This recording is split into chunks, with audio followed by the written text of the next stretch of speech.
Zapantera Negra. An artistic encounter between Black Panthers and Zapatistas. Edited by Marc James Léger and David Tomas. With Emory Douglas, Adelo, Rigo 23, and Saul Cac. Contents. Acknowledgements I. Preface. Marc James Léger and David Tomas 3. Introduction. Adelo 1. Encounters.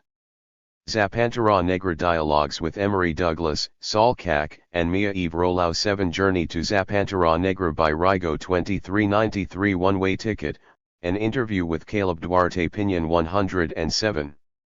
Platforms. The Black Panther Party for Self-Defense. 10-point platform and program 133.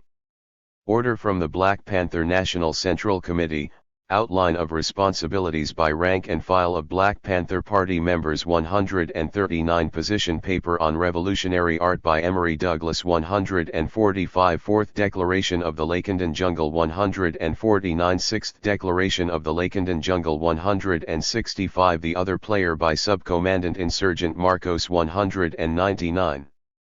Omar Inzunza Perez, Zapantera Negra poster showing the two half-faces of Zapatismo and the Black Panther Party. Created for Encuentro, November 2012. Courtesy of Adelo. Acknowledgements. Thanks are due to the Leonard and Bina Ellen Art Gallery, Concordia University, and its director Michelle Theriot for hosting the exhibition Zapantera Negra, as well as providing facilities for the interviews with Emory Douglas, Mia-Eve Rolau, and Saul Cac. Thanks to the latter for an inspiring series of meetings, and to Caleb Duarte Pinion and Rigo 23 for following up on these with further insights on the story of Zapantera Negra. Thanks to Malav Kanuga and everyone at Common Notions who supported this project from the start and understood its contribution to creative militant research. Thanks to Emory Douglas for the permission to reprint his revised position paper on revolutionary art, and to Billy X. Jennings and the Black Panther Party Archives for invaluable research material, including the 1966 Black Panther Party for Self-Defense 10-point program, as well as the outline of responsibilities by rank and file for Black Panther Party members. The Fourth Declaration of the Lakendan Jungle and Sixth Declaration of the Lakendan Jungle were sourced from Wikipedia under a Creative Commons 3.0 license and cross-referenced with other versions. EZLN materials are not copyrighted. Marcos's. 2. The Other Player was sourced from Subcommandant Marcos, Our Word is Our Weapon, ed. Juana Ponce de Leon, which stipulates that the original works of Subcommandant Insurgent Marcos are not copyrighted. In keeping with the wishes of the editors of Our Word is Our Weapon, royalties from this publication have been donated to Adelo for future solidarity projects. Adelo would like to thank the following communities, organizations, and individuals for their participation, support, and creativity, which helped form the Zapantera Negra project. We recognize that our process is slow and at times mixed with a chaotic urgency associated with the process of not knowing. This is in the spirit of the Zapatista walk and of artistic process. This work and its associated cultural movements, communities, and individuals is a clear testament of human endurance, beauty, creation, and celebration that stands in confident parallel to the violent systems that discourage it. We thank the following for allowing us to be witnesses to that extraordinary act of creation: Iztali Bineza Duarte Martinez, Caracol Morelia, Caracol Oventic, Colectivo de Bordados Zapatistas, Familia de Pintores Zapatistas Morelia, Las Escuelitas Zapatistas, Comunidad Moises Gandhi, Comunidad Ilimbo Bejo, Universidad de la Tierra, Dr. Raimundo, Juan Gallo, Omar Inzunza, Regina Galindo, Santiago Mazadal, Graffiti Poetico, Jose Luis, Anton Vaz, Monic B, Mouk Tanab, Orleano M. Gutierrez, Santiago Armengad, Pina Palmera, Bartolo Martinez, Banlulu, Jacobo Alejandro Lagos Melendez, Brenda Obregon, Santiago Marshall, Jaguar de Madera, Fabiana Rodriguez, Montserrat Blanco, Carla Astorga, Rael Myrick Hodges, Paliacate, Centro del Instituto Hemisférico, Diana Taylor, Concordia University, Doris Di Farnacio, Rosie Velasco, Grace Remington, Veronique Herbert, Pablo Milan, Florencia Inez, Mercy Verdugo, Jay Davis, Ramiro Martinez, Rafa SZ, Cindy Arusha with California State University. Fresno. David and Lori Duarte and Pinta. A special thanks to our Kickstarter supporters. Preface. Marc James Léger and David Tomas is a project defined by the social, cultural, and political experiences of several art activists who brought together the ideological and aesthetic frameworks of the Zapatistas and Black Panthers. The project coalesced around the alternative architectural site known as Idolo, a centripetal community and artistic space of collective activities and freewheeling creation founded by Caleb Duarte Piñon and Mia Eve Rolau in 2009 in San Cristobal de las Casas, Chiapas, Mexico. This book is a medium for those experiences as they reveal the various social spaces that are negotiated through Zapantera Negra, from the Black arts movement and the anti-colonial, revolutionary politics of the Panthers, to indigenous cosmology and the communal struggles of the Zapatistas. Voiced and refracted through interviews and personal recollections, and depicted through poetic fantasy and artistic self-determination, the different elements of this book come together to assert an optimistic resistance to social and cultural repression, economic austerity, and police impunity. The origin of this book was the presentation of Zapantera Negra at the Leonard and Bina Ellen 4. Art Gallery, Concordia University, from June 21 to June 28, 2014. This exhibition, with its varied program of artworks, discussions, and workshops, unfolded in the context of Encuentro 9, Manifest. Choreographing Social Movements in the Americas, organized by New York University's Instituto Hemisférico de Performance and Política. It was during this exhibition that we recorded a compelling and altogether out-of-the-ordinary presentation by Emery Douglas, Saul Cack, and Mia Eve Rolau.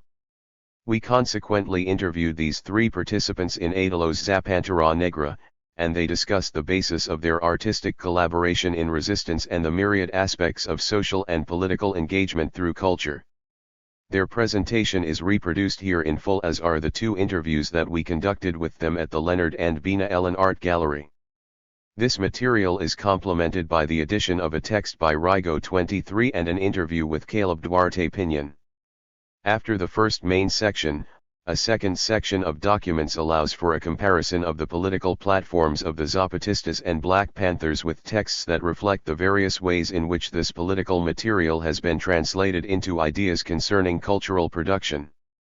The book's presentation and the interactions between interviews, source texts, and visual documents is designed to provide an experience that exceeds what one might expect from a straightforward documentary history.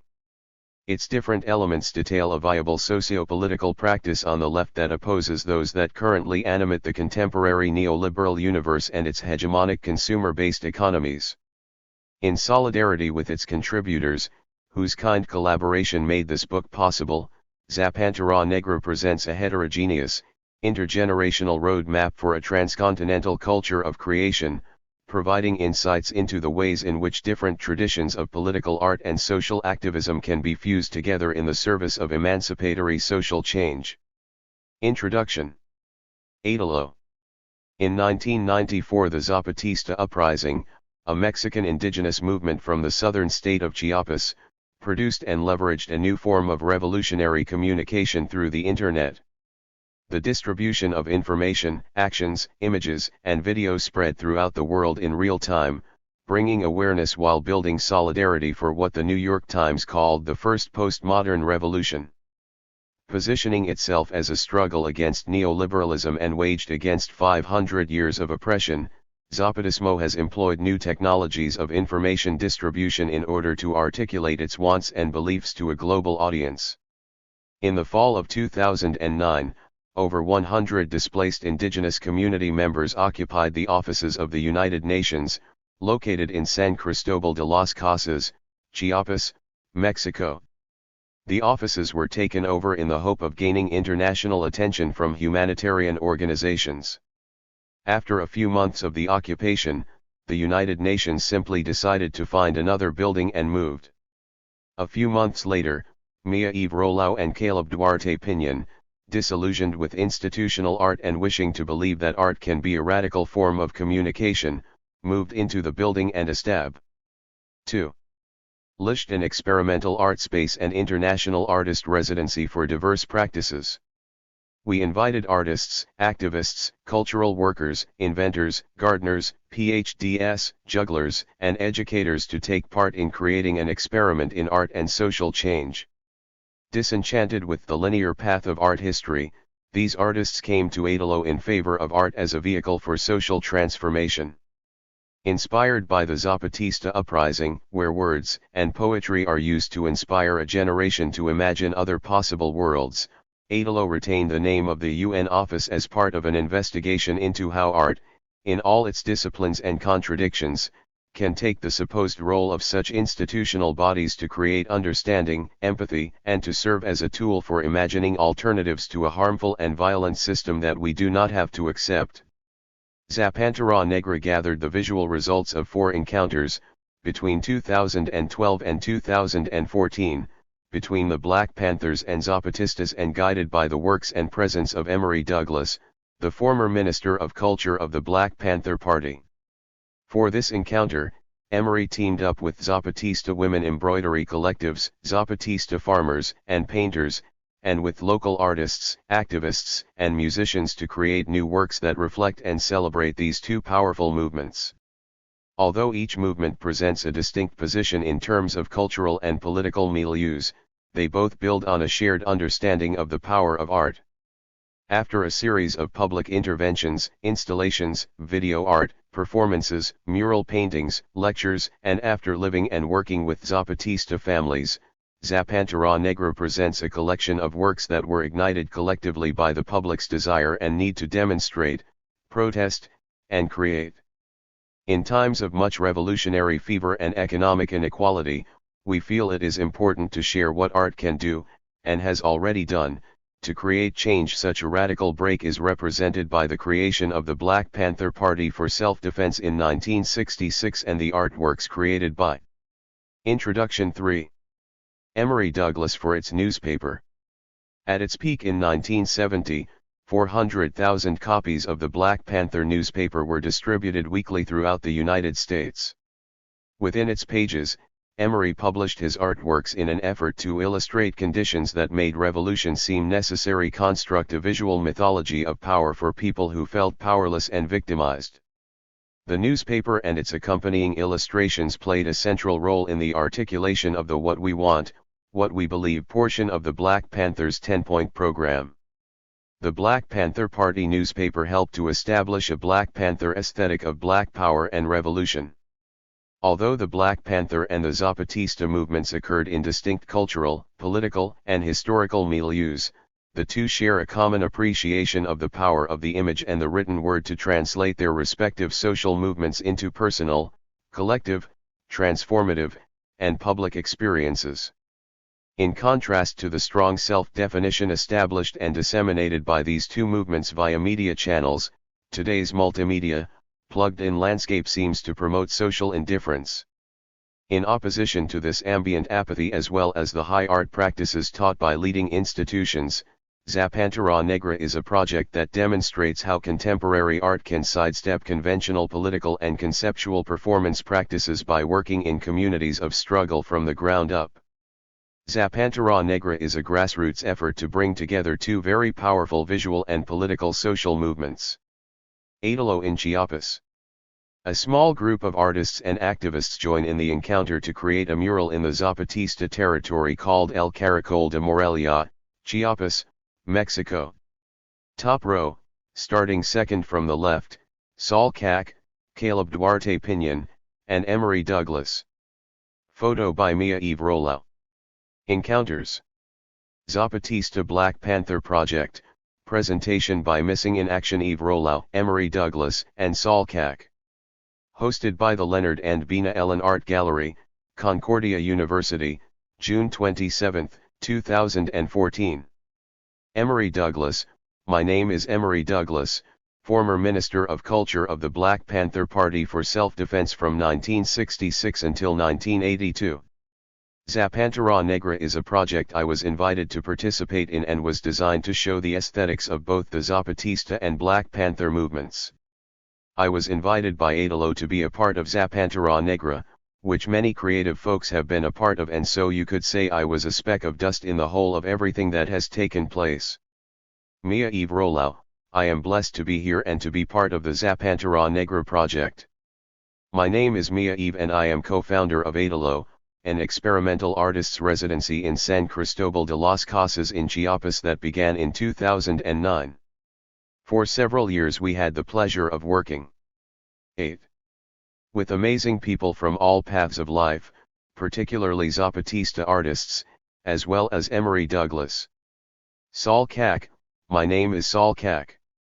I come from a small community in Chiapas, a few hours away from San Cristobal de las Casas. I would like to give a hello to everyone and say that I am very grateful for being here. I'm from a millenarian culture called Zoque, the original ones from Mesoamerica. Zoque is born from the shell of the river. This represents the beginning and the infinite. I introduce myself to you in this way because I want to speak about the other people from the land and how they view art and how they fight. For us the land is Mother Earth as well as the jaguar. All of the rivers that have the jaguar give us life. For many centuries my people have been mistreated and persecuted. When someone destroys or exploits Mother Earth, it is only for the interests of very few, and those people are destroying the life of Mother Earth. For example, when we contaminate Mother Earth, we are cutting off its life. When we hurt someone who is from Mother Earth, we as well are cutting life. In this world, in this life, in this Mother Earth, as well as in this time, there is inequality. Only a few have everything. Those who have everything have been keeping the others down. They have been hurting them and exploiting them and giving them bruises. There comes a time when we need to say that is enough. We need to fight. We need to struggle. It is our mother that they are hurting, the mother that they are cutting the life of. For this I am here with you to give you this message from the original Mesoamerican people so that we can dream and create a better world where we can all fit. Mia, when the Zapantera project began, we did a small fundraiser. Emery, Omar Perez, a great artist from Mexico City, is the one who designed the Zapantera Negra poster for the exhibition. At the beginning of my work with Adelo, I was asked to brainstorm ideas for a slogan to be used as a theme that expressed solidarity. At first I said all power to the people and each one teach one, which were slogans that we used in the Black Panther Party. Then I quoted the poetry book Insights and Poems by Erica Huggins, a founding member of the Black Panther Party, and from Huey Newton, the co-founder. I mentioned the slogan I am we, and they thought that slogan really expressed the connection between the Zapatistas and the Black Panther Party. For the opening night ceremony, Adelo had a shaman and his family perform an amazing offering ceremony for the exhibition. The exhibition theme, I am we, was reflected in the displayed embroideries that the several Zapatista Mayan women collectives created by taking and remixing 7 of my art images and using Zapatista expressions and interpretations. The I am we banner that was displayed as well. Adelo, No More La Flor de la Palabra, 2014. Zapatista poems and imagery remixed by Adelo. Courtesy of Adelo. 10. As all of the amazing Zapatista artwork and the overall body of artistic expression in the exhibition made for a really awesome opening night and exhibit. Mia, Jose Luis is one of the Zapatista artists we work with. He was born in 1994 and so was born into the revolution. He is native to the poetry of resistance and the path to a better world. He and his family are regular residents and have welcomed us into their community. Emery, on the way to Morelia they wanted me to take a picture of a sign that indicated that this is liberated territory. It says United Campesinos for the Resistance. This is occupied territory, the autonomous region. I asked them what that star represents and they said it means occupied territory. Prior to my arrival some of my images had been remixed by Caleb Duarte Pinion and some of his students. Mia, there are 5 caracoles in Chiapas. Caracol means snail shell. The Zapatistas name their centers of government good government the Caracol. Emery, when I went for the first time in 2012 to do the residency, I stayed for a short period of time. Both of my visits were maybe 2.5 to 3 months overall, but it had an impact on me that continues to this very day.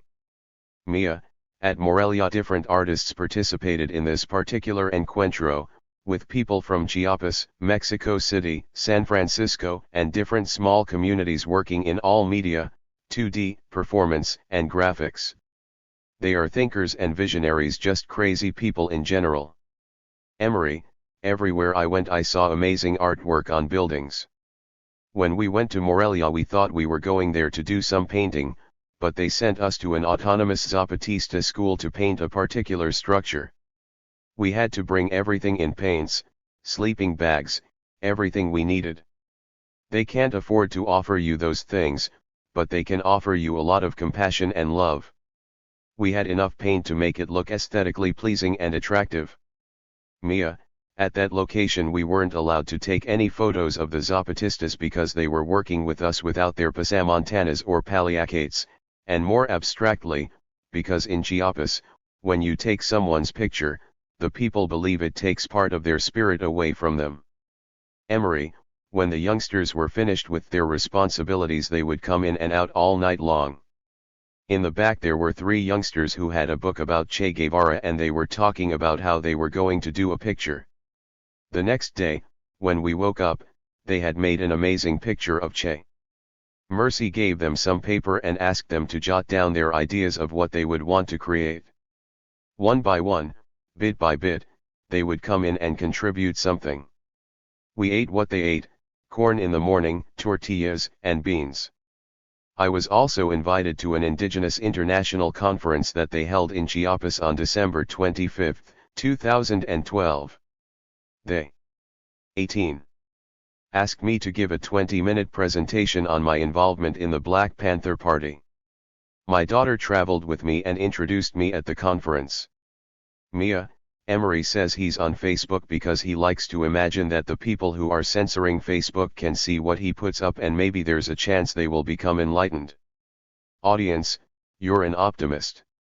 Emery, well, I tell you, when we went to Sacramento on May 2, 1967, to observe the legislature, when they were passing gun laws, because the Panthers were now carrying guns, there is a video of when we were being arrested at a filling station and the newsmen were asking us questions, but because we had a directive to not respond to the reporters' questions, I said read the flyer, it will tell you what we're about.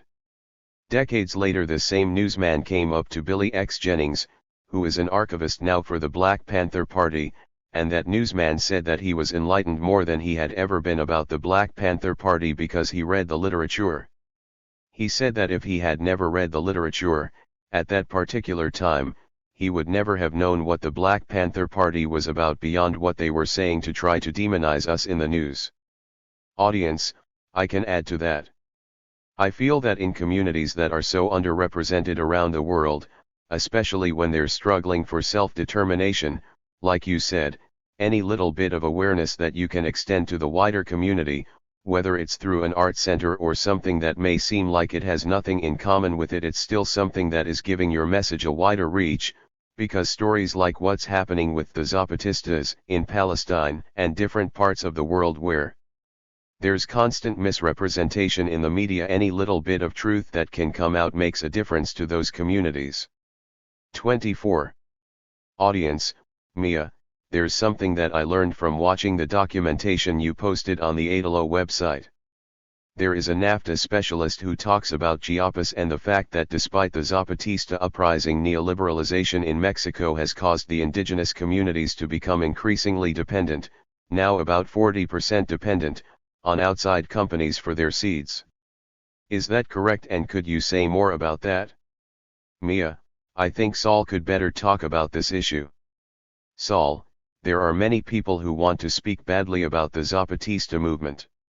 You have to understand that there have been more than 500 years of exploitation. In all that time there was a system that did not want to see the people. The resources were always exploited. It is true that the original people have always had a connection with the land. This connection will never be broken because for us it represents Mother Earth. Mother Earth gives us food to eat. If you protect the land will give you food. It's a reciprocal relationship. There is also a spiritual connection. I have also heard these words, that the Zapatista communities are not bringing to fruition what they say they are, but this is not true. They are working, they are producing, and they continue to do so in the community, in solidarity. The government has continued to try to create programs that will undermine Zapatista autonomy and that will generate a fractured system in the communities. This is happening more so in communities that are not Zapatista. Where I'm from, we originally worked in the community. When the government created this privatization agenda, they began to create divisions, egotism, and other problems. The strategy of the government has been to ruin the movement of the people, to destroy the struggle of the Zapatista brothers. 25. Mia, when there is conflict and violence, it may seem on the surface that things are not going well, but in the sick world we are born into, we realize it can also mean that the people have hope. It means that the people are fighting for a dignified life. So it always begins with violence, but it's actually a transformation towards light. That video is on the Adalo website. Emery, there's another good documentary, a place called Chiapas, which you can see on YouTube. That was before Subcommandant Marcos changed his name. He's now one of the many who go by the name Subcommandant Insurgent Galeano, the school teacher who was killed when the Zapatistas were attacked. He explains how he and the Zapatistas had tried to figure a way out of the cult of the individual. What they did historically, and what he learned from a teacher with whom he traveled over the years, was taken from the example of a revolutionary figure at the turn of the century who took on the name of another individual, Pancho Villa. When he became famous, the name became famous, but he lived in the spirit of a comrade who had been killed. By taking on that name you can keep it alive and keep the spirit alive. Pancho Villa was not famous, he was just an individual, but the person who took on his name became famous. Pancho Villa lived through him, his comrade. So in that way Subcommandant Marcos has taken on the spirit of Campesino Galeano. He says we are all Galeano. Audience, I know that sometime in the late 1960s the Panthers were looking for the United Nations to recognize the situation of black people in the inner cities. Just a few days ago the UN recognized that what is happening in Detroit, with the city cutting water off from people's houses, is a violation of UN treaty. Emery, yes, basic quality of life, human rights. As a matter of fact we took a delegation of Panthers to the United Nations in 1967. There was also the issue of whether blacks wanted to be part of the United States or whether they wanted to secede and gain their independence. Those were the kinds of questions that were being thrown around and we went to the UN to see if we could get some discussion and debate on those issues at that particular time. Audience, I was just wondering if you knew if there were other instances of UN criticism of the United States domestic policy or if this is unprecedented since the 60s. Emery, I think they stated something at some time about the prison system, in relation to the warehousing of prisoners, particularly people of color in prisons in the United States. I've heard the UN say some things on that, yes. However, it still comes down to what we the people do inside the country, in terms of whether we want to change some things. It's always good that people are being enlightened by discussing issues, but there is still the need for practice and what activists do and what the people do in the communities, getting together, transforming, which is going to be a long process. I think a lot of people are now frustrated because you have over 1 million people who have lost their homes, and you still have millions more who are losing their homes. You've got businesses now that are foreclosing, they'll never open again. You have all that going on now. You've got schools that are closing, but the military budgets are getting bigger. All the military hardware that they had in Afghanistan is now being sent out to local police departments. All the military vehicles, all the heavy machinery. It's obvious that they envision something happening. It's happening everywhere. And when you look at it from the standpoint of when you take the oath. They want people who are in govern 29. Meant and in policy to take the oath. When they take the oath they're supposed to be going to do the people's business, but when they take the oath, they take an oath to shut up and not talk about certain things that are going on in government. And if they do they blacklist them, or they push them to the back, and that's why you have destructive politicians today, because the oath is not the oath for the people, it's the oath to rob and steal, to take the people's wealth and what belongs to them. We've got an economy that's 63% based on war, and that amounts to 53% more than the GNP of all other countries in the world combined. Audience, do you think that communist parties are a possible solution? Emery, any ism can be a useful solution if it's working for the people. We can say communist parties, we can say socialism, we can say any of them, but if any ism don't work, then the people ain't gonna listen to it. You see what I'm saying? So it has some things to it, but as you know there are contradictions in everything. It can be pleasant and it can be unpleasant. If there's no contradiction, there's no way for things to grow. If people don't do something and don't talk about it, then it just deteriorates. It's a possibility. What people are looking for is humanism. Human is a better word than any ism. It's about being human and treating each other with respect. With respect there's the possibility of doing something that betters the quality of life for everyone. But right now it's about exploitation and corporate greed. It has nothing to do with just everyday folks.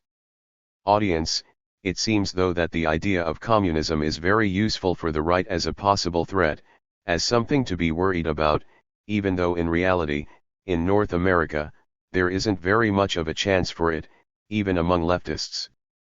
30. Emery, well, you have on the West Coast a socialist who just got elected Kshama Savant, so that means that ideas are changing how people look at things.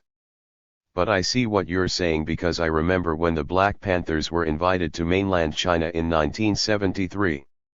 Huey Newton had gone there before, and he was asked if he could send a delegation. We sent a diverse multicultural delegation, some lawyers, some Panthers, some teachers, and everything else. And we stayed there for 31 days. When I was a kid they had you thinking that the Chinese were devils with horns, but they were just human beings like we are. They're no different. The people ain't the enemy. But they have you believe this. This is the propaganda machine that they have you believing and hating people based on what they say. I encourage young people to travel. Travel wherever you can and you'll get to see what's going on, and you'll get some ideas, particularly if you get on the ground and you talk to people, like, for example, when I went to Australia I asked if they had private prisons there and they said yes. They said Bechtel is privatizing prisons there. What's the rate of incarceration? Indigenous people are 50% of the prison population in Australia. It's the same thing in New Zealand. Wherever you go, you find out that it's the indigenous people and people of color who are the ones most likely to be incarcerated. It's also the lowest wage earners who are the ones being victimized and demonized in those societies. So that's a universal thing, it's all over the world. You have the same thing in Lebanon. You have the same thing in Portugal. You've got these youngsters out there being beat up and brutalized, from Suriname and Africa and Angola, particularly. You've got paramilitary forces in those communities, and the people are frustrated about that stuff. Those people know a lot about the history of the Black Panther Party. They know it better than the people in the United States. And they know their colonial history, a lot of these youngsters in the hip-hop community. They know it. So there's a possibility. There's a light at 31. The end of the tunnel. But it's going to be a process. It's going to be a struggle. It won't be an abrupt change, but it's going to be a challenge, particularly in the United States. I mean, the Ku Klux Klan don't exist no more, in sheets and things, but they're now judges, lawyers, The police, that's the Ku Klux Klan today. Audience, the president. Emery, yeah, the president, yeah, absolutely. All that. And you have a police department that's killing people all over the country, every day. Youngsters from the ages of 13 to 19 were killed last year in Chicago.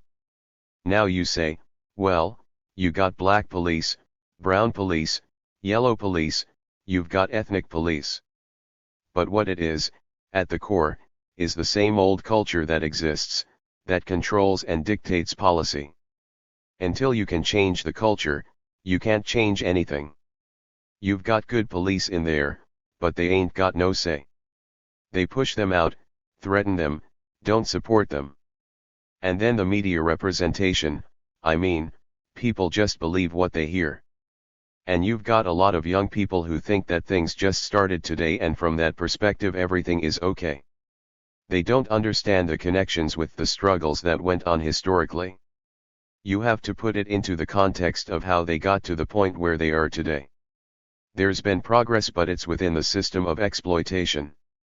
The civil rights struggle was integrated into the system. Rightfully so, because otherwise you was guilty. But at the same time it wasn't about transforming and changing the system but being part of the system. It wasn't about human rights, but about getting into it, being the first this or the first that, or moving up the ladder, but not transforming it. Audience, can I ask you about the Yan'an conference? I think I heard you say once that you were there, where Mao gave his speech on art and literature. Emery, when we took the delegation to China, we went to Yan'an, where Mao gave his speech on art and literature, and we visited the house where he wrote the speech.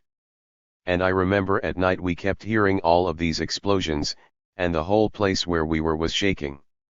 And the next day we asked them why we kept hearing all of these explosions, and they said it was because we were right next to Vietnam. We traveled everywhere for 31 days. They took care of our whole trip. We didn't have to pay for anything. How we got there was due to Henry Kissinger and Richard Nixon talking about détente, which would open up China and make it legal for you to go there. So Huey Newton and the Panthers got people we knew to get in touch with people who could get us to go before it was legal. We wanted to go in defiance of détente. So Huey Newton went there before there was an easing of relations between the United States and China, in violation of the law. When Huey was there he met Samora Machel. There's a picture of him with Machel, who became the president of Mozambique and who was the leader of the liberation movement of Mozambique. He met with Zhou Enlai. He was supposed to meet with Mao Zedong, but Mao was very ill, and so he met the vice premier, who was Zhou Enlai. And from that he set up the delegation. That was when people were trying to stop us from going there, and we got stopped overnight and missed our plane. We got Panthers to go all around the world. We've got Panthers in Japan. We were invited there by the workers. And Panthers went there and stayed for 2 or 3 weeks. We went to Scandinavia, with the anti-war resistors. Bobby Seale stayed for 3 to 6 months in Scandinavia. Ex-Vietnam draft resistors were over there selling the cover of the Black Panther newspaper, Saturday, December 5, 1970. Courtesy of Sean Stewart, Babylon Falling. 35. Black Panther newspaper and the whole bit. Panthers went to North Korea. We had Panthers in Cuba. And there are Panthers today in Tanzania, who were welcomed there by the government and who are doing beautiful things. They've got the kinds of programs going on that we were doing. Panthers who have adopted poor kids whose families could not care for them. Some of the kids have HIV/AIDS and their families just couldn't deal with the situation. They've got a school. You've got all kinds of people who come through there. They've got water now because Geronimo G. Jagaprat, who had been a Panther, who did 27 years in prison and got a settlement for over $2 million for being unjustly locked up, he went over there and invested in drilling for a well in front of the United Africa compound. There was no guarantee, but sure enough there was water. So those kinds of things show the people what can be done. It's the same thing as our survival programs, the health clinics, the free food giveaways. It was showing what the government should be doing but wasn't doing. It's the same thing with the Zapatistas. So that's what we were about, enlightening, educating, all across the country, wherever we had chapters and branches. We gave away free bags of groceries. We gave away brand new shoes. We said the community deserved the best, so why give second-hand stuff when you can give first-hand stuff whenever you can get it? And people in the community who could relate to that donated: vendors, store owners. But then you had the government trying to stop that and demonizing us. They began to send imposters, dressed like panthers, into those stores who were donating to us, threatening them and telling them, if you don't give us more, we're going to kill you. And there are documents that show this now. Freedom of Information on COINTELPRO shows all this. There were a lot of things they were trying to do to discredit us, because we were enlightened, even though we were a speck in the dust. But in the context of the overall movement, it was what we were about. 36. And how we were doing it that was impacting the movement. That's what they wanted to stop.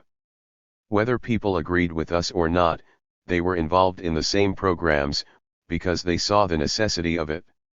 You had people who were never Panthers who were beginning to set up alternative child care, alternative schools, free food giveaways, all these things. We were leading by example, and the people were beginning to implement and do the same thing. When you begin to transform the mindset of the people about politics and what the local government should be doing, when you do that, you become an embarrassment. You had Jesse Unruh, who was the treasurer of the state of California, who came out and said that the Black Panther Party was feeding more hungry children than the United States government.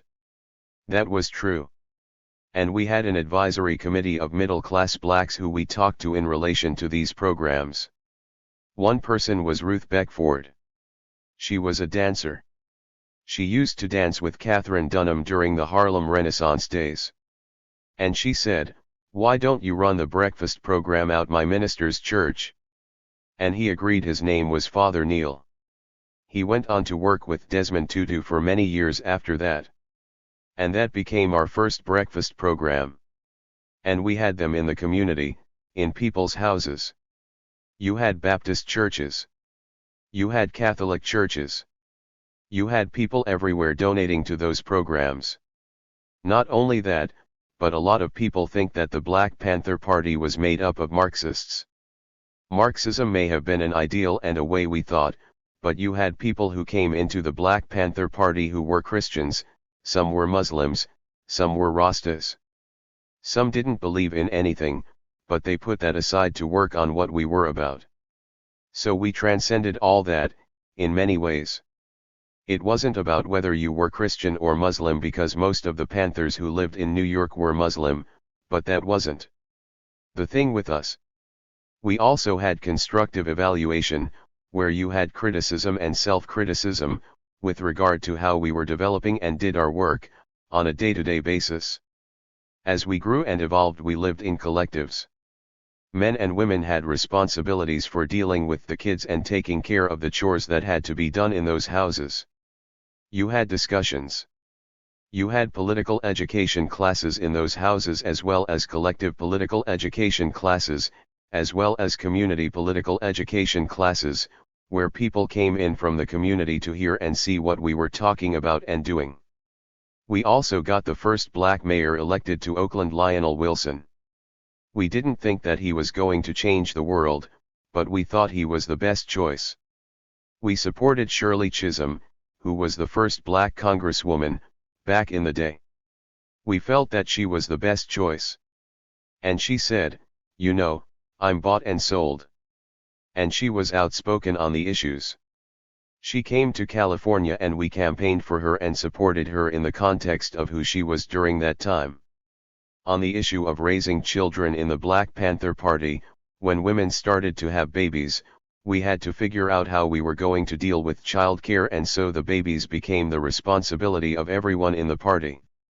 That's how we started our child care centers. So the Panthers took care of kids. The whole thing of seeing black men with their kids. The first time they began to see that was when they saw the Panthers carrying babies in their arms, changing diapers. We felt it was our responsibility, back in the 60s and the 70s, to do that. We were young when we started off. The average age of the first group of Panthers was 16, 17, 18, 19 years old. Huey Newton was 23. I had just turned 22. I think Bobby Seale and Albert Howard were the oldest, 28 and 30 years of age. The fact that we were young inspired a lot of other young people who came into the party, from all over the country. 39. Now, how did we deal with that? We had people call in who wanted to be Panthers, so you had to figure out who these people were, what their commitments were, and you had to communicate that to central headquarters. When they came out to central headquarters, we had a structure at the time, we had political education classes, and we had to go out and sell papers. And so whatever we were doing then, they had to come out and do the same and see how it was run. Then they would go back and set up a chapter based on what was happening, so there was a unity and a unifying structure to it. Of course, in some areas, some programs may have been more efficient than others. We had them in the South. The first chapter we had in the South was in Winston-Salem, North Carolina. In Winston-Salem, they couldn't get the ambulance to come into the black community, and so Panthers went and got certified as ambulance drivers and the community bought them an ambulance.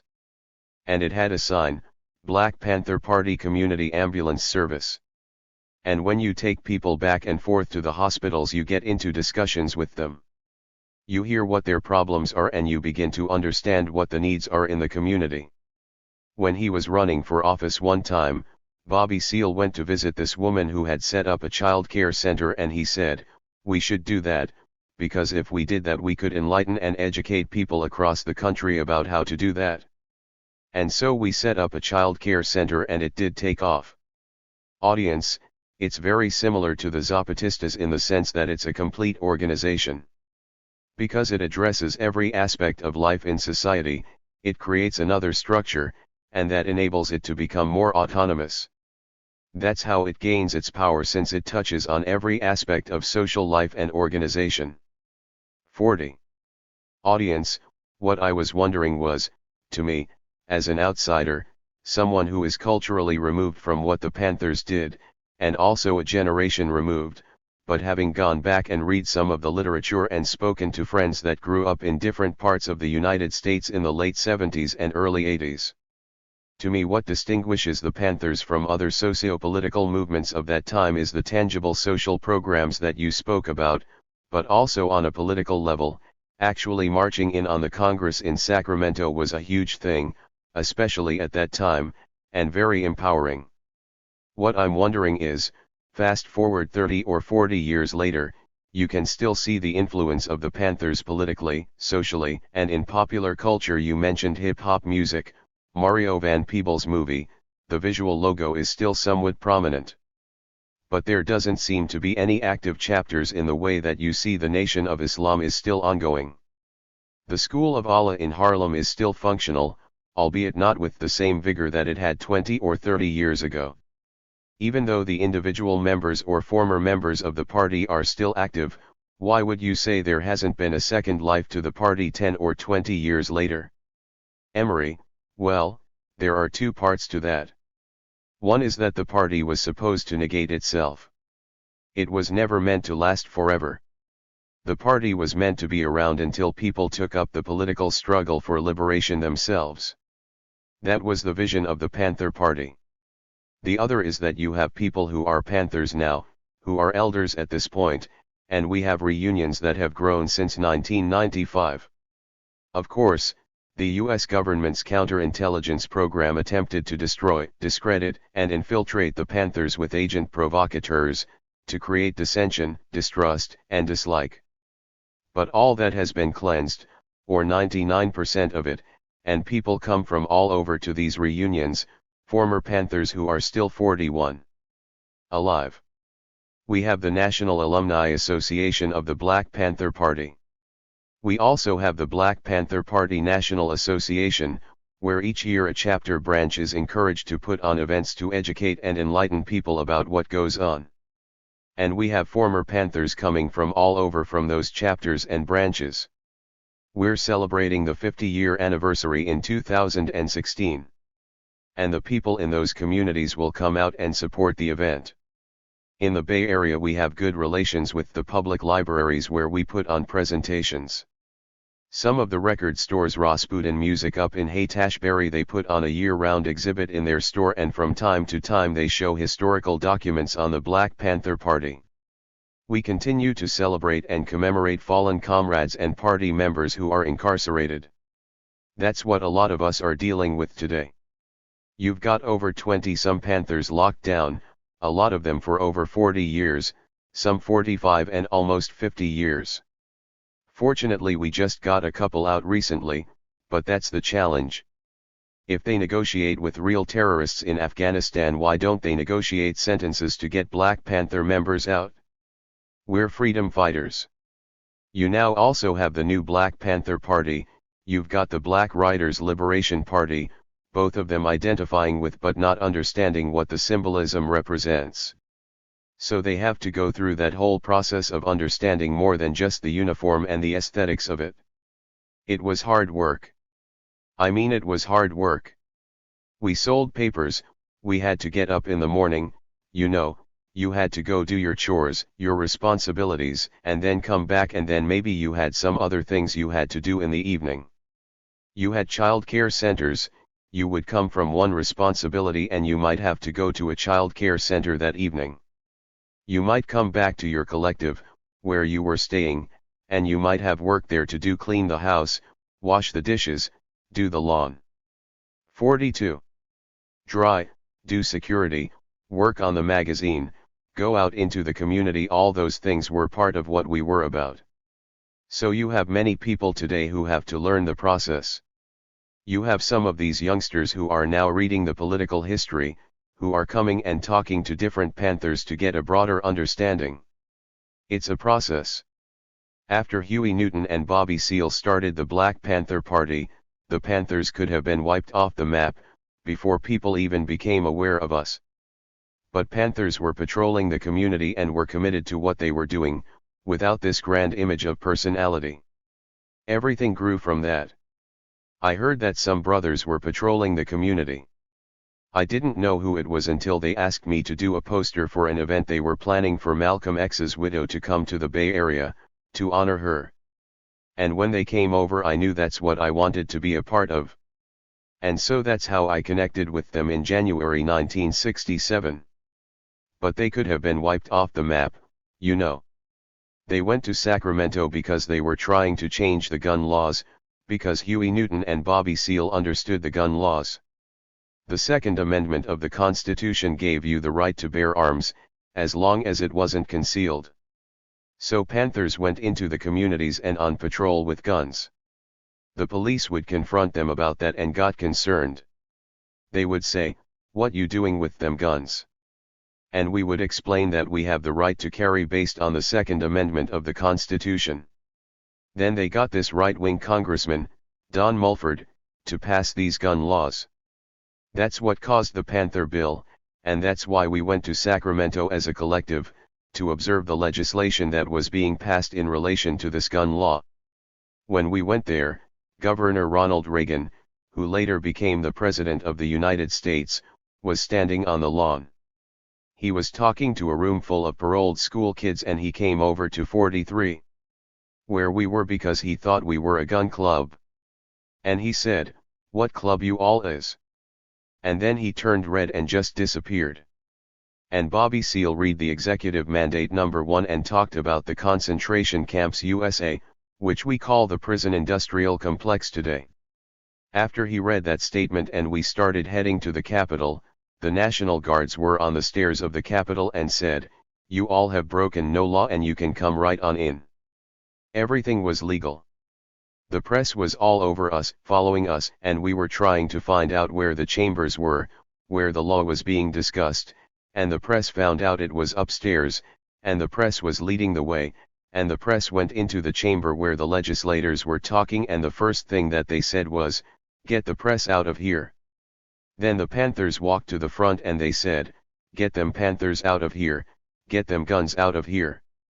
Then, when we left, we went out on the lawn and stayed there for 4 or 5 minutes, and then we went to the filling station a couple of blocks away, and 2 or 3 minutes later this policeman on his motorcycle came by and said, "All you black men." He called in and got helicopters and got all kinds of police coming down, and that's when they made them illegal because they were jacking the rounds into the gun chambers. When you were within city limits and you had rounds in your gun chamber, that was a violation of the gun law. And so they arrested us. To make a long story short, we kept going back and forth to the California State Capitol building in Sacramento. We were over in Oakland and San Francisco. That's about a 2-hour drive every day, and they eventually said, "Well, we'll make a deal." They didn't know who had the guns, but they wanted to make a deal, and so they wanted 11 people. So Bobby picked myself along with a few other Panthers, and we were going to plead to misdemeanor charges, and they were going to give us probation. We said okay because we needed to get back to work that needed to be done on a day-to-day 44 basis. And so what happened is we pleaded guilty, and we knew we were going to get probation, and so we went to court and pleaded guilty to the misdemeanor, and the judge said, "No, you all going to jail." They set us up. So we all went to jail.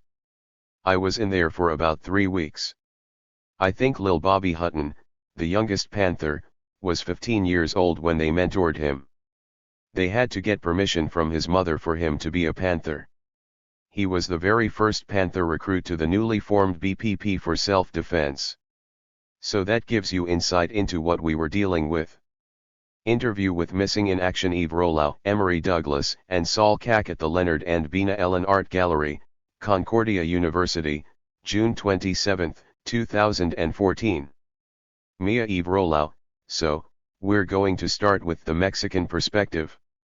Saul Cack, I came to the encounter with the Black Panthers and the Zapatistas. There is a very strong relationship between the two movements. There is a relation to resistance in my town. The Zoc culture from which I come has lived through a great deal of displacement, economic poverty, and other problems in the community.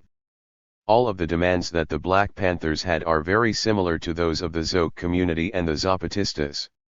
When I paint with the Zapantera project in Morelia, with Emory and everyone else, I paint with my heart and with fire, because I am trying to ignite a fire for the fight of the people.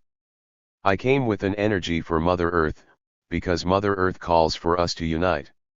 For us, the Earth is the jaguar, the water, the serpent. It's like the column of Mother Earth. On that Earth everyone lives. We are humans of many colors, like the plants, like the flowers, like everything that exists around us. Everything that exists, like the Black Panthers, the Zapatista movement, we are many colors of Mother Earth, like the spinal column and the veins. That's what I consider my movement to be. David Tomas, when did you get in contact with Emory? How was the contact made? Saul, there are friends that are part of this encounter, the Zapantera project. There are many artists involved, not just the 3 of us. Different indigenous towns, other towns that are coming with their hearts, and I heard from other participants to come paint community murals. I'm a painter. I paint in a place for immigrants in Tabasco. It's 46. Also a place of resistance, of the brothers coming from Central America. I didn't have very much time working with Emory, and I didn't know very much about the Black Panthers, but little by little I'm learning more about the movement and how Emory has gone through the resistance with other activists. I admire his struggle. There have been Zapatistas who have been jailed or brutally killed, and they have given testimonies of how they have suffered. For me, art represents resistance. It shows how we are tired, fed up, and how we don't want to keep living like this, that we would like a better world where everyone has dignity and can live with each other like brothers. David, Emory, did you know much about the Zapatistas beforehand? Emory Douglas, I had heard about them, yes, but I didn't know anything in detail, until Caleb got in touch with me in 2010 and wanted me to come to make art in residence at Adalo. It was in 2012 that he, Mia, and myself got together to start Zapantera Negra, which is inspired by the aesthetics of both movements. We wanted to do an exhibit on the ways that art can be empowering. When I came to San Cristobal de las Casas in November 2012, I met different folks who are part of the collective of artists who came and wanted to be part of the Zapantera project. They were planning the exhibit and I brought some of my more recent artworks from my recent retrospectives. They did a fundraiser online and showed some of the embroideries. The embroideries were done by two different collectives of Mayan Zapatista women. It was amazing work that they did, as Saul has just said, with the Zapatista spirit reflected in the images themselves. Marc James Léger, Saul, I'm wondering how would you explain the power of art? Does art have a special ability to communicate? Saul, art is the instrument that can change the world. In our culture, in Zoc culture, we are the first people to transcribe what was written in Mesoamerica. This force keeps coming out. The force of my ancestors is the force of fighting. What my ancestors did is what we are doing now. We are doing the same work that they did. For us, art represents what breaks and what fights against what attacks us, what kills us. I think that art has a lot of force, a lot of power. It's a weapon. It's like spirit, and at the same time it's like intellect that breaks all of the barriers and cuts all of the limits that are placed upon us. Art has many capacities, and we can see it in the works that are done in the communities. In this case, we can see in the Zapantera works the strength of the fusion of the indigenous people that are resisting in Chiapas and the black people. The force of the two people can fuse together, and this art has much more strength, and we need to see it from the inside, from the community, and from where Emery is coming from. We don't need to look at it from the outside. We need to go inside, and we need to introduce ourselves, and we need to see the poetry that the people plant, the people who are in resistance. We can see it in the weapon of the corn. Art is very spiritual. You can see it in the colors, in the form of the two people. You can see it here in the painting of Angela Davis, the fusion of the force of the people. Right now the force of the two people is stronger than if it was coming from one place. David, Emery, in the 60s and 70s your first manifesto had very specific ideas about art as well, about the power of art. In fact, what you say is somewhat different from the way that it's being phrased by Saul. Emery, well, the dynamics coming out of the politics of the 60s is reflected in the statements in the manifestos. The first manifesto, as well as those that followed, was more like a position paper on the role of the artist and the art created by the Black Panther Party in support of 50. The struggle for self-determination. It was also hopefully to be an inspiration to other activists. We're dealing now with a whole world culture, with diversity, and so that's where you see the difference between then and today. People view art from many different perspectives, and we can each of us learn from each other. But the solid foundation that connects the Panthers and the Zapatistas is our self-determination regarding the destiny of our poor oppressed communities. Those things link us together. The variables, the fact that one organization was urban, mostly, and the other is comprised of indigenous peasants, means that you have two different dynamics. In spirit, what we are doing is similar, in terms of oppression by the state, in terms of trying to develop our own institutions, against bad government, as the Zapatistas say, and so you see a whole lot of similarities. David, you were the Minister of Culture for the Panthers. Emery, yes, I became the Minister of Culture. I was a revolutionary artist first. As the party evolved and as the membership came in, they began to develop the ministries for people who wanted to volunteer, and areas of responsibility were created for people who wanted to work. That's when the different ministries were developed: the Ministry of Culture, Ministry of Information, Ministry of Health. So people who had those skills who wanted to come in, if they were interested in medicine or health, or what have you, they could work in those areas. David, did you have people working under you in the Ministry of Culture? Emery, yes. Initially, it was just myself, but as the party evolved we got more people in who had skills and who came from different chapters and branches. My responsibility was to teach them the politics and to show them how it was to be reflected in their art, as opposed to 51. Encouraging them to be creative. Most of them were more creative than I was, much greater artists than I was, but it was my responsibility to show them how to integrate the politics into their art. David, how did you do it? Emery, well, the idea of each one teach one is very basic. You don't do it in an academic way, you do it through the thing itself, through observation and participation, and that was one of the reasons why art became a very powerful point of perspective for the African American community and others who weren't a reading community. They could learn through observation and participation, they see images and they get the gist of what the story is. People could see in the artwork what we were talking about. The art was a reflection of Black Panther Party politics. The art was a reflection of them as well, and so that put them on the stage as heroes and they began to want to read and see what was going on more so, because they had seen their uncles or because they would think them images look like father or auntie. The art also presented caricatures of the pigs but they were reflections as well, because they was as humongous as it is today oppression, police state abuse all across the country, as you have today in the United States and they could see that symbol as a symbol of oppression. The art of the Panthers transcended the African American community and took on a life of its own. Eventually you had branches and chapters across the country, and outside of the country, in New Zealand. You had the creation of the New Zealand Panthers in 1971, an official chapter of the Black Panther Party. You had the London Panthers. You had the Australian Panthers, who came on the scene around the same time as the New Zealand Panthers. Then you had those who were inspired by the Panthers.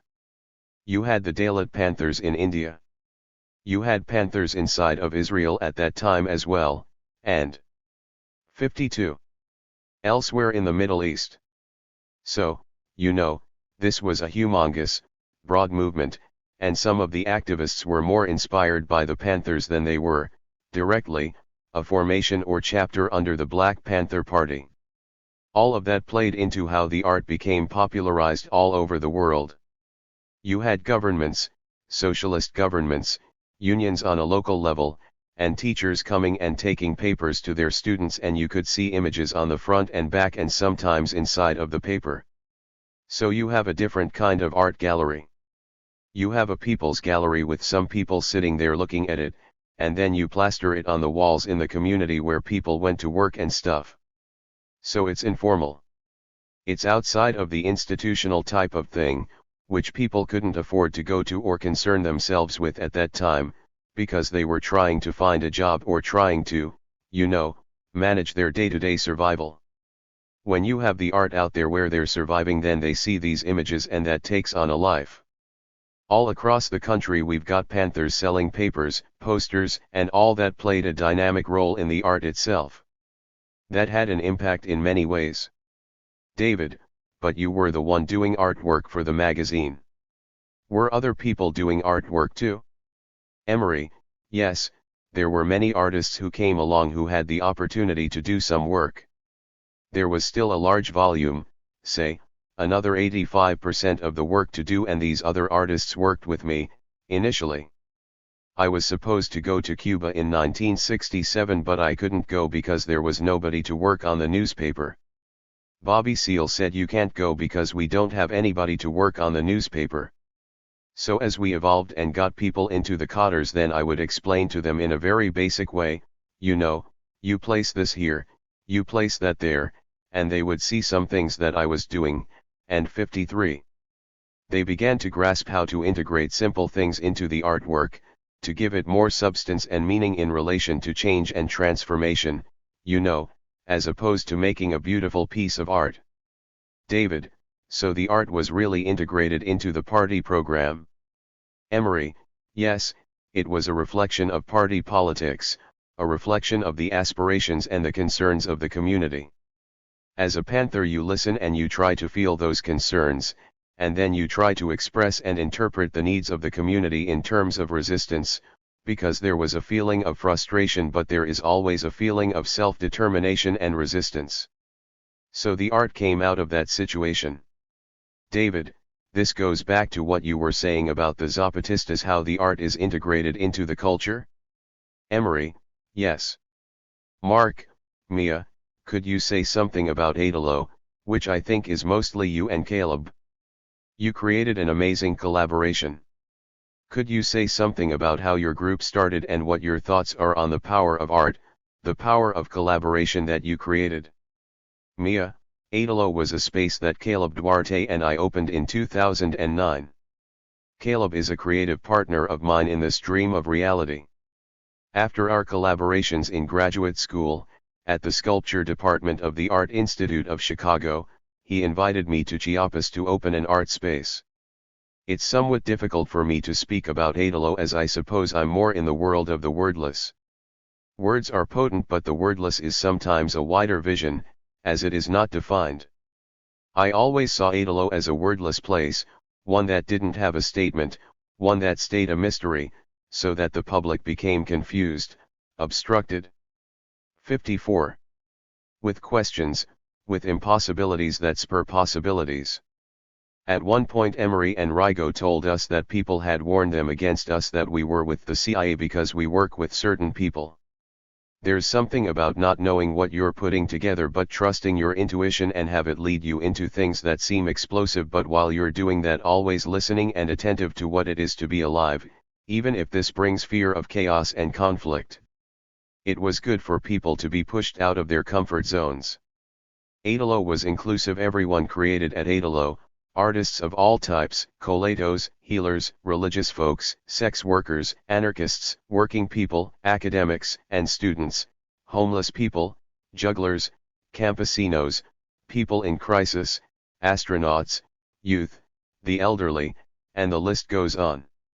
It was a place where all these people were provoked to find their power in the space of the non-functional, non-visible, and non-personal. We wanted to unite people, to undivide. We believed that a space for the creative process and collaboration was transformative and a necessary activity for healing in this world of the other. We wished to provide a space for the local community, particularly as we were taking over the space of the United Nations, who walked away from the important issues the people were facing. We wanted as artists to walk towards these issues. At times our main sculpture was our body and spirit, you could say. Art became no different than health and freedom of the mind. Adalo was a living structure. Our soul was found within the poetics of the Zapatistas and the autonomous communities that we learned from and hoped to touch through art. Through our residency program, we created a dynamic intercultural web of artists, which was empowering and mind-enhancing to all involved.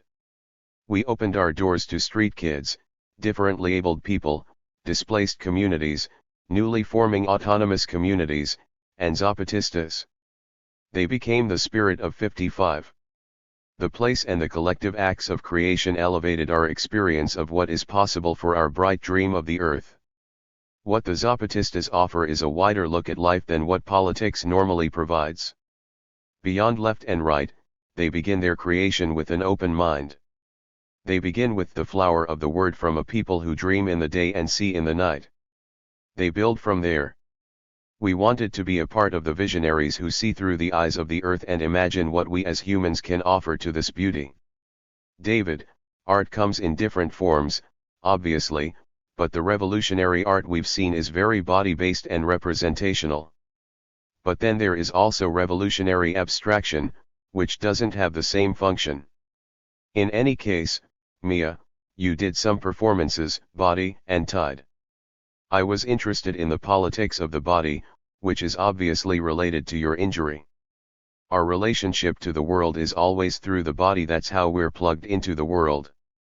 Those two performances were very interesting from this point of view.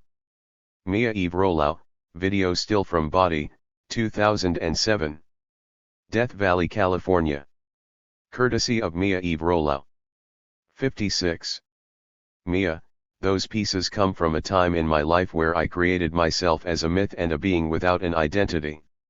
A myth is a powerful construct because it controls the perception of reality. I sculpted myself as a living myth, using my body as if it was a doll in a dream. Having experienced what seemed like an endless amount of time transcending my body, which comes with suffering and fasting, I exited the surrounding myths around me and then played with these illusions when I came back to the social world. And so at this time I created many myths and short videos from sculpted body actions. Body and tide were reactions to a personal transformation that ultimately connects to the universal. Body is a work that speaks on many levels, but it is basically about interdependence and the experience of losing control of one's body and one's means of caring for oneself. In this piece I was passed from one person to another, Caleb and his brother up a mountain. What is in play is a progressive shift from notions of independence to that of interdependence. In this piece the performers create a sort of autonomous system, an organism where the bodies become united. In order to get up a hill, we progressively formed a distinct, organic pattern of movements. Through this kind of interdependence, it's possible to eliminate the disabilities we create for ourselves. More specifically, what you see is a woman in a vulnerable position, unable to control her half-covered body. She is forcefully passed from man to man. However, the piece brings an aspect of human contact to the next level. Beyond the normalized objectification of women, we see a vulnerable being who is uniting with her companions in order to go up a hill. This dramatic shift of perspective confronts us with our humanity, and for women with the patriarchal view that woman is an object rather than a living being. 57. David, it's related to the social body and injustice. It's like a metaphor for the relationships that are possible between people and for strategies of political action. And the other piece? Mia, Tide was also created in Death Valley, California.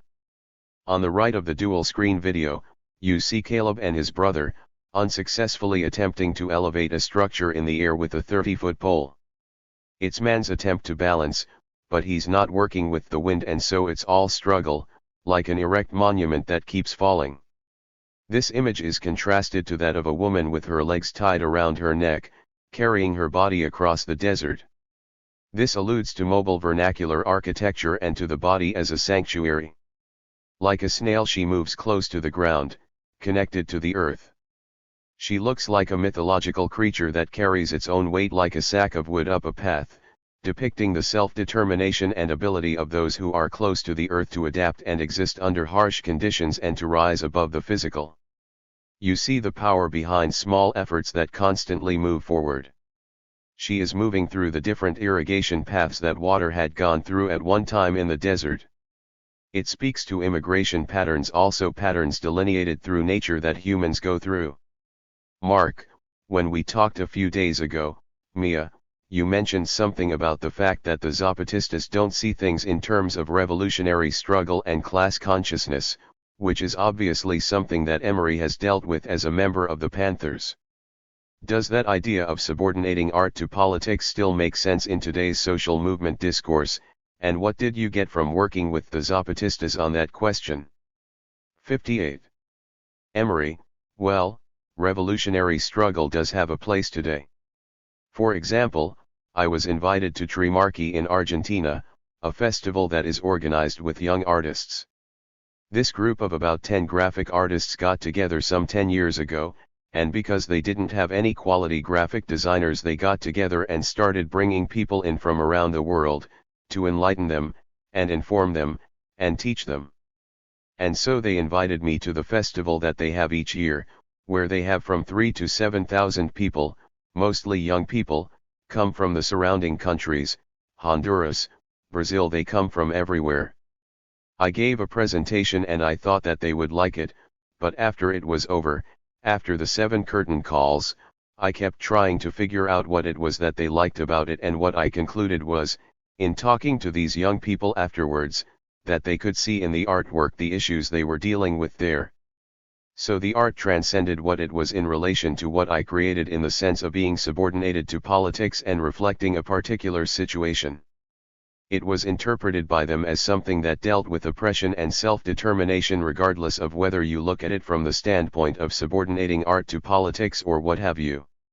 It became inspiring to those who saw it and wanted to do something similar in their artwork. So I think that in that context the artwork goes beyond what I was doing. In the context of the Black Panther Party it means certain things, but to others it takes on other meanings. But from the context of resistance and self-determination, they knew it was from the Black Panther Party. Marc, so there is a kind of utopian dimension to the artwork, a dimension that's capable of transcending the specific, concrete situations, transporting elements to a different time and place and into different communities. Some of the anarchist directions in new social movements want to get away from the hardcore ideology that we might get from Fanon and 59.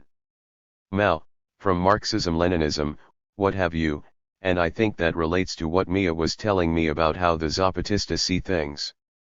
What do you think of that issue, since some people say we need the opposite, that we need to bring back a stronger ideology and organizational capacity?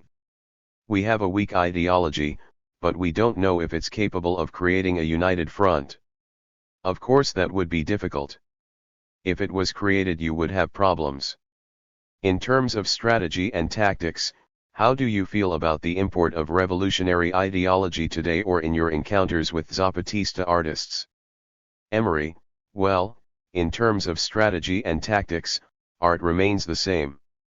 You've got to be aware of what's going on in order to even be able to create art that is reflective of politics. This is the message you're trying to get across. You have to have a basic understanding of class warfare, of teachers being attacked and that sort of thing, in order to interpret those realities in an artwork that may be inspiring to someone. I would think that if anybody was to say today that we have the absolute answer in terms of ideology, then that would be dishonest. Politics is ongoing and always evolving. Even in the context of the Panthers, we always developed our own interpretation of Marx and Lenin, of scientific socialism or intercommunalism, as we used to call it, because all the communities were interdependent and interconnected with each other. Marx and them came out of another age, you know, and so we had to apply this learning to the situation and the conditions that we lived in. Even if we talked about revolutionary strategy in that context, the Panthers would never understand it. And so it had to be broken down by Huey and specifically by Bobby Seale, who would break it down so that even a child could understand it. And that was the main idea with the artwork. The great revolutionary thinker from Guinea-Bissau, Amilcar Cabral, made the statement that you have to be able to speak so that even a child can understand it, and in order to reach the 60 broadest audience. And so I began to contemplate that approach more and more in the context of the artwork. But in the context of art in relation to the Zapatistas. They live in their own world. People who go there may be Marxist, may be into religion, or are atheist. They're intrigued by what the Zapatistas do, which is an inspiration to others, in relation to whatever their ideological or philosophical perspectives might be. It's a very powerful connection. Of course the Zapatistas live in their own world, developing their own society, being open to people coming in, exploring them and seeing them, and continuing to move on in relation to what their belief system is. There's a saying, nothing is impossible for those who can see the invisible. It's the unmanifested transformed into the manifested, and that's what goes on in their development. Everything is not always tangible. Something can be invisible until you make it into something that has shape and form. So that's what they do. No matter what the system is, if you're trying to discuss it and put it forward, you have to be able to put it into practice, to make it manifest itself. It's the same thing with art. You have to put it there where you can feel it, or even feel like you feel it, or feel that people can take it. Marc, could you say something about your experience in La Escuelita, the Zapatistas' little schools in Chiapas, or maybe Saul could say something about it? Saul, this is a time right now with the Escuelita for sharing the knowledge that the Zapatistas have. Sometimes the people from outside judge what is happening and they can't really see the organization of the indigenous people. So they judge without knowing the reality. The school is for the whole world to know profoundly the reality of what is lived by the Zapatista people, the direct contact with the revolutionary people as well as the direct contact with the earth. You carry the 61 wood and you work with the machetes. The escuelitas let you encounter yourself within the earth. There are 20 years of fighting as well as achieving, but there are more than 500 years of exploitation and putting rules on the way that people live, so it's fractured the community and made them live differently than they would live. So when someone judges from outside the Zapatismo movement and says they haven't achieved anything, they're wrong. In the process of fighting, it takes the time of the people to love the earth, to give the earth life, and they're the ones who are going to take the time to do it. We are in this fight and this resistance because we love the earth. We respect the earth, and so little by little we continue in this resistance. We're going to resist people who come from the outside who are killing us. We're going to live with all the different perspectives, and in this case through art, with the music, with the painting, with all the forms of art that there are. Emery, well, in my relation with the escuelitas, I was sent a letter, requesting that I be one of the 1,500 or 1,700 people involved in that particular session of the little schools, and they accepted me as one of those who would go and live with the Zapatista family for 1 week. In December 2013 I went to what they call the School of the THIRD, and there you register and get sent to the location where you are going to stay, in my case to Morelia. At Morelia I was invited to stay at the Comandante Ramona location, who was one of the leaders of the Zapatistas, one of those who, when they had the insurgency in 1994, took over San Cristobal de las Casas. She died of cancer a while back, and I was sent to the location where she stayed. Other people were sent to other locations.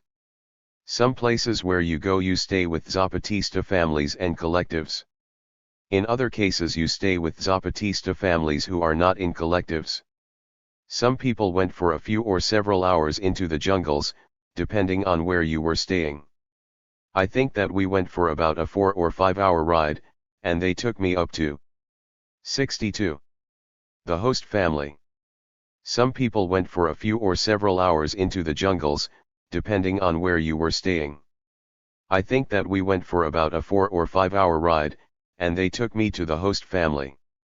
We didn't stay in the collective area because the family I was staying with had to work days and had chores, and by the time they would be finished, we would be too late to go to the collective, spend time with them and still get back that night early enough to be able to get up early the next morning. And so we stayed in these wooden houses with the dirt floors, the same types of houses that the sharecroppers had in the United States. And you have to go out in the field to the outhouses, to the cold showers on the outside. And this is in the jungle. I had a young host that they sent with me from Morelia to go with me. He was a 13. Zapantera Negra. Emery Douglas visiting an autonomous community in Ilimbo Bajo, 2012. Courtesy of Adalo. 63-year-old Zapatista. And he said, well, I don't speak English, and I said, well, I don't speak Spanish, and they said, don't worry, you want to go, you gotta work it out. So we got together. We communicated. When he said baño, and he pointed down there, I knew that was the bathroom. So I learned the word baño. And you could see not far from that there was a structure where they were teaching, and he had books and he had to take notes on what was going on. I saw that every evening. I stayed in the back of the store, and the family, the son and his wife, stayed in the front. We had cots to sleep on made of wood planks, with one blanket. There was a tin roof and the whole bit. He wanted me to teach him to count, so I taught him, and he would repeat in Spanish from 10 to 20. He wanted to look at everything on my computer. He would check out everything on my desktop at night, and he would download everything he could. He was sharp, because it's pitch black at night, ain't no lights, no electricity, and you have got to go down there at night to go to the bathroom, and there are no lights unless you have a flashlight. The toilet had a little thing on it for you to put the water in so that you can flush it, and so you have to go get a bucket of water and you would come back and pour it in the thing. So he said, when you go I'll go with you, so that he could provide security. Since I couldn't go down the hill by myself, I had to let him know when I wanted to go. It was work. We got up at 6 o'clock every morning. We went up the hill, about a quarter-mile to the shack, or the building where they fix the food, with a dirt floor, same thing, a 2x4 building and the whole bit. In the morning we ate tortillas and beans and had some juice or water. The first morning they told us we were going to plant corn, and so I assumed we were just going to go down to a field and go through a simple trail. It rains out there at night and then the sun comes up during the day and you go down a hill and it's kind of muddy. When you get down to that field you get to the place where they start chopping away, then you go down this trail that has red mud and rocks and you've got all this bushy stuff on the side, some of it overlapping, and you've got to chop it back as you go through certain areas. You start walking in the mud and your foot sticks down into it almost up to your ankles and you try to pull your foot out and your boot is about ready to come off. And you're used to city walking and the next thing you know you're flipping over into the mud. It was rough, but I stuck with it all the way through. One time I had to use this ledge where you can almost fall off, and I fell about 5 times that first day. The last time I fell they got worried, so they chopped up 2 sticks for me so that I was walking with 2 sticks. And you had to go through a pass where they have barbed wire, and they lift the wire so that you can pass underneath. Then we got to this particular location where we were going to plant the corn and where the slope was steep. 65. You had to take 4 or 5 seeds and plant them in a hole and put the dirt back over it. We drank fermented corn water out of a gourd, which they poured for each of us. Then we went back that afternoon. The next day we went in the opposite direction and picked coffee beans. It was amazing because, to them, walking on those roads is like a ballet. This was mud and stuff, and so as we were going in, this guy was coming out and he had a baby in his hands and he's walking on the trail like it just wasn't nothing. And I'm tripping and falling and the whole bit. It was amazing to see how, as he was coming out and we were coming in, a little while later, he had little girls, I guess they were his daughters, and they were running and jumping from rock to rock, coming in and coming out, to catch up with him. And so in this spot they had creeks, and you had to go down to get from here to here without falling in the water. And they were just jumping off and I was trying to figure out how I'm going to get down off of this and get over to the other side. So I just slid down into it. Then I had to figure out how I was going to get up the other side without falling down or slipping down. So there were 2 creeks to go over. The first one took about 25 minutes to get to. The other one took about 45 minutes to an hour to get to. And so we picked the coffee beans. I could hear folks on the other side but we never did see them. On the final day we went in the same direction as the second day, but we went right into the first part of the trail and off the trail a little bit to plant bananas. It was an amazing experience. Every day you get up, work, come back in the evening, and you stay at the location. We had a shower outside, on the side of a hill. We had a curtain connecting the mud wall to a stick. They have a water faucet connected to a well with a hose that looks like it comes from a car. So that's where you take your cold shower and you get used to that after a while. Even in the shower you're standing in the red mud they have everywhere. 66. They thought I was younger than what I was. I'm 71 years old. On the last day they asked me my age, and they were surprised to know how old I was. They couldn't figure out why I couldn't make it all the way up the trail. After I told them my age they understood. I'm a vegetarian and one day they had chicken on and I couldn't explain that to them and they couldn't understand and so they made chicken noises and I would say no. So we were able to communicate. Interview with Emory Douglas, Missing in Action Eve Rolow and Saul Kack at the Leonard and Bina Ellen Art Gallery, Concordia University, June 28, 2014. David Tomas, I had a question about the word spirituality, because of the way it was used in our previous discussion. As we know, this word is complex and ambiguous because of its relationship to invisible forces. I was wondering how each of you defines spirituality. Emory Douglas, well, my definition of spirituality is a higher power. There isn't necessarily a name for it, but there is a force, an invisible force that we are guided by. It's the invisible aspect of things. It's the unknown factors that become known. When they're unknown, they're part of this invisible force, the higher power that transcends all of us. Sol Kak, for us the spirit comes from the outside. We call this spirit Kohama. It is a being that lives inside of us and that is like the day, the creator of the day. It's two things. It's like the protector inside of us and the protector of the day. It's what we literally call spirit. It communicates with everything, with the earth and with everything that is in the earth. I could explain it as if it was a part of the body of a human being and where we live. So the body is made of veins and bones and arteries and everything that the body is made of. We are like one of these parts. We are one part of that grand thing and that is what we call spirit. Mia Eve Rolau, spirit is nothing I can put into words.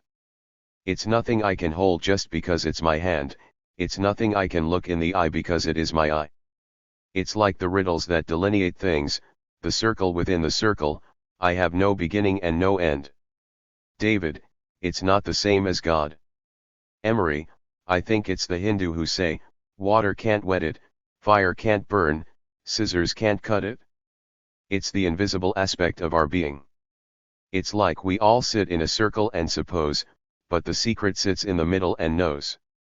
So we always learn the lessons, but we never know the whole of the lesson. It's an ongoing process.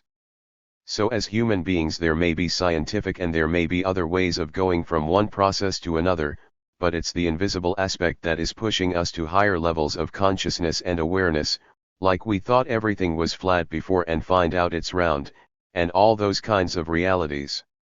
Marc James Léger, I have a question for Saul. It's about something written by Raoul Zebeki. It says that for the Zapatistas, in their view of the world, the idea of unity eliminates differences. It says, the logic of the Escuelita is opposed to that political culture of the electoral left. It's not about going to listen to the Indian commanders, but rather to share daily life with the common people. It's not about the discursive and rational transmission of a codified wisdom. Okay, let's say it's not rationalized. How does art fit into everyday life if you have something like the councils of good government and if you have iconic images, like the Red Star? What would be the connection between community government and art production? Saul, what's the part about rationalizing? Marc, that somehow the logic of the Escuelitas is not about political directives, according to Zebeki, and that it's not about a specific code or rationality, but everyday communal living. How does the everyday life aspect of culture translate through the good government councils? How do those groups shape art? How do you go from everyday life into a highly political articulation mediated by culture, like with the EZLN? 70. Symbolism, for example? There is an indigenous imagery combined with a political Zapatista imagery. Saul, there is a symbol, the Red Star. But you have to remember that for much time the government that controlled the indigenous towns didn't want to see the people. There came a time when the town was tired of this, and this is where the Zapatistas come in. They use their bodies, which they say in English is performance, which is to make a symbol of resistance. If for 500 years no one wanted to see them, now they put this on and they cannot be seen. So this is a form of manifestation, which can be seen to be political art. It's an action that says we are against the system. One government does not exist, one that controls and manipulates. The authorities of the town are the town itself. It's what we call the good government. You need to look at how in the towns, in the pre-Hispanic times, there was communal living. So what the towns did is put into practice once again the way that they used to live, a communal form of living. Art is natural. It's part of daily life. It's like communion with the earth. It's direct. I don't know if I answered your question very well.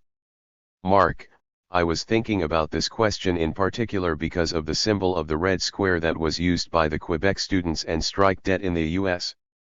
Saul, the Zapatistas have a symbol that is red and black. In the middle is a red star. The text is the name of the organization, the EZLN. The symbols that are made from the towns are not icons or symbols but simply a natural part of the way the people exist with the earth. David, where did the red star come from? Is it a Maoist symbol? 71. Saul, the red represents the force of the town and the resistance. The colors of the town symbolize in a natural way, like the colors of the sky. If you like to see it coming from Mao, then you can see it that way, but you need to put yourself in the context of where you encounter the star. In this case it's from the people. The original people from the town have another way of looking at the star. It's like a spiritual force from above, from the base of the house to the height of the moon. It all together forms the house. There are elements that exist that the people live with and take.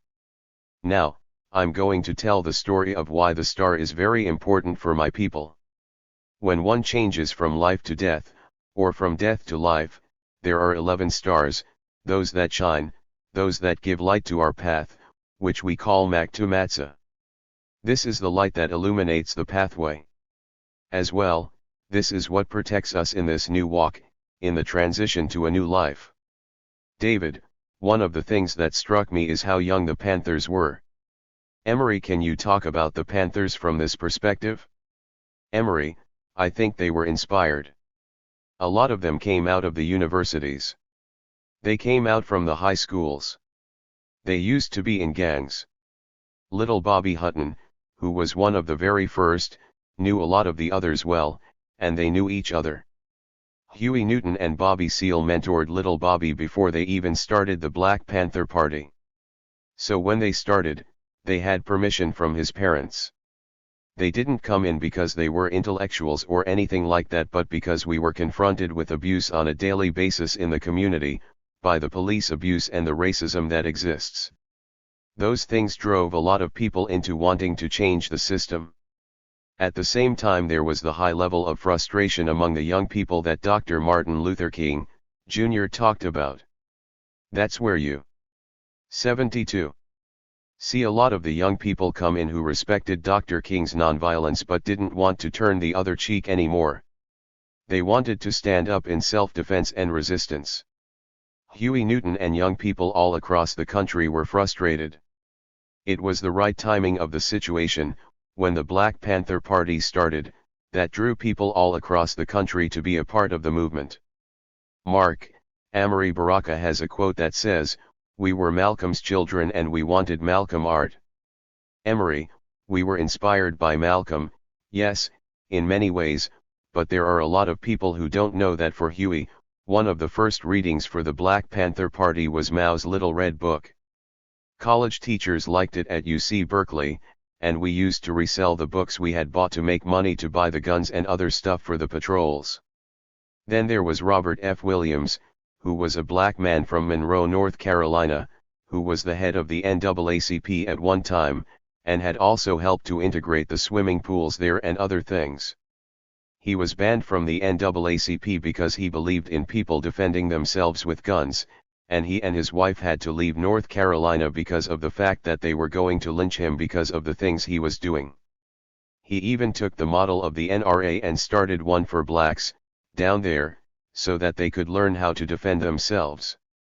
He wasn't in it for the same reasons that the NRA was in it, but using that whole framework so that blacks could learn how to shoot and protect themselves against the Klan, or what have you. He was run out of North Carolina. He went to Cuba. As a matter of fact, Amory Baraka Leroy Jones traveled with him to Cuba, along with others, when he first left. Then he went to Tanzania and then he was in China, and we used to see him, in China, sitting with Mao Zedong. Chairman Mao. 73. And so that was how many of us began to identify with the Chinese Revolution, because they were showing solidarity with African Americans at that time. Williams used to have a publication called Free Dixie, and he also had a radio station called Free Dixie, and he had a newspaper called The Crusader. Well, he was talking about revolution in that context. He came back I think in 1969 to Detroit, Michigan, which was very progressive then, in the context of those people who were in politics, particularly African Americans and activists. they refused to extradite him back to Monroe, North Carolina. And so he stayed there for many years until lawyers got the charges against him dismissed. So that's when he went back, but during that time all of this was part of the youth movement. This was college students and high school students who. You're talking about the Black Power movement, and Black Consciousness movement, where you begin to define yourself as who you are, as opposed to those who had defined you in a colonial way. And so you began to sign yourself and your name, call yourself African American, or Black American, as opposed to Negroes, the name given to you as a colonial subject. And so that's the name you were given, but when you began to resist that on the college campuses, then you called everything a child of God, or, you were demonized, you were called a communist or a red. All of these things went on during that time of change. And these young people, again, changing the names of the student unions from Negro Students Association to Black Students Association, received a lot of resistance from the administrators on the campuses all across the country. Because the level of consciousness that was being raised against the forces that were exploiting and brutalizing the community and murdering black folks all across the country. There was always readiness. People wanted to do something. And it just happened that the Black Panther Party, because of certain events that took place, like going to Sacramento. 74. That went all across the country and the world, through the electronic media, brought a lot of attention, and a lot of young people called in saying they wanted to start party chapters all across the country. Then there was the second event when Huey Newton got shot and a policeman got killed in Oakland. It was after that you had people calling in that wanted to join the Black Panther Party. So, as things evolved, other than young people, you had more elders come into the party. But it was still a youth movement. When you hear Huey Newton or Bobby Seale talking, you can see they were great communicators, very insightful beyond their years, particularly Huey. Marc, at the 2012 Creative Time Summit in New York, at which Mia gave a presentation, in fact, Tom Finkel-Pearl, the director of the Queens Museum in Brooklyn and now the Cultural Affairs Commissioner for New York City, said that young activists and engaged artists today should be thinking more in terms of Dr. King and less in terms of Malcolm X, that people should be thinking in terms of reform rather than revolution. He seemed to be saying that we need more constructive approaches that work within the existing institutional frameworks, and so on. What would you say to that? Emery, well, that's the mindset of some folks. You have to do it all, but if you have an organization and a structure, then you understand how you want to move and what you're about. You're about transformation and changing society. You're trying to do away with the old way of doing things, and trying to create something new. But then if you individually see things in such a way that you can't change certain things, that there are certain things that have an invisible aspect to it, that we don't know what goes on, and if you know that this whole thing is corrupt and that it ain't gonna work, you know. But still, you have to go through that process sometimes, to get to that 75 point where you can see that this isn't working. And so what do you do? What do you have to do next? I think that perhaps maybe this is where his thinking was. But maybe what he doesn't realize is that Malcolm X and Dr. King came together.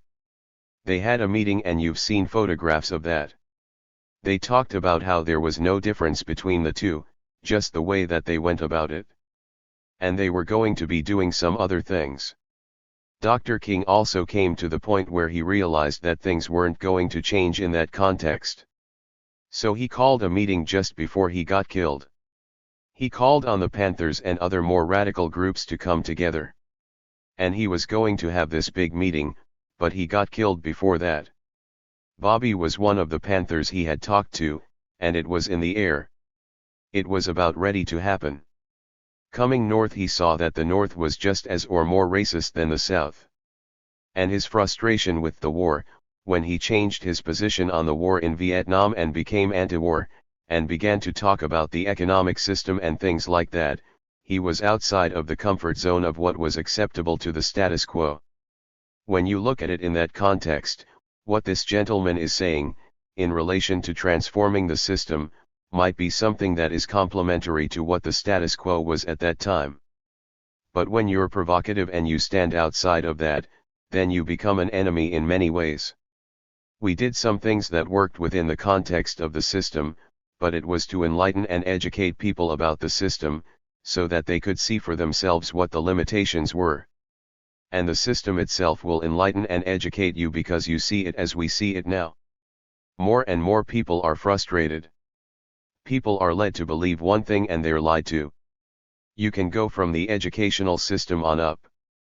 There ain't never been enough jobs for us for graduates. There never has been. People are saying that now. You've got people who have masters and PhDs and whatever they have. 76. They're working for 1 or 2 years at McDonald's and trying to survive. Then on top of that they've got debt to pay, $100,000 or more. So all of those things are educating people, enlightening people that this ain't working. So, I mean, you get the illusion of transformation. You may get some things from the pacification programs that they have to give you the illusion, but they only do that to a certain degree. I mean, you get certain people into the middle class that think they're doing good. They may even be progressive. Now they got in there and they have their little job. They have a house. They have a car. They may even have a mortgage. Now they have to focus on that. They can't focus on the we. It's the me who is trying to survive. You see what I'm saying? They have these little trinkets that are getting dished out. And they see this when they have a mortgage that they were lied to about and they've lost their home and the whole bit and they don't have a car anymore and they collapse. And so it's a whole dynamics there that, you know, that simply educates you and enlightens you. But there have to be people there at the same time who are showing you and enlightening people as much as possible. Marc, there has to be organization in addition to awareness. Some organizations have to be created so that the frustration has a positive way of being channeled and so that people can actually make those changes. You have to build a power base. Emery, that's a process too.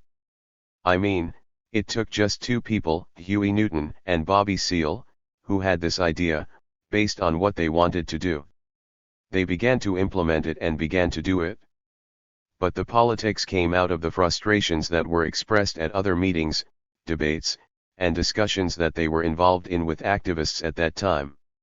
From the divisions that they experienced, I guess it just 77 wasn't working for what they wanted to do, and so they came together and developed the whole organization. David, I was wondering about your early influences. Because things you grow up with, like culture and environment, can be very important later in terms of both art and politics. Emery, just like any other kid, I was always making artwork, drawing on paper, doing watercolors, nothing that has any stuff to it, just abstract art that had no real meaning to it in terms of framing it for some kind of resistance or enlightening people about something. The beauty may have been in the artwork itself. I was in and out of the juvenile system as a youngster, and I always tell people that it was for illegitimate activities, it wasn't sanctioned by the government. When I was 18 I was going to City College, and the people at the juvenile hall knew me because my mother was legally blind and she ran a concession stand that they had at that time for people who were handicapped. Her concession stand was where probation officers and people who were coming to see their kids who were locked up could buy donuts, cookies, or candies, and stuff like that. I was locked up there off and on as a youngster, for being bad. So when I was getting ready to go to college, the counselor suggested that I take up art, because that's what I was doing when I was locked up. Then when I went to City College they suggested that I take up commercial art, which I did. That gave me access to learning lettering, to learning design, understanding the printing process, and all that comes under fashion design, all of it. Eventually I got to the point where I was good enough that they would send me on jobs. So I ended up working for a place that made fine wine goblets, doing display signs for their store, and advertising for the newspaper. I also worked at a silk screen factory. I used to do technical illustrations for doctors who wanted material for different departments at the school, chromosomes, and all kinds of stuff. 78. So I was developing my skills. City College at that time was a junior college. All you had to do was pay to get in, whatever that was, $50 or $100. The art department was one of the best, where they teach you to critique your work. I guess that would be down on a professional level.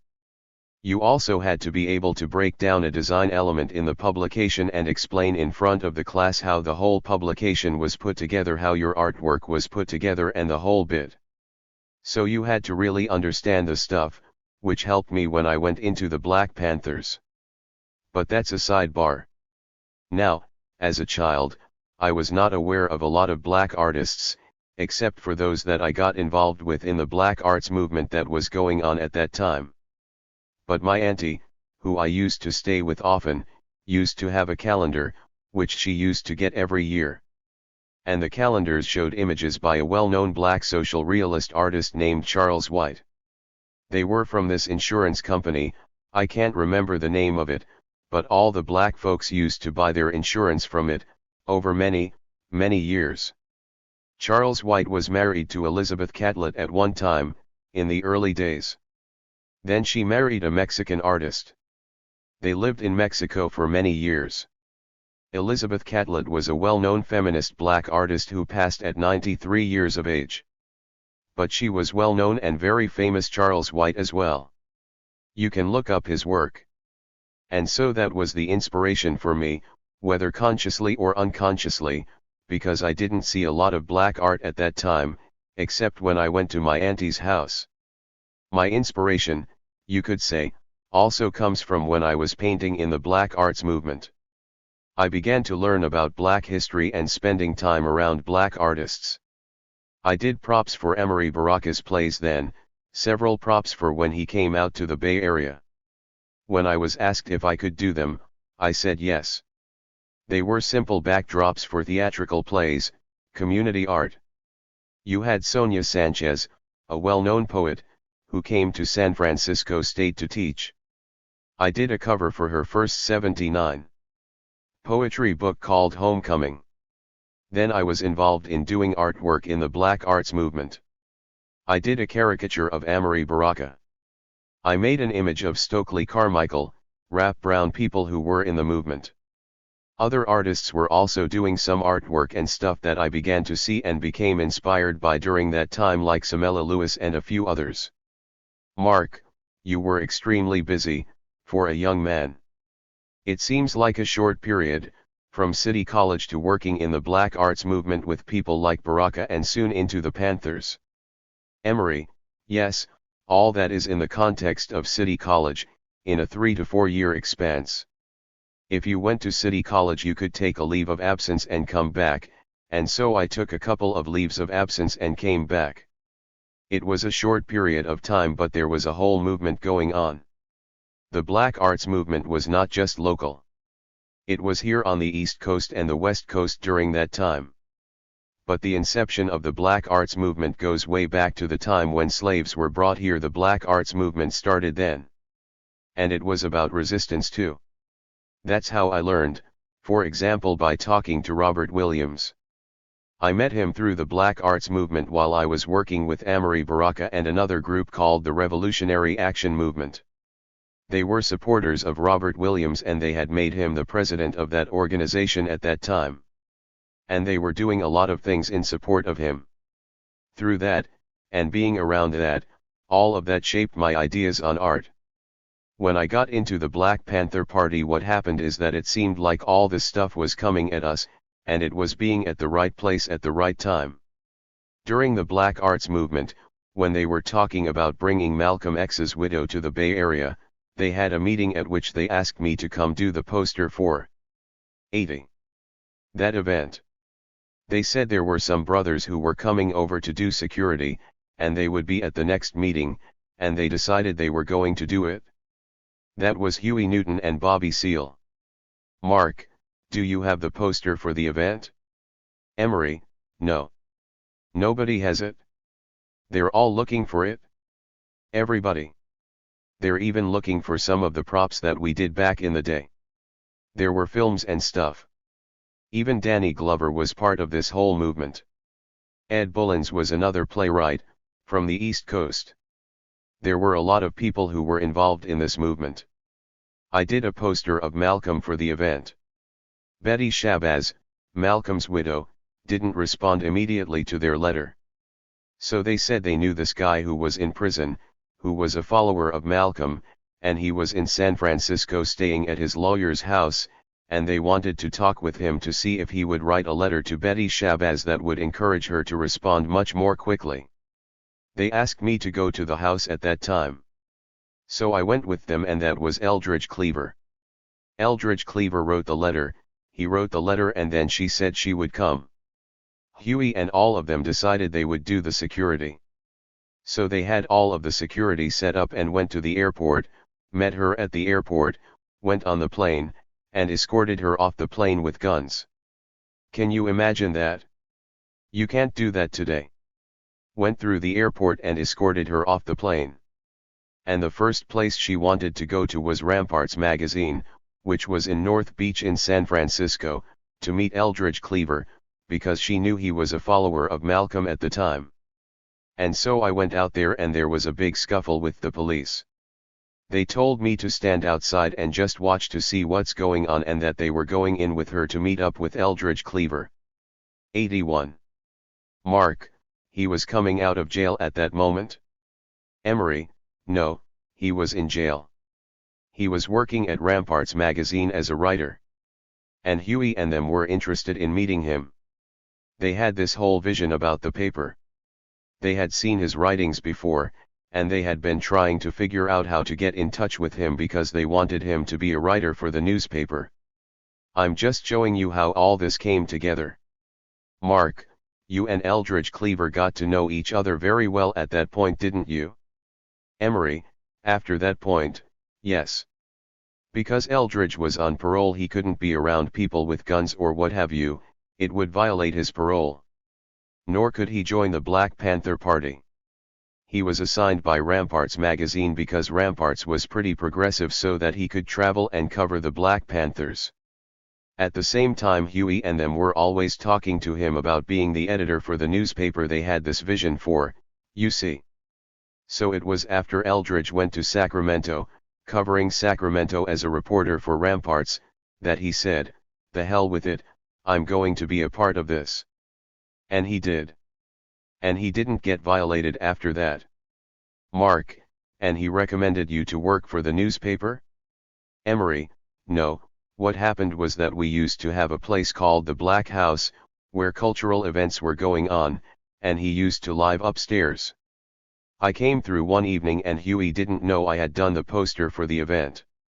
Eldridge told him that I was the one who had done the poster, and they said how much they appreciated it and liked it. I came back one evening to see what was going on at the Black House, and Bobby Seale was there.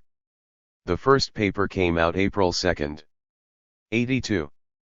1967, but it was a legal-size sheet of paper and it was done on a typewriter. And Bobby was at the table with a marker doing the headlines. And the paper was dealing with the murder of Denzel Dowell, a young black brother, 13 years old, who was mentally retarded and who was shot in the back by the Richmond police. And so they were doing an article on that event. When I saw Bobby working on it, I came in. No one was there except Huey and Bobby, and they were still talking with Eldridge, still trying to recruit him to join the party so that they could start the whole process of the paper. And so I saw them working, and I told them I could probably help them improve the paper, because I still had some materials from college like rub-off type and all this kind of stuff that could help them improve the quality of what they were doing. And I lived about a half-hour walk from there, because I had just walked from my house to there to see what was going on. And they said, "We're just about finished with this one, but you seem to be interested." So I said I would go get my materials and come back.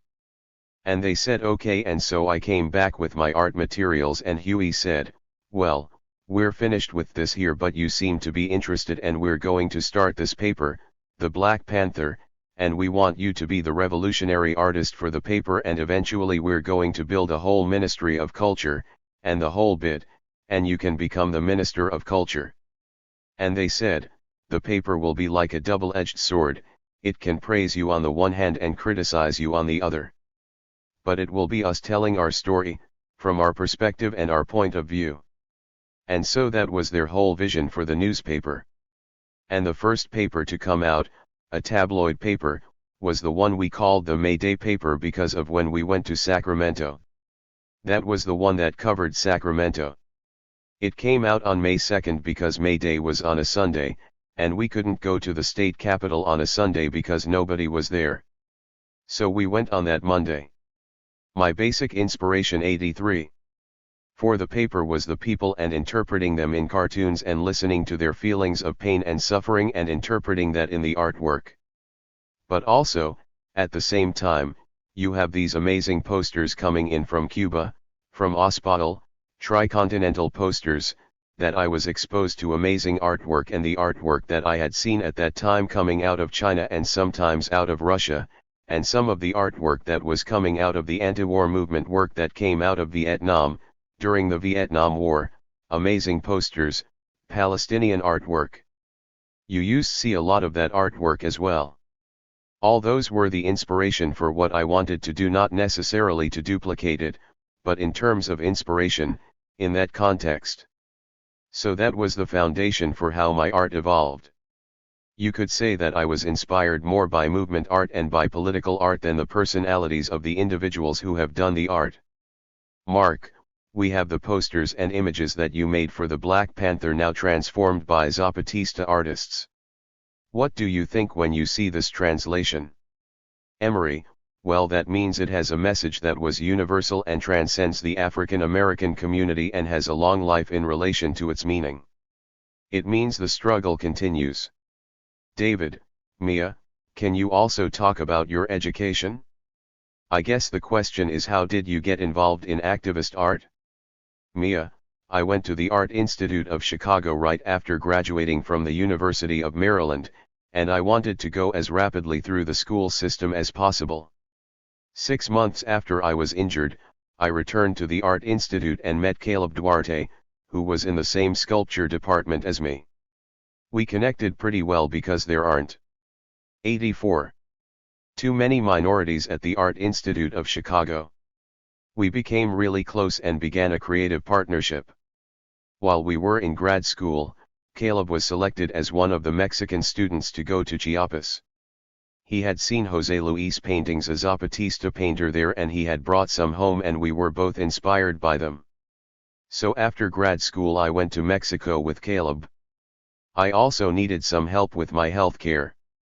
I thought it was a good idea to go to Mexico and get involved with plant medicine and benefit from the way the people are in touch with the earth, the body, and the natural healing that we have within ourselves. As soon as we got to San Cristobal, we found this space where the United Nations used to be. Our combined energy is pretty explosive. We're both dreamers and a little bit out there. We don't think in terms of reality. We think more in terms of what could be an amazing, creative endeavor. So we didn't have an immediate vision for the space.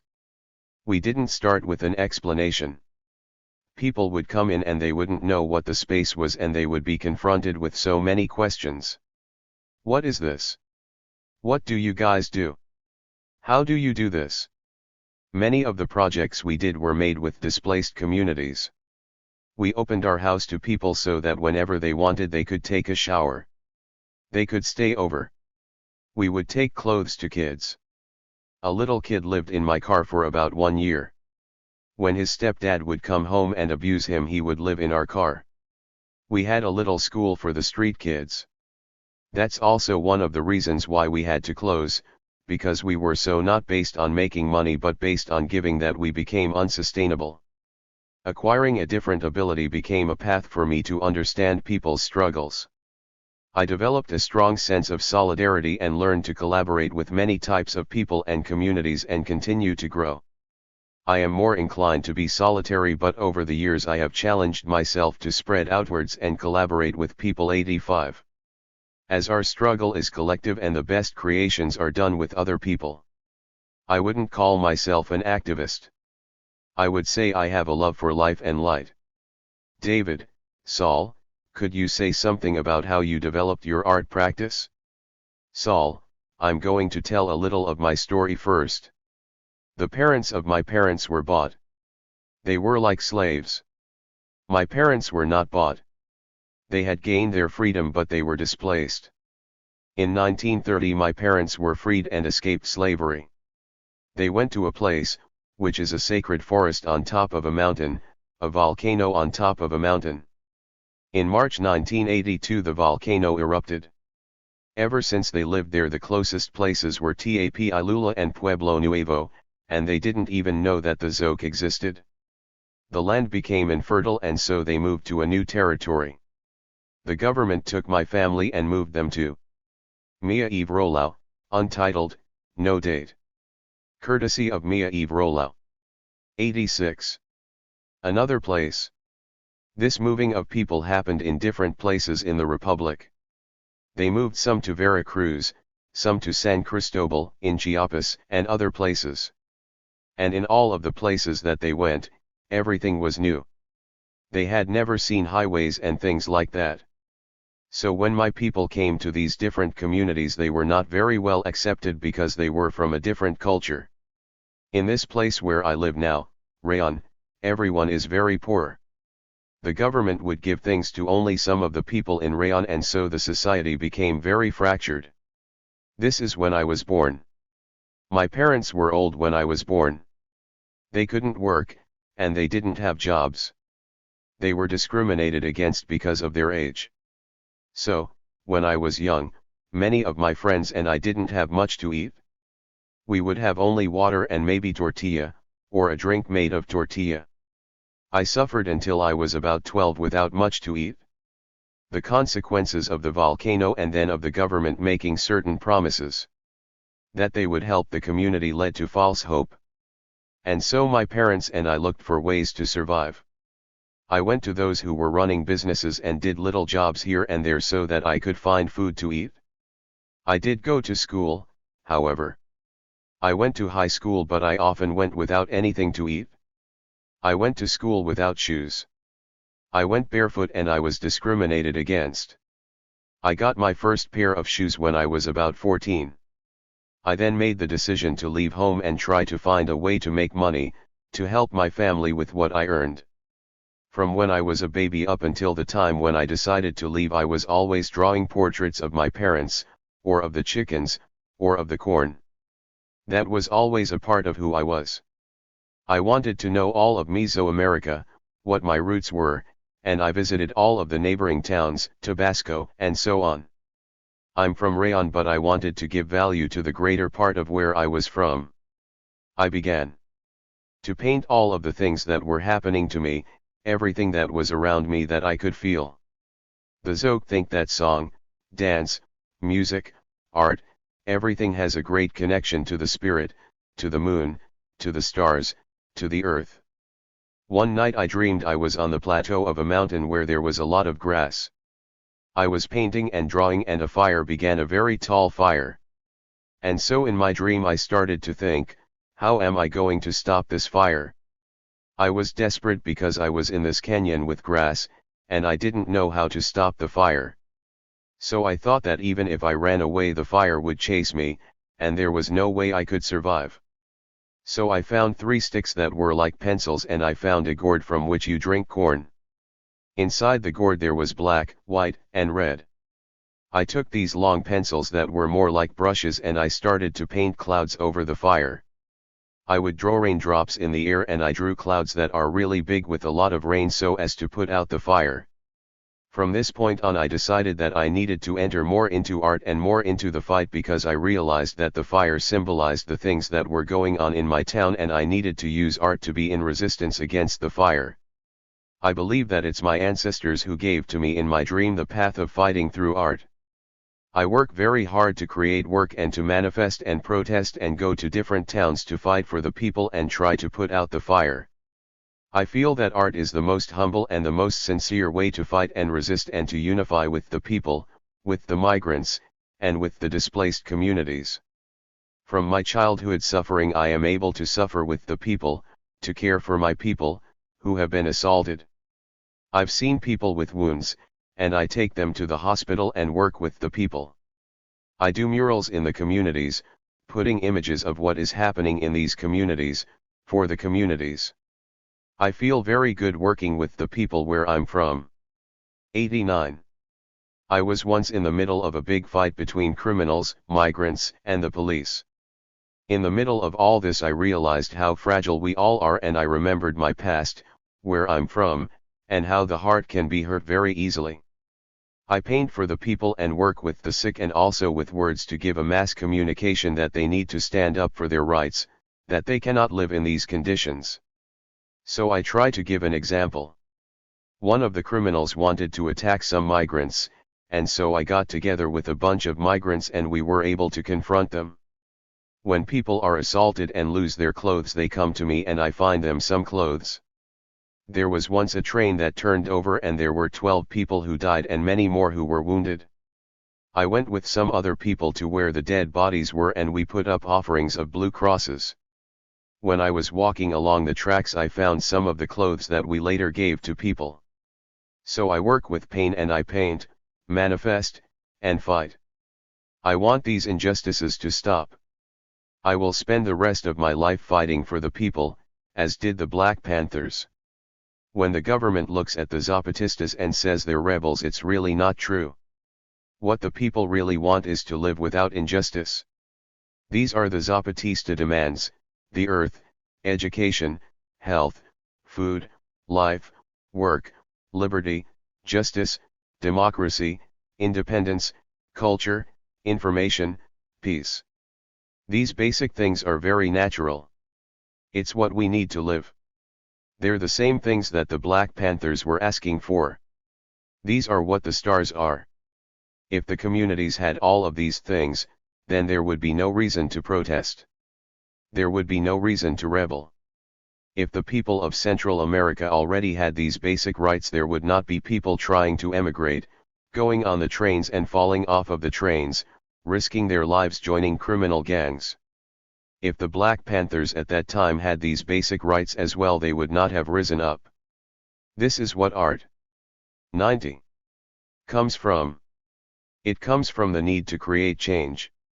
This is what creates Zapantera Negra as well.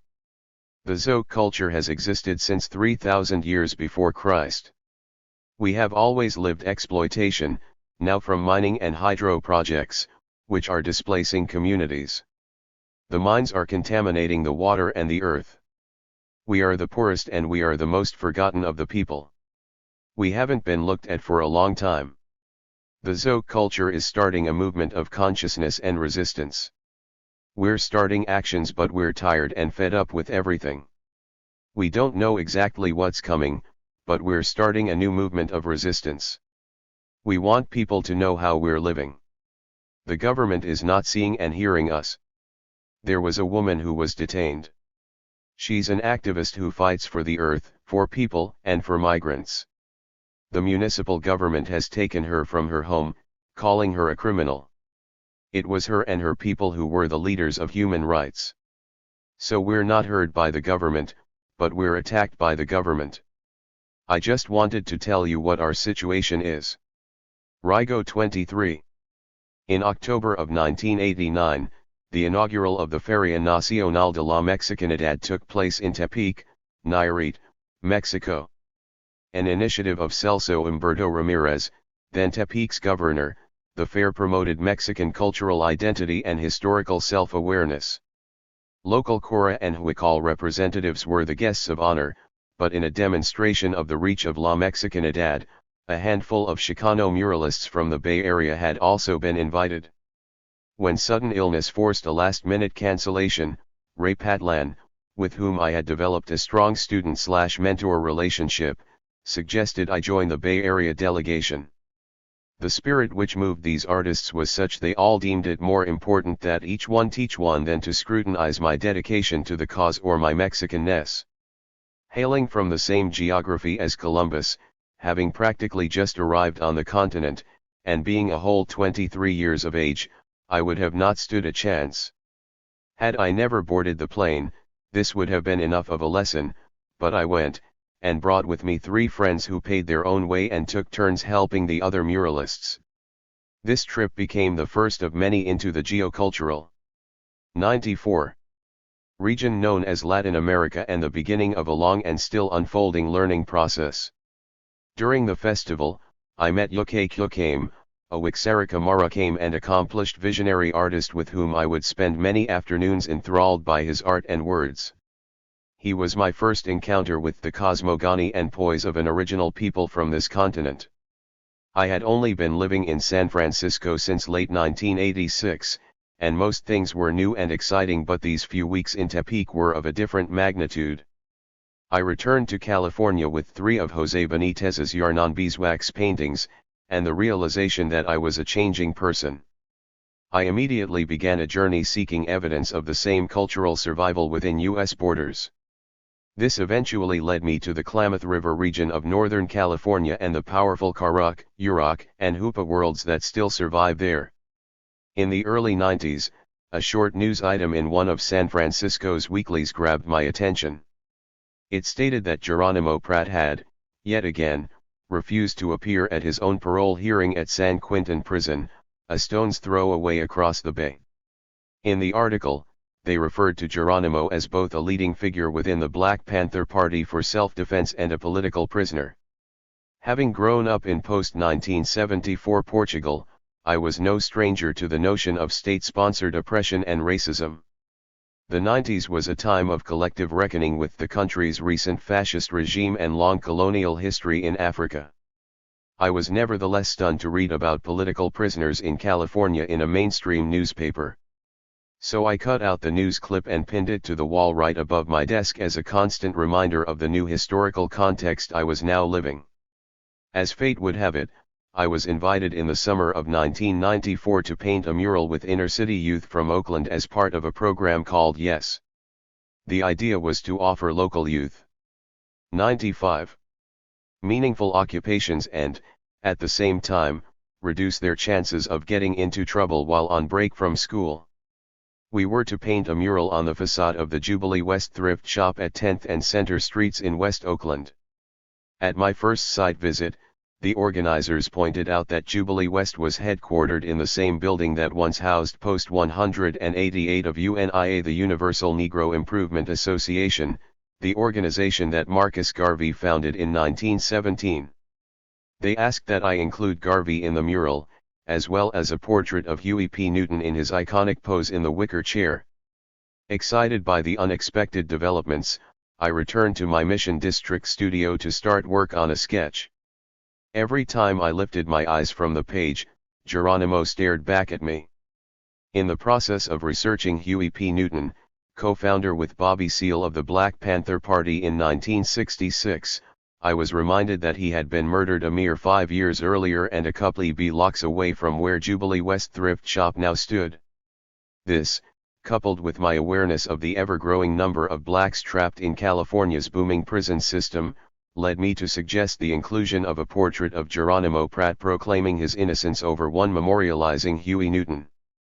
I believed this would give the surrounding community a sense of vindication and hope and an incentive to remain in the struggle rather than dwelling on the trauma still festering from Huey's violent and tragic death. It took some self-convincing to muster the courage to make such a bold proposal to the Jubilee West organizers, but they were kind, heard me patiently, and promised to have an answer by our next meeting. After they had discussed the issue among themselves, their decision had been unanimous: I should go ahead and paint Geronimo's portrait. Unbeknownst to me, this turn of events was about to profoundly shape my life. In the final design, Geronimo's portrait, prominently framed by a wide golden frame, spanned the full height of the mural. Only one of 96. His eyes was visible, peeking from a sliver of wall between 2 bar-covered windows. Running vertically along either side of his face ran the text, Geronimo Pratt / still innocent. Throughout the morning workdays, the group of youngsters who turned up was a lively bunch, continuously playing practical jokes on each other and teasing me about my accent. Because they were not allowed on ladders, they would paint the lower parts of the mural, and after clean-up time I would work on the upper parts into the early evening. Day after day, as the sun slowly arched down on West Oakland's sky, the volume on the neighbor's record player would rise up. Warm and soothing, or sharp and frenetic jazz would envelop the block. On one of those late afternoons, as I was wrapping up and about to head out, one of the neighbors called me from across the street from his front porch steps and asked, "Hey, where you from?" As was my habit, I told him I'm from Madeira Island, Portugal. This caused some amusement and he repeated the question, "Yeah, but where you live?" I was barely done with the O in San Francisco when he cracked up, turned to his friend and said, "Didn't I tell you? He don't even live around here." They both nodded and laughed some more. It was all uphill from there. First they offered to lend me taller ladders, then to fill my buckets with clean water, and lastly to keep the art supplies at their house, so I could work on Sundays when the thrift shop was closed. The jazz, in the meantime, never let up. In one of our short, sunset-lit interactions the neighbor dropped the bomb, "Does Geronimo know you're doing this?"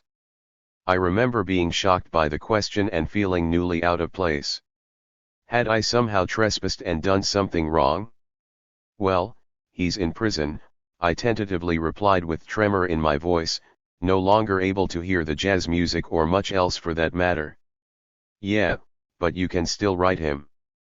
These words, though stern, rescued me from my temporary 97 deafness, and after a brief silence he delivered his finale with masterful tempo, "He'd love to know you're doing this." The BART ride back to 16th and Mission was surreal. I remained in a daze. It had never occurred to me that I could communicate directly with Geronimo and the history he represented. Sure, I was painting a mural about Hi MWITH, a group of young kids from West Oakland, but it never crossed my mind that I should write to him. Why would he care to hear from someone he knew nothing about? That said, I was in the situation to learn and be respectful.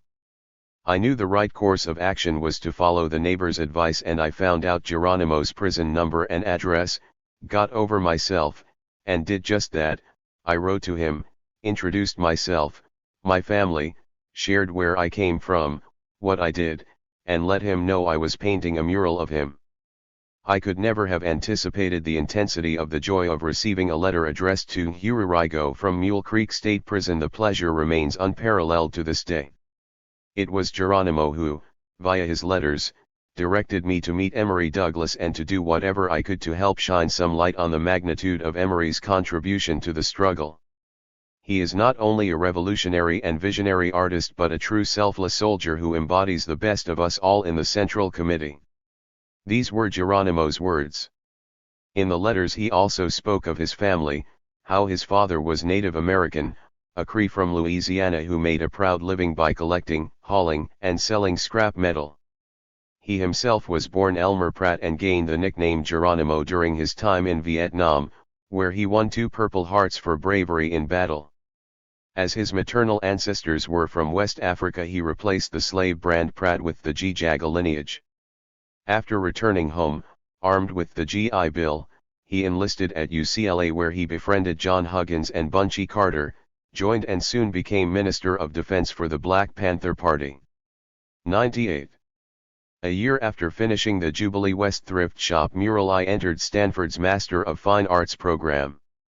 In my first week, during a break between classes, I found myself in one of the many campus bookstores.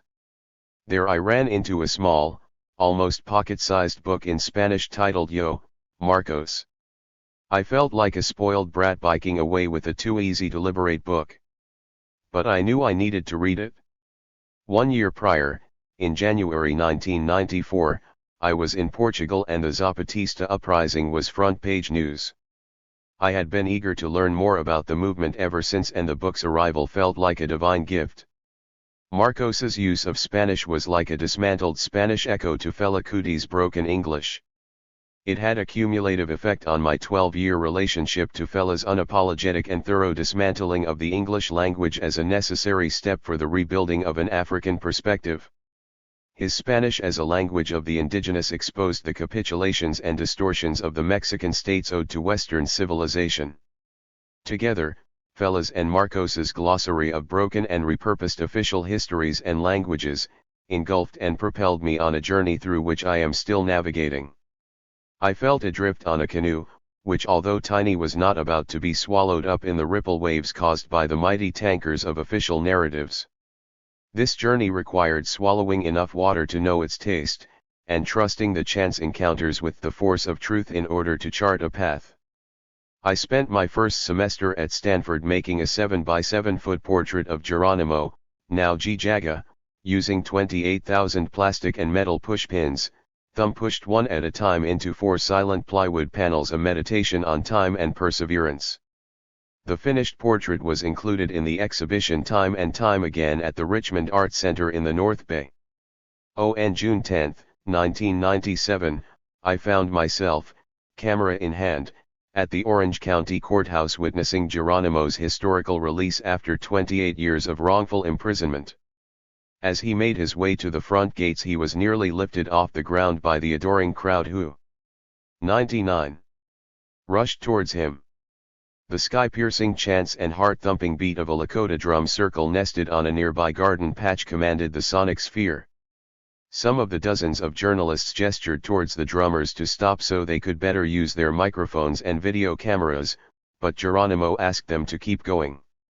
"This is so auspicious that I should hear native chants as I walk to freedom," he said. "What's your plan now?" one journalist screamed louder than the rest. "I plan to go see my mother. I've always been a mama's boy, and she has waited long enough." Eunice Pratt was then 93 years of age and had not seen her son for nearly a quarter of a century. A week later, on June 15, my parents were with me on the occasion of the Stanford University graduation ceremony. Like everyone else, I was handed a very official leather folder when called to the podium, only mine contained a note instructing me to turn in my final papers or I would not graduate. An expanded version of the Richmond Art Center exhibit was scheduled to open on July 1 at the Watts Labor Community Action Committee at 105th and South Central in Los Angeles. However, with Geronimo's unexpected release 20 days prior, we had to quickly adapt and reimagine much of it. Aside from the work dedicated to Geronimo's plight, an entire gallery showcased Emery's art. Mumia Abu-Jamal and Leonard Peltier had a section each, and one of the largest galleries was dedicated to a local teenager who had been detained by the police for photographing graffiti on a rooftop. The exhibition was retitled Guilty Until Proven Innocent in tribute to Geronimo and the Thousands. July 1, 1997, was momentous. Geronimo turned down a combo of ringside tickets for the Tyson/Holyfield fight with private jet to Vegas, and instead chose to come to the Watts Art Show. It was the first time we would meet him in person, and when we were introduced he gave me a clear mandate: "This is what you do, your job is to spread information, free all political prisoners." He added, "That portrait is bigger 100 than my cell was." Needless to say, Emory Douglas was there too, as were many legendary figures from the Black Liberation Movement. It would take me over a decade for a chance to visit Chiapas. It came in the winter of 2008, nearly 20 years after my initial visit to Mexico and my encounter with Yucay Cucame. That all, the 6th Intergalactic Commission of the EZLN Ejército Zapatista de Liberación Nacional had put out a call for like-minded people to converge in Aventec and Sidesea, in San Cristobal de las Casas, for the first World Festival of Dignified Rage.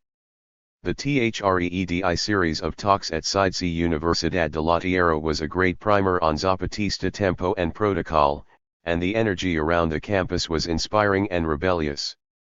More than a dozen buses filled with college students had traveled from Mexico City to attend. I was among the countless visitors from too many countries to name who had taken several airplane rides to be there. At night, campfires lined the entire perimeter fence separating the campus from the dirt road that serves the surrounding Colonia Maravilla.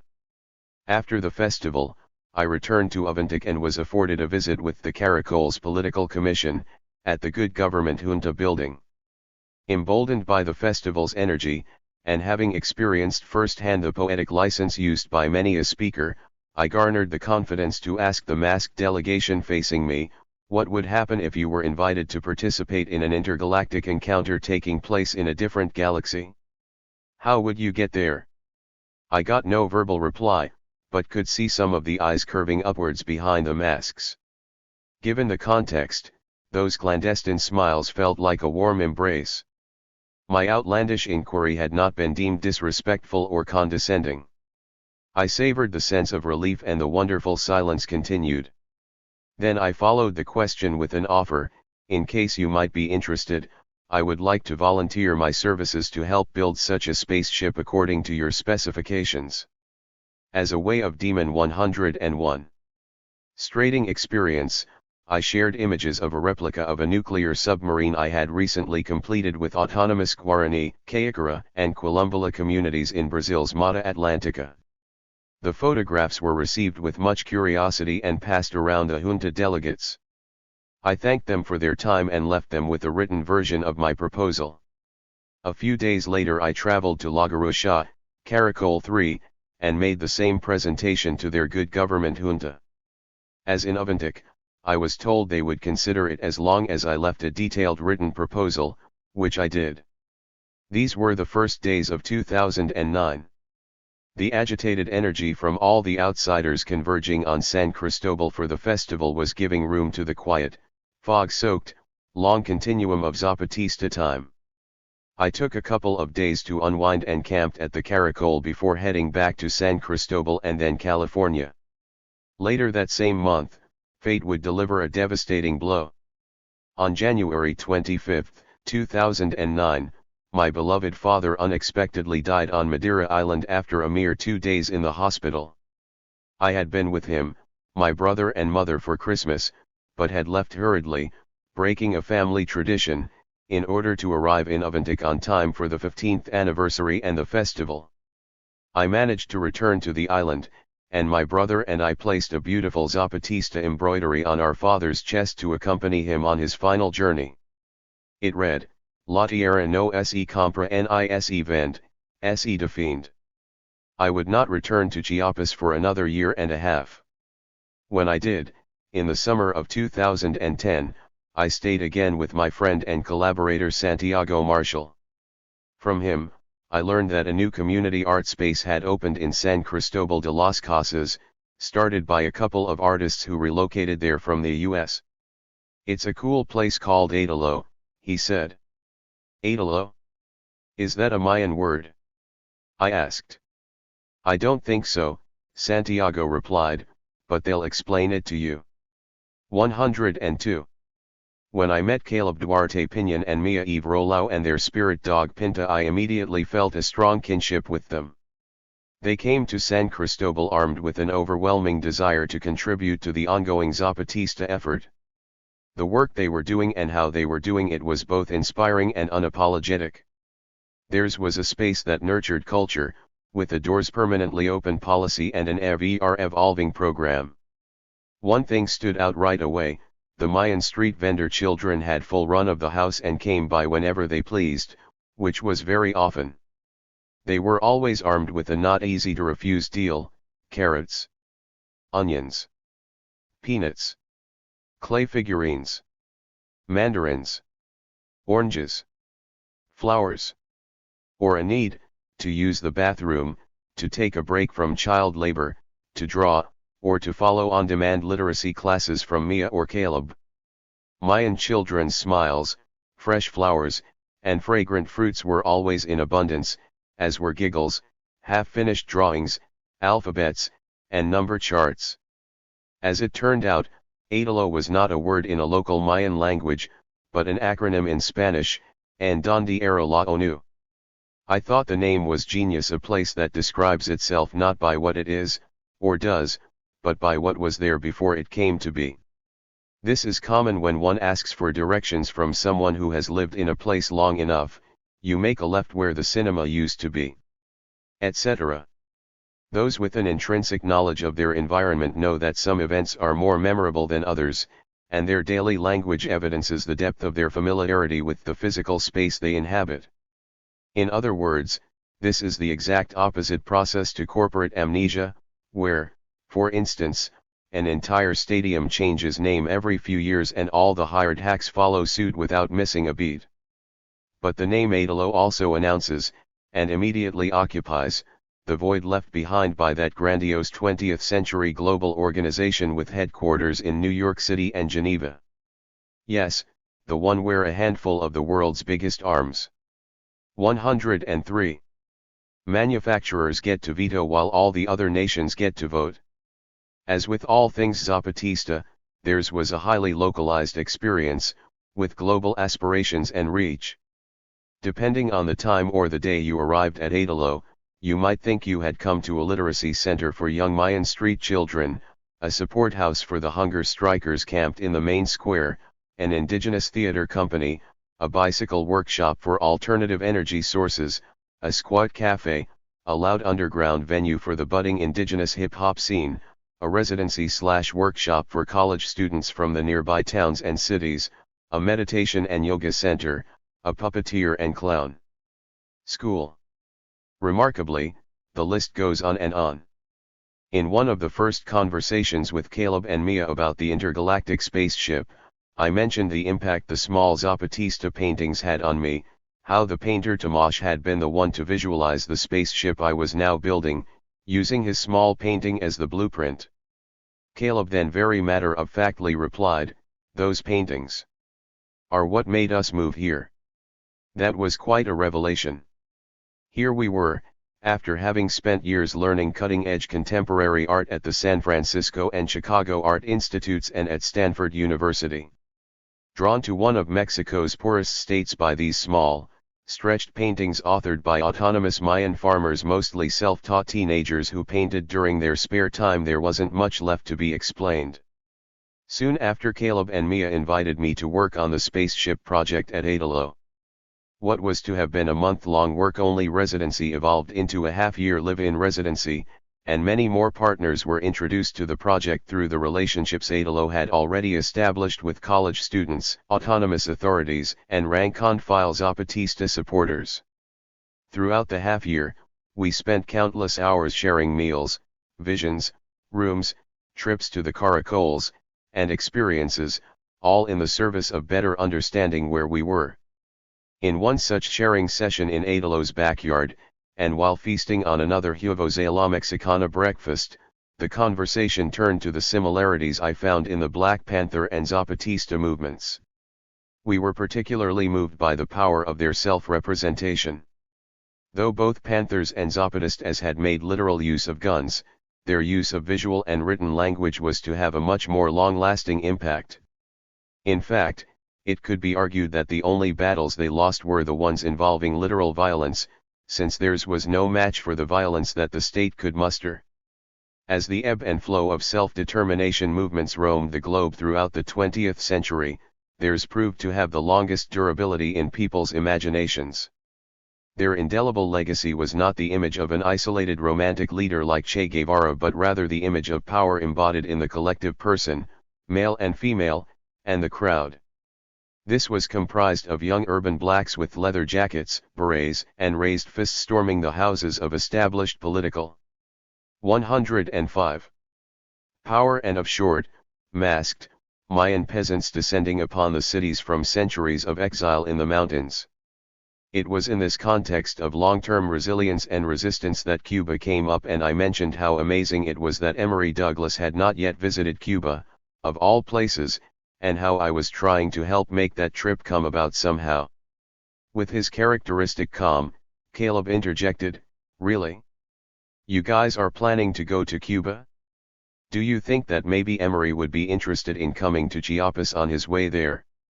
I replied that I obviously could not speak for Emory, but based on what I knew of him, I imagined that if we could find enough places serving vegan food in San Cristobal, he would be here before we knew it. We all took a nice pause to laugh, and then Mia added, "Come on guys, we have to do this." At that moment, over shared rice and beans, a new project was ignited. Our conversation then turned to the Black Panther newspaper, its DIY aesthetic, and how it matched the aesthetics and modus operandi of all the urban Zapatistas organizing the world over. 3 and 4 decades later, the web now plays a central role. Caleb suggested that we should invite Emery to Chiapas, and once he is in our company we brainstorm about the different possibilities to use art as a catalyst for bridging these two movements. Then, out of nowhere, I offered, well, the name would be a no-brainer, Zapantera Negra. We all laughed and cleaned up the table, for there was much else still to do in the day. Needless to say, Emery said yes to our invitation, and the floodgates quickly opened. At the January 2013 Centro Indigena de Capacitación Integral Universidad de la Tierra Third International Seminar of Reflection and Analysis, Emery greeted those assembled with an incendiary "All power to the people." They were on a gorgeous journey, weaving together not just Panthers and Zapatistas but generations of ancestors who continue to strive for a just humanity. An interview with Caleb Duarte Pinion. Marc James Léger, I would like to start with a few questions about what you had been doing as an artist before you decided to go to Chiapas. When did you get the idea to go there? What were the circumstances that brought you there? Caleb Duarte Pinion, I felt like a hope was rising from Mexican indigenous cosmology and from the forward-thinking political practices coming out of the Zapatista movement. It was based on their relationship to the earth, language, art, and on the not knowing. It was about the delinking of Western rationality regarding progress and success. It was not enough for me to consider capitalism as a great evil, or to create art within my own circles of artists of color, activist mystics, academics, and travelers. I had the inclination to seek out new inspirations and become part of a larger conversation, to seek out the adversaries of hierarchies of social organization and to experience creative forms of autonomy outside the controls of capitalism and the global market. I remember there being a spark that was inspired by the Zapatista movement after 1994, with the World Trade Organization protest in Seattle in 1999, the creation of the World Social Forum in 108. Brazil, the mobilization of environmentalists, and new creative forms of protest initiated by artists and collectives within the United States. Before this I had gone through a strenuous process of private art school education, with its own ideas about art and life and values based on Western aesthetic philosophy. I then started an undergraduate degree as a very isolated and quiet student with a transnational identity, speaking both broken Spanish and English. I migrated with my family from northern Mexico as economic exiles into the farm working towns of the Central Valley in California. I grew up in the 80s and 90s during the Cesar Chavez United Farm Workers boycotts, marches, and hunger strikes. I was politicized at an early age but still did not understand the depths of American imperialism, manifest destiny, and overall white supremacy. Art school was to be an escape or a revelation, but it only confirmed my disappointment. I struggled to find meaning and a justification for my work, to discover a newness or a universal language and experience, and without really understanding art world audiences, avoided labels such as identity art, multiculturalism, Chicano art, and political art. I believed that the spectrum was larger than what was known. The political and social commentary in my work came from the direct experience of inequalities within our immigrant Mexican communities and what I learned about the history of colonialism and the realities of U.S. imperialism, which was otherwise kept from me throughout my upbringing. I did not know. Art school then became a place of assimilation, of whitewashing and cleansing ancestral artistic practices and social convictions in order to fit into an art world dialogue as a token for an exclusive system.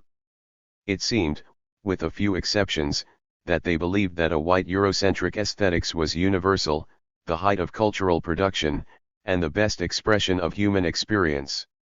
The San Francisco Art Institute, where I studied, was traditionally an experimental painting school. We schemed through the work of 109. Joseph Beuys, Fluxus, land art, and so on, but it felt somehow like ancient history and any political work was harshly labeled and dismissed. It seemed to me that the entire student population was suffering from a lack of substance, meaning, direction, and that in no way could one create works of originality or authenticity. The digital boom was happening, and we were trying to make sense of the postmodern artistic crisis. Then 9/11 happened and that changed everything. The political rhetoric and the nationalism that was sparked in all areas of the political aisle left me silent. No one seemed to want to make art. It seemed to be the first time that Americans experienced a collective national trauma at that level, at home. In the meanwhile, the traumas experienced by Native and African American communities were never mourned or taught to the general public. Hate crimes, race riots, fear, nationalism, revenge, the Patriot Act, the invasion of Iraq, Hurricane Katrina in New Orleans, the Asian tsunami, the War on Terror, Palestine. Because of all this, my art consisted of dead brown people and crumbled cement. But what I needed was something beautiful and extraordinary. Fortunately, after graduation, I was invited by an organization called Peaceboat, based in Japan, to participate as an artist ambassador to the World Social Forum in India. The art I witnessed in India, made by activists, sex workers, and indigenous farm workers, consisting of performances, altars, large installations by non-artists, was momentous for me. I saw dead bodies being paraded down streets with flowers and statues of gods and goddesses in the celebration of life and death. I witnessed art existing beyond museum walls, here and now. Western art creates a clear separation between itself and the direct experience of sex, death, birth, and ritual in order to clearly analyze it and to protect it from emotional or physical distraction. I later discovered other movements within the art world that provided a sense of solidarity, such as the work of Arte Povera, Land Art, the Situationist International, the 110 Beat Poets, Guerrilla Girls, La Pacha Nostra, Anna Mendieta, Gordon Matta Clark, Susie Gablick, Alfredo Jar, Joseph Buies, Theater of the Oppressed, Teatro Campesino, and many others. I then traveled to Cuba, Central America, Asia, and backpacked throughout Mexico and visited Zapatista communities. In 2008, I decided to return to graduate school and attended the School of the Art Institute of Chicago. I figured a master's degree in sculpture would help me along in the future, but I still yearned for ancient street interventions, the color, smell, and sound of social protest, unrest, and celebration, to feel the power of life manifested through diverse artistic media. And so after graduating I moved to Chiapas, to such a place where I could see all of this for myself. Marc, what happened after you arrived in Chiapas? Can you tell me about Idolo, and Donde era la ONU? Was the UN building occupation the first thing you did in San Cristobal de las Casas? Caleb, while in grad school in Chicago, in 2008, I was invited by the National Mexican Museum in Chicago to fly to Chiapas to meet with and interview artists for a show in Chicago. I took that time to visit Zapatista territories and visited Octeal and the University of the Dirt in San Cristobal de las Casas. Octeal is a small community that experienced a massacre of 45 women and children in 1997. This was done by paramilitary groups supported by the Mexican government in retaliation for the Zapatista uprising. The 3-day ceremony I witnessed was full of installations consisting of performance, painting, music, and video projections, with an international audience of artists and activists, which the so-called art world would have simply labeled a traditional religious Mayan ritual. For me it was a contemporary artistic and cultural event. It was here and in the 111. Now. I knew then that I needed to come back. In 2009, after graduating, the museum flew me back for a second visit for an art exhibition at the Jaime Sabines Art Center in Tuxtla Gutierrez, the state capital. I asked for a one-way ticket. I then invited Mia Eve Rolau to join me, who has been a pillar of the Idolo project in her assertion of art outside conventional notions of reality. She had been an artistic partner and collaborator since graduate school in Chicago. We had been exploring isolated body sculptural performances due to specific circumstances she had found herself in. While in her first semester of graduate school, Mia suffered a car accident that left her paralyzed from the waist down. She looked into options to treat her severe nerve pain in the US, and the limited options of Western medicine involved numbing drugs or an implanted Idolo Inaugural Ceremony, 24 Horas, 2009. Idolo opened this space by inviting over 50 artists for a 24-hour celebration. Courtesy of Idolo. 112.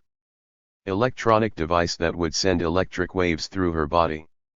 We knew about traditional healers in Chiapas and Oaxaca, and so she decided to join in on the journey to discover natural holistic medicines as well as art as a healing path. Her pain recurred every 20 minutes on a daily basis and it was severe. After 4 years of exploring holistic traditional medicines, we can say that Mia has found natural cures and practices for her physical condition. But before reaching this stage, we tried many things. I would bury her in hot sand for 2 hours a day, wrap her up in clay and canvas, spread creams and medicinal drops, and place heat with open-cut plants taped over her body. It was a circus of body performances based on suffering and need, functional theatrical actions of self-inflicted false and lively hopes for cures. These isolated performances soon became community performances extending into larger social and political investigations. Looking back, everything was interconnected. Our personal and creative paths lined up in Chiapas. When Mia moved to Oaxaca to work with a physical rehabilitation center in Pina Palmera, I left for Chiapas to look for a suitable art space. While in Chiapas I happened into the occupation of the offices of the United Nations where over 100 community members occupied the central plaza. There were large crowds camping in front of the offices and about a dozen people made their way into the building for several days. At the time, I thought very little of it as I was on a mission in search for the perfect soon-to-be art space. This kind of occupation is a common practice in Chiapas. A few months later, I found that the United Nations had moved to another space and that the building had been empty for several months. I gave it a look and it was a perfect fit for what we had in mind. For the next 4 years, Idolo became a house of experimental art, community collaborations, musical and cultural events. It became a crazy house. Marc, how did you approach the people in the community and how did you manage to get so many artists involved? Caleb, San Cristobal de las Casas is a diverse city of academics, activists, musicians, small theater collectives, environmentalists, scholars, tourists, gypsies, and travelers. It is a small town with several universities. It is a place with a high level of mystical energy where past and present histories are still very visible in the clash between indigenous and mestizo identities. What was clear was that the artists needed a space to exhibit, perform, and create. Idolo became a meeting place and hub for these creative and restless agitated folks. All we did was open the doors, set up no real mission statement, and started organizing. Our personal mission was to see what would happen.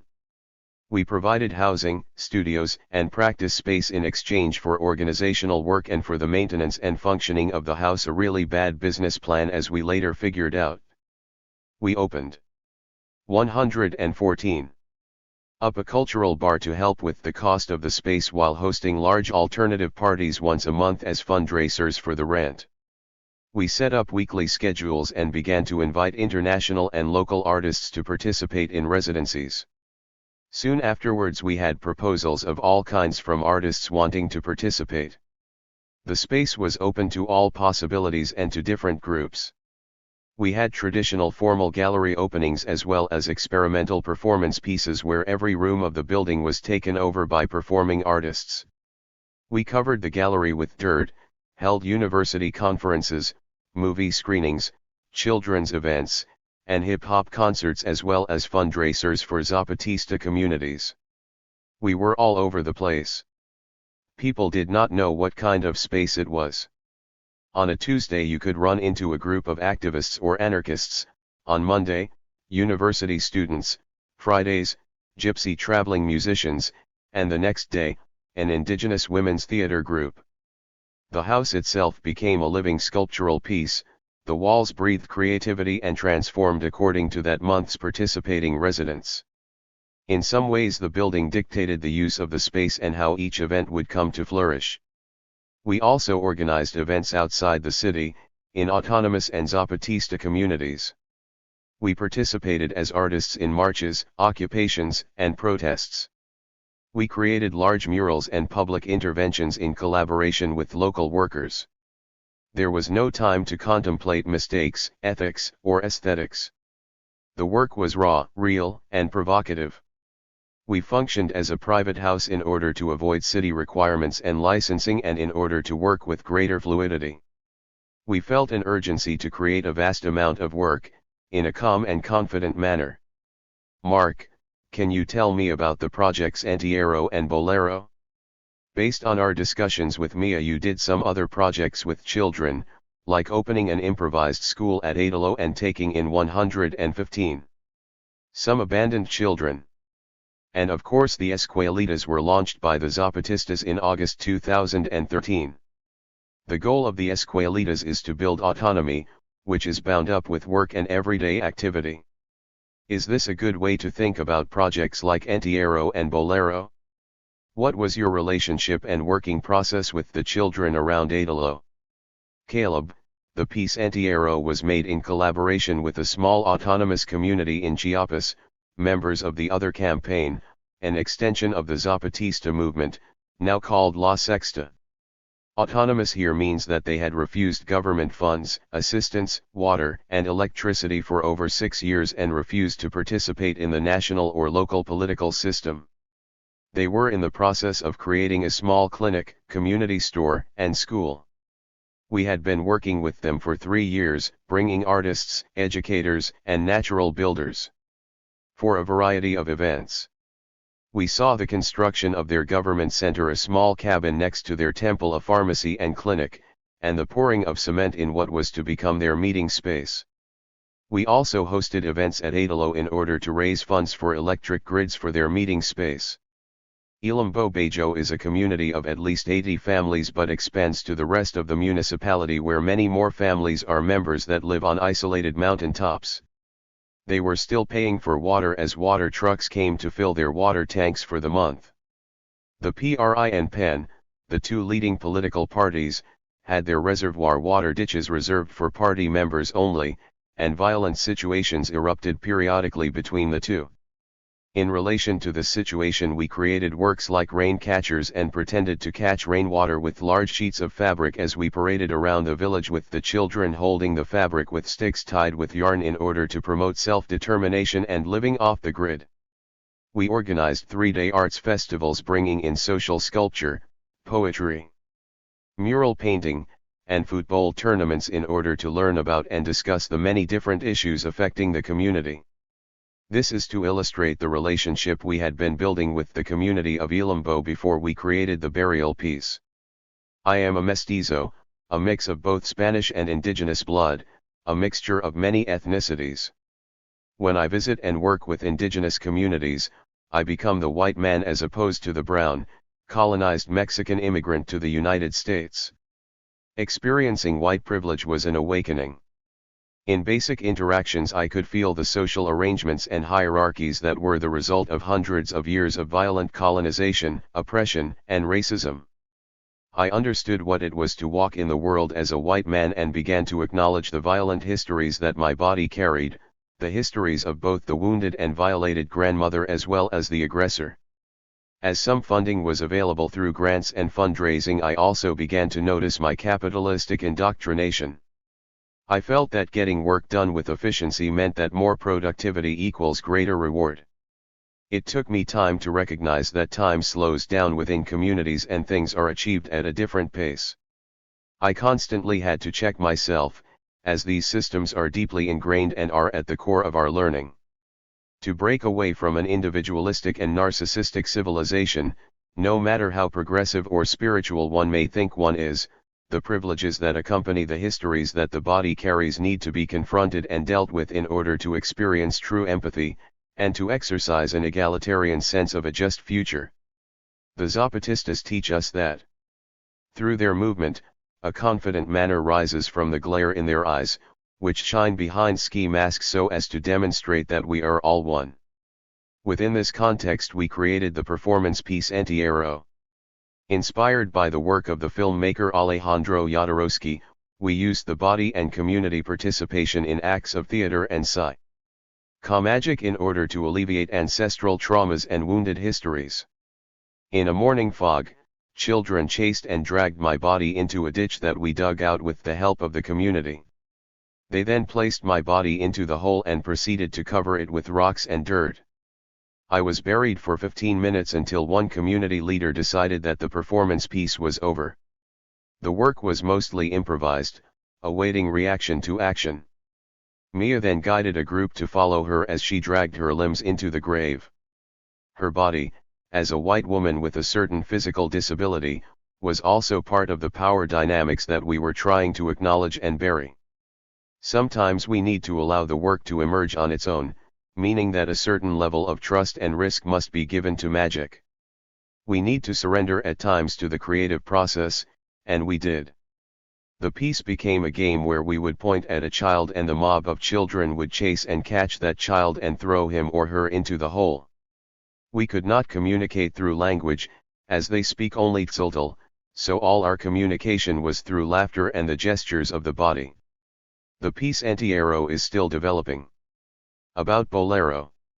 In San Cristobal de las Casas, child labor increased 397% between 2000 and 2010. There are 2,481 working children in the city of 280,000 people. Children work at selling artisanal products, candy, cigarettes, and fabrics. There are also many shoe shiners, trash pickers, and window washers in the center of town and around the markets of the city. When one walks through the cities of Mexico, shoe shiners, especially children, become a somewhat beautiful and possibly romantic or picturesque scene, uniting the present with the past. For many tourists or Western travelers, the sight of children cleaning shoes may cause a temporary sense of outrage towards the economic inequalities and working conditions that exist in Mexico today. Either way, the children are mostly ignored. But for the children and their families, this work is a considerable part of the family. 121. Income. Perpetuating Mexico's racist colonial history, the Mexican political establishment imposes a naturalized ideology of inequality onto the indigenous working class. In this way, the children simply become part of the colonial and architectural landscape that the city's history silently carries. Bolero is an ongoing performance project that collaborates with 10 indigenous working children and youth in Chiapas. An initial 7-day workshop resulted in a 4-hour public performance where gesso block casts were made in the size of their shoe shining kits. These gesso blocks were then carried to the center of town where the children carved out details of textured wood, nails, and cracks. Their hand movements mimicked the gestural movements of shoe cleaning. After 4 hours, they began to break and destroy the sculptures, sending pieces of gesso flying at the public. The questions asked had to do with labor versus play, creativity versus work, and working children now seen as artists. We continued this investigation and workshops 1 year later. This time the sculptural performance was based on the ideas of physical disability, socially sanctioned poverty and inequality, and ideas of social mobility within the economic and political structures of Mexico. Within this 5-day workshop, 10 children and youth carved into gesso while conversations and discussions of these issues took place. Wooden boxes were built to the size of their feet and poured gesso covered their naked toes and ankles. This resulted in having cement-like blocks in the place of feet. In order to walk, they had to carefully drag their heavy limbs little by little. Once in the center plaza, they began to chip and carve the weight off their feet until fully liberated. Bolero is a project that speaks to the issue of wealth inequity by exposing the realities behind child labor. It is an attempt to become physically abnormal while placing oneself in a public place for an audience's contemplation. At times some participants felt ashamed. 122. Strong, entertained, and proud. At other times they felt creative and enthusiastic to act, but at other moments, as Juan Diaz expressed while speaking in Tzotzil, the ideas of ancestral slavery came to mind when dragging my foot in a line with the others while making our way to the center plaza. During the residency program, many visiting artists wanted to work directly with the child street vendors, and so we set up summer programs where musicians, circus people, and visual artists could work with the children around the city of San Cristobal. It was consistent at times and not so much at other times, since we had a large artist resident turnaround rate due to the nature of our project. Throughout the year, Adalo opened its doors after 2 p.m., at which time the children would come in and out of the building, becoming exposed to the artists, art courses, and artistic activities going on in the house. This contributed to promoting a growing relationship with the space. At its peak during any given summer, we could expect over 30 children and their mothers participating in our programs. During slower moments we had over 7 children regularly visiting Adalo and participating in more intimate artistic sessions. La Escuelita Zapatista was created to celebrate the 20 years of autonomy achieved by the Zapatista communities. The Zapatistas had not opened up in such a way since 2006. Homes were open to the outside world, to live, work, and learn for 5 days from the Zapatista families themselves. We helped register a group of international and local artists and activists to participate in the Escuelitas and to paint a mural in Zapatista territory with artists Emery Douglas, Fabiana Rodriguez, members from the Just Seeds Collective, and many others. Marc, I'm interested in the mix of art and militancy that is at the core of both the Zapatista struggle and that of the Black Panthers.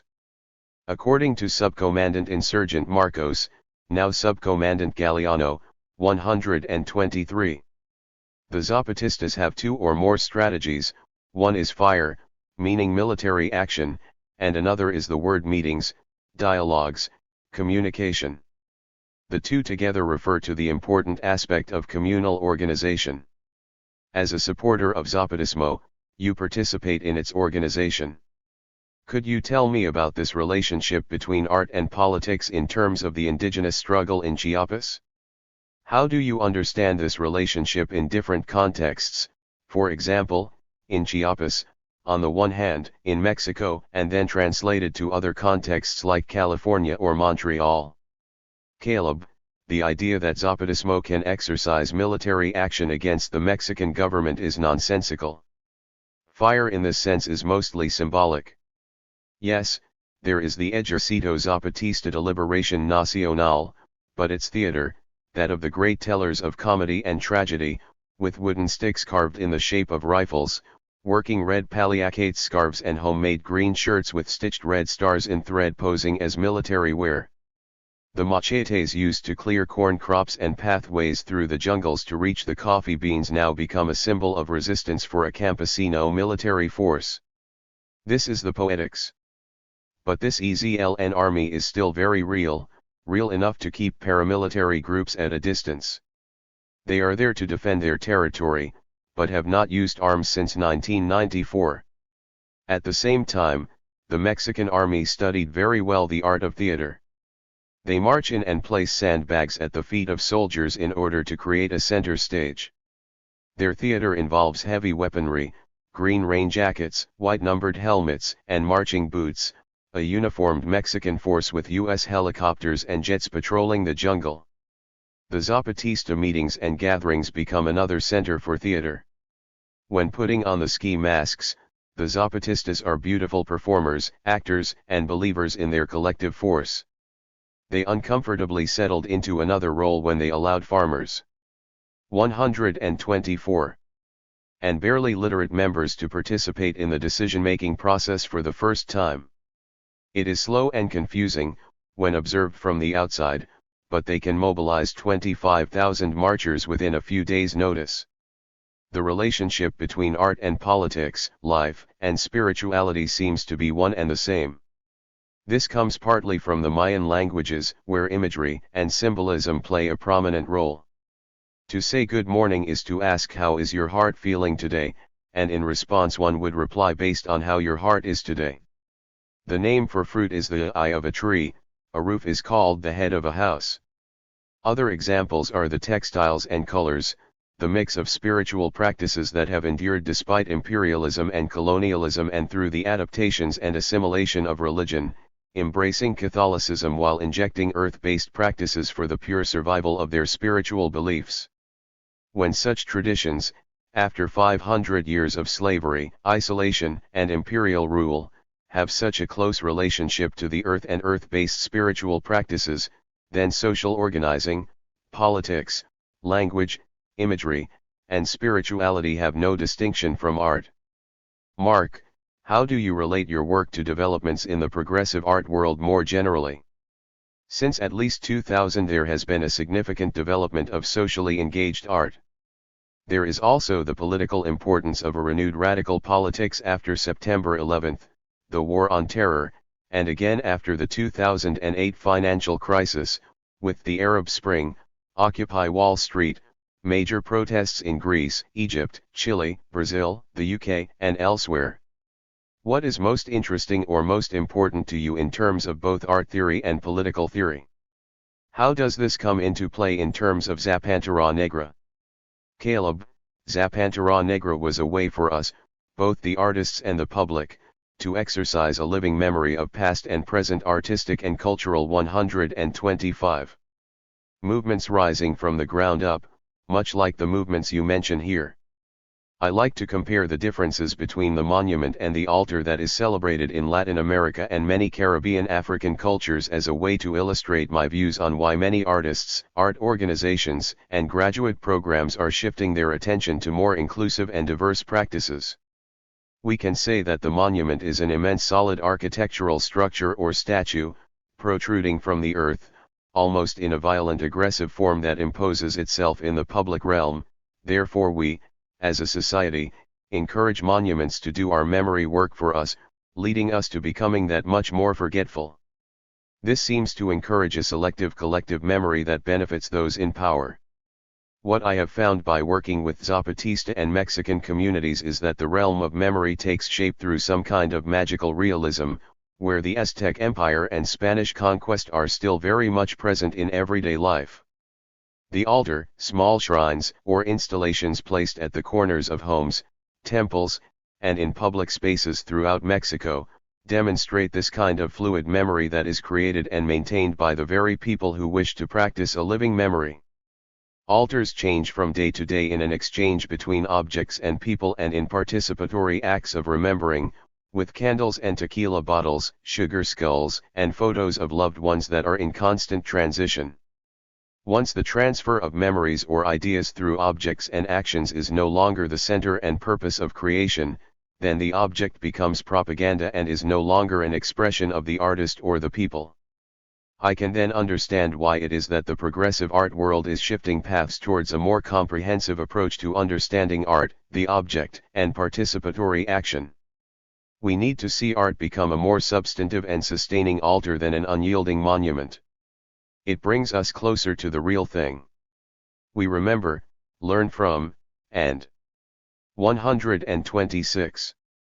Honor the artists and collectives of both rebels and sellouts from the last century, the Dadaists and Fluxus, the existentialists and the minimalists, the mothers of the Plaza de Mayo in Argentina, with their protests as performance for their disappeared children, the Black Panther Party, and the abstract expressionists.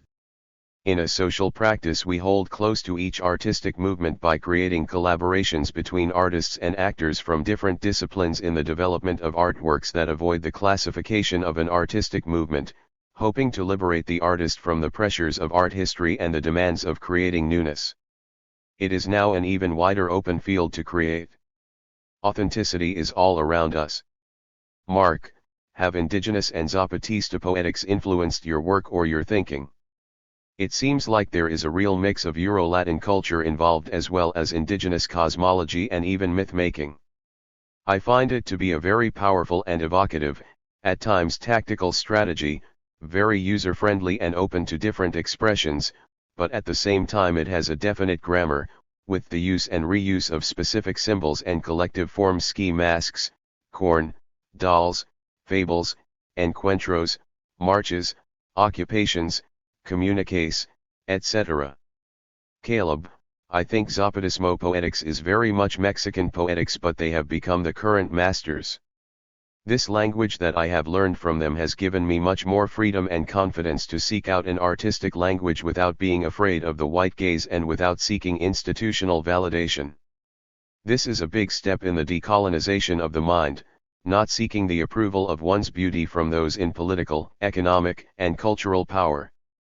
The purpose is to communicate with the imagery that is closest to us. In Zapatismo it may be corn, the earth, dolls made of old clothes and sheep's fur, marches as public demonstrations, and their communiques as their poetics. For me it may be construction materials, digging holes, and organizing community art gatherings as acts of psycho-magic. It is a good place from which to make art. What inspires me about Zapatismo is their sense of humor. I have come to realize, through their struggle, that art has been the vehicle of reason, meaning that we are able to admit, or come to the conclusion that sometimes we don't know if we have reached a moment of enlightenment or that we are experiencing a moment of insanity.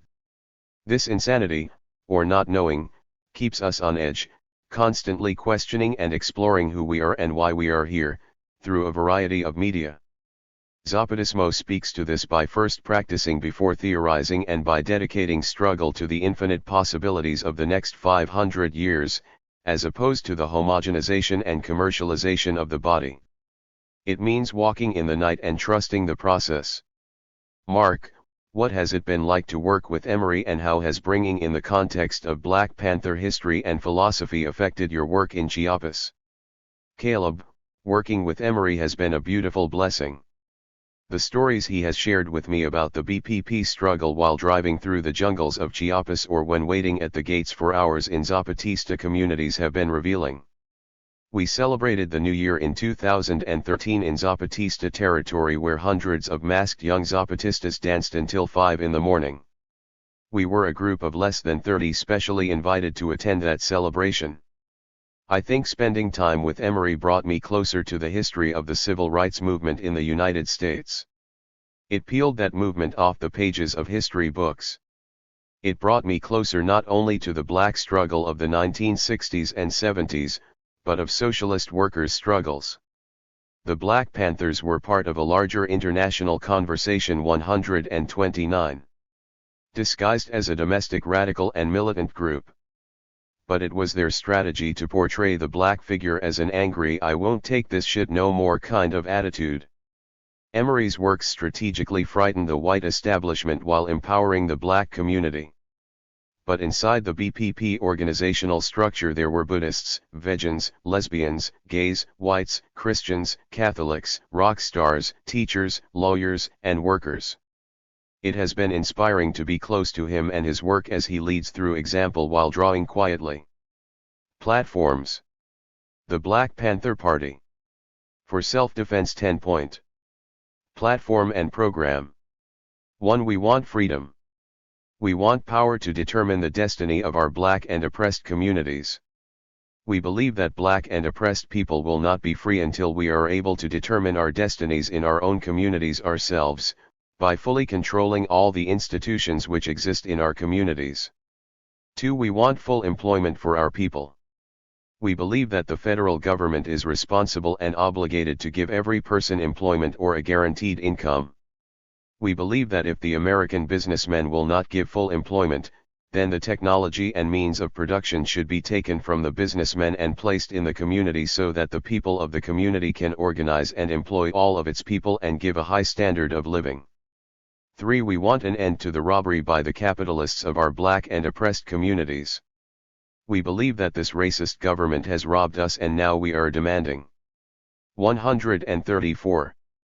The overdue debt of 40 acres and 2 mules. 40 acres and 2 mules were promised 100 years ago as restitution for slave labor and mass murder of black people. We will accept the payment in currency which will be distributed to our many communities. The American racist has taken part in the slaughter of over 50 million black people. Therefore, we feel this is a modest demand that we make. 4. We want decent housing, fit for the shelter of human beings.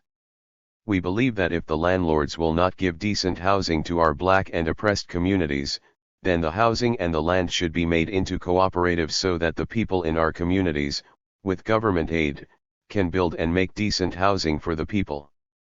5. We want education for our people that exposes the true nature of this decadent American society. We want education that teaches us our true history and our role in the present-day society. We believe in an educational system that will give to our people a knowledge of self. If you do not have knowledge of yourself and your position in the society and in the world, then you will have little chance to know anything else. 6. We want completely free health care for all black and oppressed people. We believe that the government must provide, free of charge, for the people, health facilities which will not only treat our illnesses, most of which have come about as a result of our oppression, but which will also develop preventive medical programs to guarantee our future survival. We believe that mass health education and research programs must be developed to give all black and oppressed people access to advanced scientific and BPP 10-point Program 135. Medical information, so we may provide ourselves with proper medical attention and care. 7. We want an immediate end to police brutality and murder of black people, other people of color, all oppressed people inside the United States. We believe that the racist and fascist government of the United States uses its domestic enforcement agencies to carry out its program of oppression against black people, other people of color and poor people inside the United States. We believe it is our right, therefore, to defend ourselves against such armed forces and that all black and oppressed people should be armed for self-defense of our homes and communities against these fascist police forces. 8. We want an immediate end to all wars of aggression. We believe that the various conflicts which exist around the world stem directly from the aggressive desires of the U.S. ruling circle and government to force its domination upon the oppressed people of the world. We believe that if the United States government or its lackeys do not cease these aggressive wars, it is the right of the people to defend themselves by any means necessary against their aggressors. 9. We want freedom for all black and oppressed people now held in U.S. federal, state, county, city, and military prisons and jails. We want trials by a jury of peers for all persons charged with so-called crimes under the laws of this country. We believe that the many black and poor oppressed people now held in U.S. prisons and jails have not received fair and impartial trials under a racist and fascist judicial system and should be free from incarceration. 136. We believe in the ultimate elimination of all wretched, inhuman penal institutions, because the masses of men and women imprisoned inside the United States or by the U.S. military are the victims of oppressive conditions which are the real cause of their imprisonment. We believe that when persons are brought to trial they must be guaranteed, by the United States, juries of their peers, attorneys of their choice and freedom from imprisonment while awaiting trial. 10. We want land, bread, housing, education, clothing, justice, peace, and people's community control of modern technology. When, in the course of human events, it becomes necessary for one people to dissolve the political bonds which have connected them with another, and to assume, among the powers of the earth, the separate and equal station to which the laws of nature and nature's God entitle them, a decent respect to the opinions of mankind requires that they should declare the causes which impel them to the separation. We hold these truths to be self-evident, that all men are created equal, that they are endowed by their Creator with certain unalienable rights, that among these are life, liberty, and the pursuit of happiness. That to secure these rights, governments are instituted among men, deriving their just powers from the consent of the governed, that, whenever any form of government becomes destructive of these ends, it is the right of the people to alter or to abolish it, and to institute a new government, laying its foundation on such principles, and organizing its powers in such form as to them shall seem most likely to effect their safety and happiness. Prudence, indeed, will dictate that governments long established should not be changed for light and transient causes, and, accordingly, all experience hath shown that mankind are most disposed to suffer, while evils are sufferable, then. BPP 10-point Program 137. To right themselves by abolishing the forms to which they are accustomed. But, when a long train of abuses and usurpations, pursuing invariably the same object, evinces a design to reduce them under absolute despotism, it is their right, it is their duty, to throw off such government, and to provide new guards for their future security. Order from the Black Panther National Central Committee. Outline of responsibilities by rank on file. Black Panther Party members. Black Panther Party members. Authority rank 13, Panther in Training Buck Private 1. 6 weeks of political education classes. 2. Political propaganda work. 3. Every new member must acquire a piece and a beret. 4. Field stripping of weapons must be known. Firing practice also a necessity. 5. Specifics on other materials and information that must be known and applied in order to become an official party member. A. Every issue of Panther newspaper must be read. 140. B. 10-point platform and program of BPP must be known by heart. C. Legal first aid must be known by heart. D. National organization of existing rank and file must be known by heart. E. We must affirm anew the discipline of the party. I. 8 points of attention and 3 points of discipline. 2. Major political objectives and subjectivism. 3.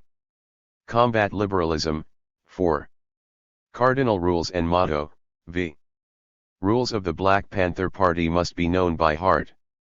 All new members must complete the above. Captains will designate as to who has completed all of the above and is thus a member of the Black Panther Party in good standing. All present members who have not successfully completed the above will be placed on probation until all requirements are met. Authority rank 12, Panther members private. No one is a Panther member in good standing until they have completed the 6-week training, successfully. 1 reading of the Black Panther newspaper every issue, and especially before selling. 2 Each person must submit to their section leaders or captains daily reports of work. BPP NCC Outline of Responsibilities 141. 3 Each Panther must know chain of command and the general duties of all rank and file members of the Black Panther Party. 4 All Panthers are to practice criticism and self-criticism as it is related to organizational and political work. 5 All Panthers must do daily political work and organizational work, as work is assigned to them. 6 All Panthers must do at least 2 hours study a day, and keep up with the daily news. 7 All Panthers continue political education classes as they progress to higher levels of political education within the party. 8 All Panthers must keep sharp on firing practice, keeping their weapons cleaned in private, understanding and practicing safety of weapons at all times. 9 All Panthers must obey all orders given to them and carry out their duties in a responsible fashion. Authority rank 11, Subsection Leader Corporal. No Panther member who is a subsection leader will have this authority unless duly appointed by a captain or coordinator in conjunction with his section leader. 1 Subsection leader must build and construct a squad of Panther members who are dedicated and have successfully completed their 6 weeks training. 2 He must maintain daily contact with his squad and also with his section leader or captain. 3 Must know the whereabouts of his squad, 24 hours a day, and know how to contact them. Must also know how to contact his section leader and report to him daily. 142. 4 Must spend at least 2 hours a day studying and keeping up with all daily news so as to keep politically aware. 5 Should work in the community where he lives, or is assigned to conduct propaganda, know the community problems, and know the existing business establishments by categories in his subsection and the general number of residents. 6 Must keep a check on all the Panther members of his squad in the areas of A. How well they do their propaganda work, B. Firing practice in private sessions known only to them, c. How well they know the rules and other materials of the party line, d. Checking on application of what has been studied by his squad members. This should be checked constantly through observation of street training and what they learn from the masses in the community. 7 Subsection leaders must collect daily reports from squad members and then relay them to section leaders. Authority rank 10, Section Leaders Sergeant 1. Coordinate the distribution of propaganda materials to all subsection leaders, kind of materials, newspapers, leaflets, posters, etc. 2. Dispatch crews or whole squads to do specific political work assigned to you by your captains.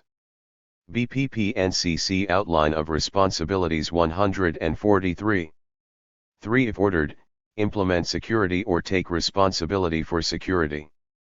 4. When a section leader is in charge of an office of the BPP, he will run that office like all other offices are run, abiding by rules and the political line and organizational operations of the party. A. Keeping office clean. B. No drinking in building. C. No narcotic in or about office, etc. 5. Must have knowledge of all existing Panther members' squads, and subsection leaders in his section. 6. Section leaders are drill leaders and must schedule weekly trips where all Panther members in his section get drill practice. 7. Section leaders must set up political education classes for new members joining the party who are in his section, and keep a record as to what new members have completed their 6-week training successfully. Authority rank 9, Security Lieutenant. This operation is handled completely underground. Authority rank 8. Coordinators. Captain 1. Coordinate all political and organizational work and assign the said work to said section leaders. 2. Check complaints from community. 3. Handle contradictions among members, the party, and the community. 144. 4. Hold meetings of section leaders, coordinate rallies, dinners, and other public functions. 5. Direct security. 6. Head section leaders' political education classes. 7. Captains do everything necessary. Position paper. On revolutionary art. Emory Douglas, Minister of Culture, Black Panther Party. Revolutionary art does not demand any more sacrifice from the revolutionary artist than what is demanded from a traitor who draws for the oppressor. Therefore, the creation of revolutionary art is not a tragedy, but an honor and duty that will never be refused. Revolutionary art begins with the program that Huey P. Newton instituted with the Black Panther Party. Revolutionary art, like the party, is for the whole community and its total problems. It gives the people the correct picture of our struggle, whereas the revolutionary ideology gives the people the correct political understanding of our struggle. Before a correct visual interpretation of the struggle can be given, we must recognize that revolutionary art is an art that flows from the people. It must be a whole and living part of the people's lives, their daily struggle to survive. To draw about revolutionary things, we must shoot and slash or be ready to shoot when the time comes. In order to draw about the people who are shooting, we must capture the true revolution in a pictorial fashion. We must feel what the people feel who throw rocks and bottles at the oppressor so that when we draw about it we can raise their level of conscience. 146. Nest to hand grenades and dynamite to be launched at the oppressor. Revolutionary art gives a physical confrontation with tyrants, and also enlightens the people to continue their vigorous attack by educating the masses through participation and observation. Through the revolutionary artist's observations of the people, we can picture the territory on which we live, project maximum damage to the oppressor with minimum damage to the people, and come out victorious. The revolutionary artist's talents are just one of the weapons he uses in the struggle for black people. His art becomes a tool for liberation. Revolutionary art can thereby progress as the people progress because the people are the backbone to the artist and not the artist to the people. To conceive any type of visual interpretations of the struggle, the revolutionary artist must constantly be agitating the people, but before one agitates the people as the struggle progresses one must make strong roots among the masses of the people. Then and only then can a revolutionary artist renew the visual interpretation of revolutionary art indefinitely until liberation. By making these strong roots among the masses of the black people, the revolutionary artist rises above the confusion that the oppressor has brought on the colonized people, because all of us from the Christian to the brother on the block, the college student and the high school dropout, the street walker and the secretary, the pimp and the preacher, the domestic and the gangster, all the elements of the ghetto can understand revolutionary art. The ghetto itself is the gallery for the revolutionary artist's drawings. His work is pasted on the walls of the ghetto, in storefront windows, fences, doorways, telephone poles and booths, passing buses, alleyways, gas stations, barber shops, beauty parlors, laundromats, liquor stores, as well as the huts of the ghetto. This way the revolutionary artist educates the people as they go through their daily routine, from day to day, week to week, and month to month.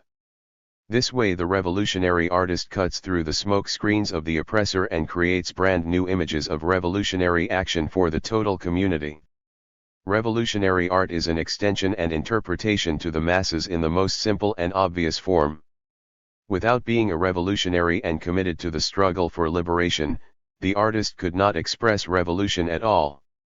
Revolutionary art is learned in the ghetto from the pig cops on the beat, demagogue politicians and avaricious businessmen. Not in the schools of fine art.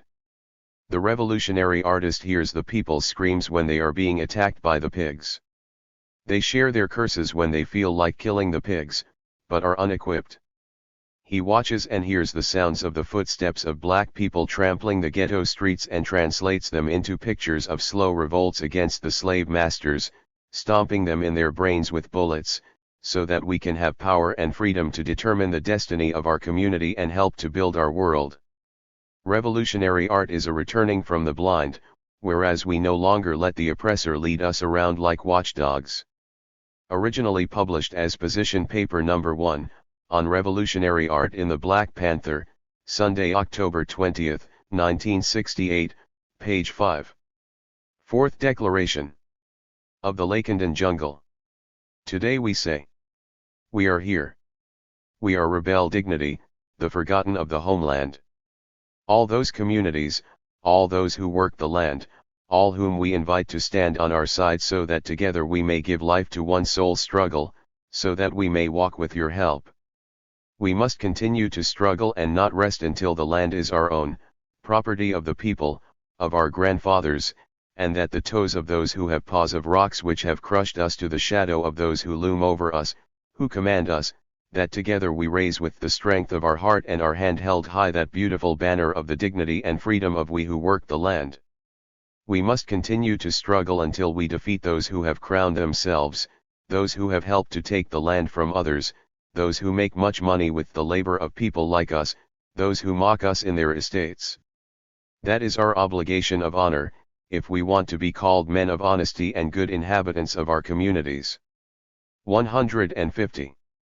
Now then, somehow, more than ever, we need to be united, with all our heart, and all our effort in that great task of marvelous and true unity, of those who began the struggle, who preserve purity in their heart, guard their principles and do not lose faith in a good life. We beg that those who receive this manifesto pass it on to all the men and women of those communities. Original Zapatista Manifesto written in Nahuatl by Emiliano Zapata, Reform, Liberty, Justice and Law Chief General of the Southern Liberation Army. I. To the people of Mexico. To the peoples and governments of the world. Brother and sisters. The flower of the word will not die. The masked face which today has a name may die, but the word which came from the depth of history and the earth can no longer be cut by the arrogance of the powerful. We were born of the night. We live in the night. We will die in her. But the light will be tomorrow for others, for all those who today weep at the night, for those who have been denied the day, for those for whom death is a gift, for those who are denied life. The light will be for all of them. For everyone everything. For us pain and anguish, for us the joy of rebellion, for us a future denied, for us the dignity of insurrection. For us, nothing. Our fight has been to make ourselves heard, and the bad government screams arrogance and closes its ears with its cannons. Our fight is caused by hunger, and the gifts of the bad government are lead and paper for the stomachs of our children. Our fight is for a roof over our heads which has dignity, and the bad government destroys our homes and our history. Our fight is for knowledge, and the bad government distributes ignorance and disdain. Our fight is for the land, and the bad government gives us cemeteries. Our fight is for a job which is just and dignified, and the bad government buys and sells our bodies and our shames. Our fight is for life, and the bad government offers death as our future. Our fight is for respect for our right to sovereignty and self-government, and the bad government imposes laws of the few on the many. Our fight is for liberty of thought and walk, and the bad government builds jails and graves. Our fight is for justice, and the bad government consists of criminals and assassins. Our fight is for history, and the bad government proposes to erase history. Our fight is for the homeland, and the bad government dreams with the flag and the language of foreigners. Our fight is for peace, and the bad government announces war and destruction. Housing, land, employment, food, education, independence, democracy, liberty, justice, and peace. These were our banners during the dawn of 1994. These were our demands during that long night of 500 years. These are, today, our necessities. Our blood and our word have lit a small fire in the mountain, and we walk a path against the house of money and the powerful. Brothers 152. And sisters of other races and languages, of other colors, but with the same heart now protect our light, and in it they drink of the same fire. The powerful came to extinguish us with its violent wind, but our light grew in other lights. The rich still dream about extinguishing the first light. It is useless, there are now too many lights and they have all become the first. The arrogant wish to extinguish a rebellion which they mistakenly believe began in the dawn of 1994. But the rebellion which now has a dark face and an indigenous language was not born today. It spoke before with other languages and in other lands. This rebellion against injustice spoke in many mountains and many histories. It has already spoken in Nahuatl, Paipe, Kiliwa, Kukapa, Kachimi, Kilmie, Yuma, Seri, Chintal, Chinanteco, Pame, Shisimika, Otomi, Mazawa, Matlatsinksa, Aquilteco, Zapateco, Solteco, Chitino, Papabuco, Mixtilo, Quicateco, Trique, Amuzco, Mazateco, Chaco, Ixcateco, Huav, Tlapanco, Toto Naca, Tupihua, Popoluca, Miz, Zoc, Huazteco, Lacandan, Mayo, Chol, Tzultal, Tzotzil, Tojolabal, Mame, Tico, Ixal, Aguacateco, Motocintalco, Chicamuceltico. They want to take the land so that our feet have nothing to stand on. They want to take our history so that we and our word will be forgotten and die. They do not want Indians. They want us dead. The powerful want our silence. When we were silent, we died. Without the word we did not exist. We fight against this loss of memory, against death, and for life. We fight the fear of a death because we have ceased to exist in memory. When the homeland speaks its Indian heart, it will have dignity and memory. Brothers and sisters. On January 1 of 1995, after breaking the military blockade with which the bad government pretended to submerge us in surrender and isolation, we called upon the different citizen forces to construct a broad opposition front which would unite those democratic voices which exist against the state party system, the movement of national liberation. Although the beginning of this effort at unity encountered many problems, it lives still in the thoughts of those men and women who reject conformity when they see their homeland under the rule of the powerful and foreign monies. This broad opposition front, after following a route filled with difficulty, regressions, and misunderstandings, is about to concretize its first proposals and agreements for coordinated action. The long process of maturity of this organizing effort will bear fruit this new year. We Zapatistas salute the birth of this movement of national liberation, and we hope that, among those who form it, there will always be a zeal for unity and respect for differences. Once the dialogue with the supreme government began, the commitment of the EZLN to its search for a political solution to the war begun in 1994 was betrayed. Pretending to want to dialogue, the bad government opted for a cowardly military solution, and with stupid and clumsy arguments, unleashed a great military and police persecution which had as its supreme objective the assassination of the leadership of the EZLN. The armed rebel forces of the EZLN met this attack with serene resistance, tolerating the blows of thousands of soldiers assisted by the sophisticated death machinery and technical assistance of foreigners who wanted to end the cry for dignity which came out of the mountains of the Mexican southeast. An order to retreat allowed the Zapatista forces to conserve their military power, their moral authority, and their political force and historic reason. 154. Which is the principal weapon against crime-made government. The great mobilizations of national and international civil society stopped the treacherous offensive and forced the government to insist upon the path of dialogue and negotiation. Thousands of innocent civilians were taken prisoners by the bad government and still remain in jail, utilized as hostages of war by the terrorists who govern us. The federal forces had no other military victory than the destruction of a library, an auditorium for cultural events, a dance floor, and the pillage of the few belongings of the indigenous people of the Lacandan jungle. This murderous attempt was covered up by the governmental lie of recuperating national sovereignty. Ignoring Article 39 of the Constitution, which it swore to uphold on December 1, 1994, the Supreme Government reduced the Mexican Federal Army to the role of an army of occupation. It gave it the task of salvaging the organized crime which has become government, and deployed it to attack its own Mexican brothers. Meanwhile, the true loss of national sovereignty was concretized in the secret pacts and public economic cabinet with the owners of money and foreign governments. Today, as thousands of federal soldiers harass and provoke a people armed with wooden guns and the word of dignity, the high officials finish selling off the wealth of the great Mexican nation and destroy the little which was left. Once it took up that dialogue for peace again, forced by the pressure of international and national civil society, the government delegation once again took the opportunity to demonstrate clearly its true motivation for the peace negotiations. The neo-conquerors of the indigenous people headed by the negotiating team of the government have distinguished themselves by their prepotent attitude, their arrogance, their racism, and their constant humiliation which pursues failure after failure in the different sessions of the dialogue of San Andrés. It bet upon the exhaustion and frustration of the Zapatistas, and the government delegation placed all its energies on breaking the dialogue, confident that it would then have all the arguments in its favor for the use of armed force, securing what reason could not secure. Once the EZLN understood that the government refused to concentrate seriously on the national conflict which the war represented, it took a peace initiative in an attempt to unravel the dialogue and negotiations.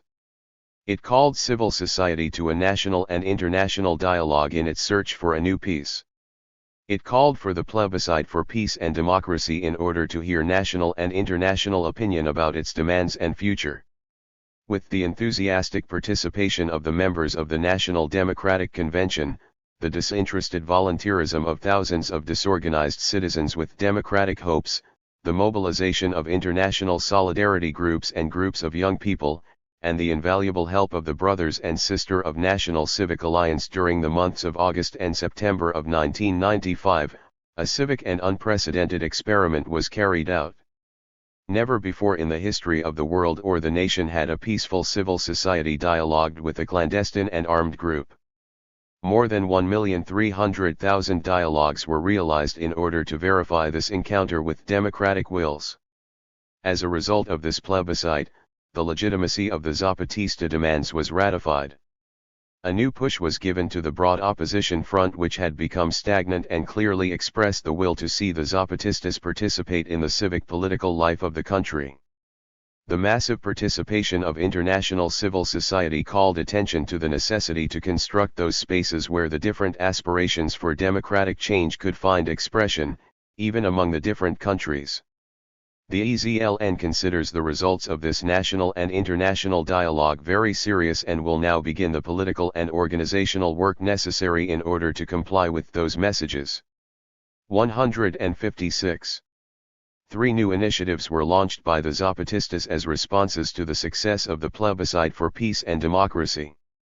An initiative for the international arena expresses itself in a call to carry out an intercontinental dialogue in opposition to neoliberalism. The two other initiatives are of a national character: the formation of civic committees of dialogue whose base is the discussion of the major national problems and which are the seeds of a nonpartisan political force, and the construction of the new Aguascalientes as places for encounters between civil society and Zapatismo. 3 months after these three initiatives were launched, the call for the intercontinental dialogue for humanity and against neoliberalism is almost complete. More than 200 civic committees of dialogue have been organized in all of the Mexican Republic, and today, 5 new Aguascalientes will be inaugurated, one in the community of La Garrucha, another in Aventic, Morelia, La Realidad, and the first and last one in the hearts of all the honest men and women who live in the world.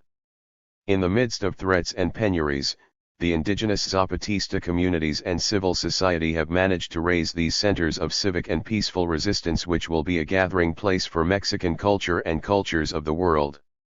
The new national dialogue had its first test under the rationale for discussion table number 1 in San Andres. While the government discovered its ignorance regarding the original inhabitants of these lands, the advisors and guests of the EZLN began such a new and rich dialogue that it overwhelmed the limitations of the discussion table in San Andres and it had to be relocated to its rightful place, the nation. The indigenous Mexicans, the ones always forced to listen, to obey, to accept, to resign themselves, took the word and spoke the wisdom which is in their walk. The image of the ignorant Indian, pusillanimous and ridiculous, the image which the powerful had decreed for national consumption, was shattered, and the indigenous pride and dignity returned to history in order to take the place it deserves, that of complete and capable citizens. Independently of what arises as a result of the first negotiation of the agreements of San Andres, the dialogue begun by the different ethnic groups and their representatives will continue now within the Indigenous National Forum, and it will have its rhythm and achievements which the indigenous people themselves will agree upon and decide. On the national political scene, the criminality of Salinismo was rediscovered and it destabilized the state party system. The apologists for Salinas, who reformed and altered the Constitution, now have amnesia and are among the most enthusiastic persecutors of the man under whom they acquired their wealth. The National Action Party, the most faithful ally of Salinas de Gortari, began to demonstrate its real possibilities of replacing the institutional Revolutionary Party in the summit of political power and demonstrate its repressive, intolerant, and reactionary nature. Those who see hope in the rise of neo-Painism forget that a substitution in a dictatorship is not democracy. They applaud the new Inquisition, which through a democratic facade, pretends to sanction with moralistic blows the last remains of a country which was once a world wonder and today provides the material for chronicles of police action and scandals. A constant presence within the exercise of government was repression and impunity. The massacres of indigenous people in Guerrero, Oaxaca, and the Huasteca ratify government policy towards indigenous peoples. The authoritarianism in the UNAM toward the movement of those students wishing to democratize the College of Sciences and Humanities is a manifestation of the corruption which seeps into academia from politics. The detention of the leaders of El Barzan is another manifestation of treachery. As a method of dialogue, the bestial repression of the Regent Espinosa rehearses street fascism in Mexico City. The reforms. 158. To the Social Security law repeat the democratization of misery, and the support for the privatization of the banks secure the unity between the state party system and money. These political crimes have no solution because they are committed by those who are supposed to prosecute. The economic crisis makes corruption even more prevalent in government spheres. Government and crime are today synonymous and equivalent. While the legal opposition dedicated itself to find the center in a dying nation, large sectors of the population increased their skepticism towards political parties and searched, without finding it still, for an option for new political work, a political organization of a new kind. Like a star, the dignified and heroic resistance of the indigenous Zapatista communities illuminated 1995 and wrote a beautiful lesson in Mexican history. In Tepoztlan, in the workers of Sutur 100, in El Barzan, just to mention a few places and movements, popular resistance found representatives with great dignity. In summary, 1995 was characterized by the definition of two national projects completely different and contradictory. On the one hand, the national project of the powerful, a project which entails the total destruction of the Mexican nation, the negation of its history, the sale of its sovereignty, treachery and crime as supreme values, hypocrisy and deceit as a method of government, destabilization and insecurity as a national program, repression and intolerance as a plan for economic development. This project finds in the PRI its criminal face and in the PAN its pretense of democracy. On the other hand, the project of a transition to democracy, not a transition within a corrupt system which simulates change in order for everything to remain the same, but the transition to democracy as a reconstruction project for the nation, the defense of national sovereignty, justice and hope as aspirations, truth and government through obedience as a guide for leadership, the stability and security given by democracy and liberty, dialogue, tolerance and inclusion as a new way of making politics. This project must still be created, and it will correspond, not to a homogeneous political force or to the geniality of an individual, but to a broad opposition movement capable of gathering the sentiments of the nation. We are in the midst of a great war which has shaken Mexico at the end of the 20th century. The war between those who intend to perpetuate a social, cultural, and political regime which is the equivalent to the crime of treachery to the nation, and those who struggle for a democratic, just, and free change. The Zapatista War is only a part of that great war which is the struggle between a history which aspires to a future and an amnesia which has foreign vocation. A plural, tolerant, inclusive, democratic, just, free, and new society is only possible today, in a new nation. The powerful will not be the ones to construct it. The powerful are only the salesmen of the remains of a destroyed country, one devastated by the true subversives and destabilizers, those who govern. Those projects which belong to the new opposition lack something which today has become decisive. We are opposed to a national project which implies its destruction, but we lack a proposal for a new nation, a proposal for reconstruction. Part, but certainly not all its vanguard, has been and is the EZLN in its effort for a transition to democracy. In spite of the persecution and the threats, beyond the lies and deceits, the EZLN has remained legitimate and accountable and forges ahead in its struggle for democracy, liberty, and justice for all Mexicans. Today, the struggle for democracy, liberty, and justice in Mexico is a struggle for national liberation. 160. 2. Today, with the heart of Emiliano Zapata and having heard the voice of all we call upon the people of Mexico to participate in a new stage of the struggle for national liberation and the construction of a new nation, through this fourth declaration of the Lacandan jungle in which we call upon all honest men and women to participate in the new national political force which is born today, the Zapatista Front of National Liberation, a civic and peaceful organization, independent and democratic, Mexican and national, which will struggle for democracy, liberty, and justice in Mexico. The Zapatista Front of National Liberation is born today, and we invite the participation of the workers of the Republic, the workers in the field and in the city, the indigenous people, the squatters, the teachers and students, Mexican women, the youth in all the nation, honest artists and intellectuals, religious people who are accountable, all those Mexican citizens who do not seek power but democracy, liberty, and justice for ourselves and for our children. We invite national civic society, those without a party, the citizen and social movement, all Mexicans to construct this new political force. A new political force that will be national. A new political force based in the EZLN. A new political force that forms part of a broad opposition movement, the National Liberation Movement, as a space for citizen political action where there may be a confluence with other political forces of the independent opposition, a space where popular wills may encounter and coordinate united actions with one another.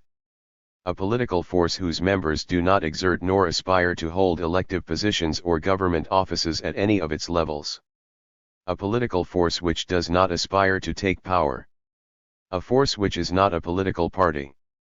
A political force that can organize the demands and proposals of those citizens and is willing to give direction through obedience.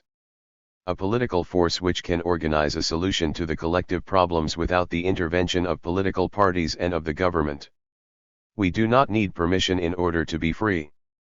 The role of the government is the prerogative of society and it is its right to exert that function.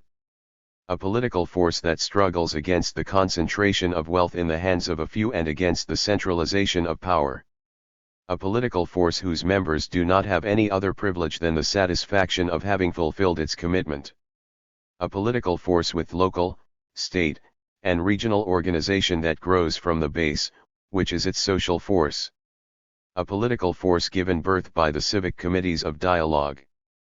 A political force that is called a front because it incorporates organizational efforts which are nonpartisan, and has many levels of participation and many forms of struggle.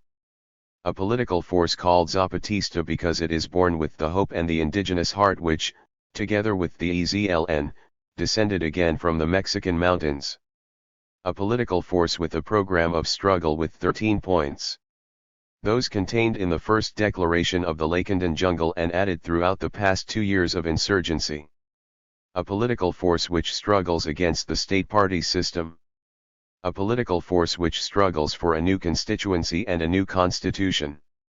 A political force which does not struggle to take political power but for a democracy where those who govern by obeying. We call upon all those men and women of Mexico, the indigenous and those who are not indigenous. We call upon all the peoples who form this nation, upon those who agree to struggle for housing, land, work, bread, health, education, information, culture, independence, democracy, justice, liberty, and peace, to those who understand. 162. That the state party system is the main obstacle to a transition to democracy in Mexico, to those who know that democracy does not mean substituting those in absolute power but government of the people, for the people and by the people, for those who agree with the need to create a new Magna Carta which incorporates the principal demands of the Mexican people and the guarantees that Article 39 be complied with through plebiscites and referendums, to those who do not aspire or pretend to exercise public privileges or elected posts, to those who have the heart, the will, and the wisdom on the left side of their chest. To those who want to stop being spectators and are willing to go without pay or privilege other than participation in national reconstruction, to those who want to construct something new and good, to become a part of the Zapatista Front of National Liberation.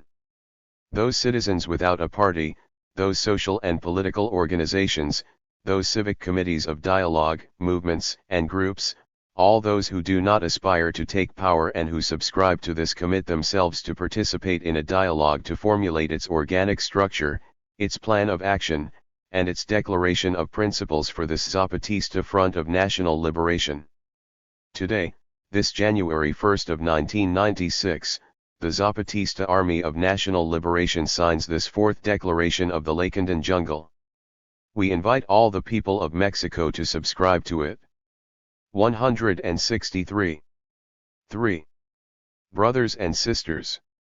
Many words walk in the world. Many worlds are made. Many worlds are made for us.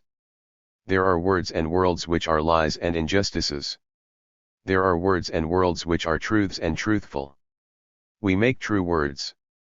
We have been made from true words. In the world of the powerful there is no space for anyone but themselves and their servants. In the world we want everyone fits. In the world we want many worlds to fit. The nation which we construct is one where all communities and languages fit, where all steps may walk, where all may have laughter, where all may live the dawn. We speak of unity even when we are silent. Softly and gently we speak the words which find the unity which will embrace us in history and which will discard the abandonment which confronts and destroys. Our word, our song, and our cry, is so that the most dead will no longer die. So that we may live fighting, we may live singing. Long live the word. Long live enough is enough. Long live the knight which becomes a soldier in order not to die in oblivion. In order to live the word dies, its seed germinating forever in the womb of the earth. By being born and living we die. We will always live. Only those who give up their history are consigned to oblivion. We are here. We do not surrender.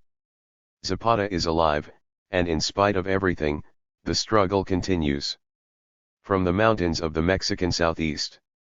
Subcommandant Insurgent Marcos. Indigenous Clandestine Revolutionary Committee General Command of the Zapatista Army of National Liberation Mexico, January 1996. José Luis, Untitled Painting, no date. Courtesy of Adalo. Sixth Declaration. Of the Lakandan Jungle. This is our simple word which seeks to touch the hearts of humble and simple people like ourselves, but people who are also, like ourselves, dignified and who rebel. This is our simple word for recounting what our path has been and where we are now, in order to explain how we see the world and our country, in order to say what we are thinking of doing and how we are thinking of doing it, and in order to invite other persons to walk with us in something very great which is called Mexico and something greater which is called the world. This is our simple word in order to inform all honest and noble hearts what it is we want in Mexico and the world. This is our simple word, because it is our idea to call on those who are like us and to join together with them, everywhere they are living and struggling. What we are. We are the Zapatistas of the EZLN, although we are also called Neo-Zapatistas. Now, we, the Zapatistas of the EZLN, rose up in arms in January of 1994 because we saw how widespread had become the evil wrought by the powerful who only humiliated us, stole from 166 us, imprisoned us and killed us, and no one was saying anything or doing anything. That is why we said ya basta, that no longer were we going to allow them to make us inferior or treat us worse than animals. And then we also said we wanted democracy, liberty, and justice for all Mexicans, although we were concentrated on the Indian peoples. Because it so happened that we, the EZLN, were almost all only indigenous from here in Chiapas, but we did not want to struggle just for our own good, or just for the good of the indigenous of Chiapas, or just for the good of the Indian peoples of Mexico. We wanted to fight along with everyone who was humble and simple like ourselves and who was in great need and who suffered from exploitation and thievery by the rich and their bad governments here, in our Mexico, and in other countries in the world. And then our small history was that we grew tired of exploitation by the powerful, and then we organized in order to defend ourselves and to fight for justice. In the beginning there were not many of us, just a few, going this way and that, talking with and listening to other people like us. We did that for many years, and we did it in secret, without making a stir. In other words, we joined forces in silence. We remained like that for about 10 years, and then we grew, and then we were many thousands. We trained ourselves quite well in politics and weapons, and, suddenly, when the rich were throwing their New Year's Eve parties, we fell upon their cities and just took them over.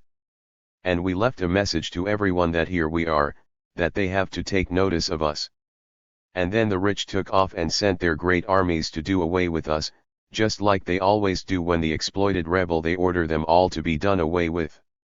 But we were not done away with at all, because we had prepared ourselves quite well prior to the war, and we made ourselves strong in our mountains. And there were the armies, looking for us and throwing their bombs and bullets at us, and then they were making plans to kill off all the indigenous at one time, because they did. 167. Not know who was a Zapatista and who was not. And we were running and fighting, and running, just like our ancestors had done. Without giving up, without surrendering, without being defeated. And then the people from the cities went out into the streets and began shouting for an end to the war. And then we stopped our war, and we listened to those brothers and sisters from the city who were telling us to try to reach an arrangement or an accord with the bad governments, so that the problem could be resolved without a massacre. And so we paid attention to them, because they were what we call the people, or the Mexican people. And so we set aside the fire and took up the word. And it so happened that the governments said they would indeed be well behaved, and they would engage in dialogue, and they would make accords, and they would fulfill them. And we said that was good, but we also thought it was good that we knew those people who went out into the streets in order to stop the war.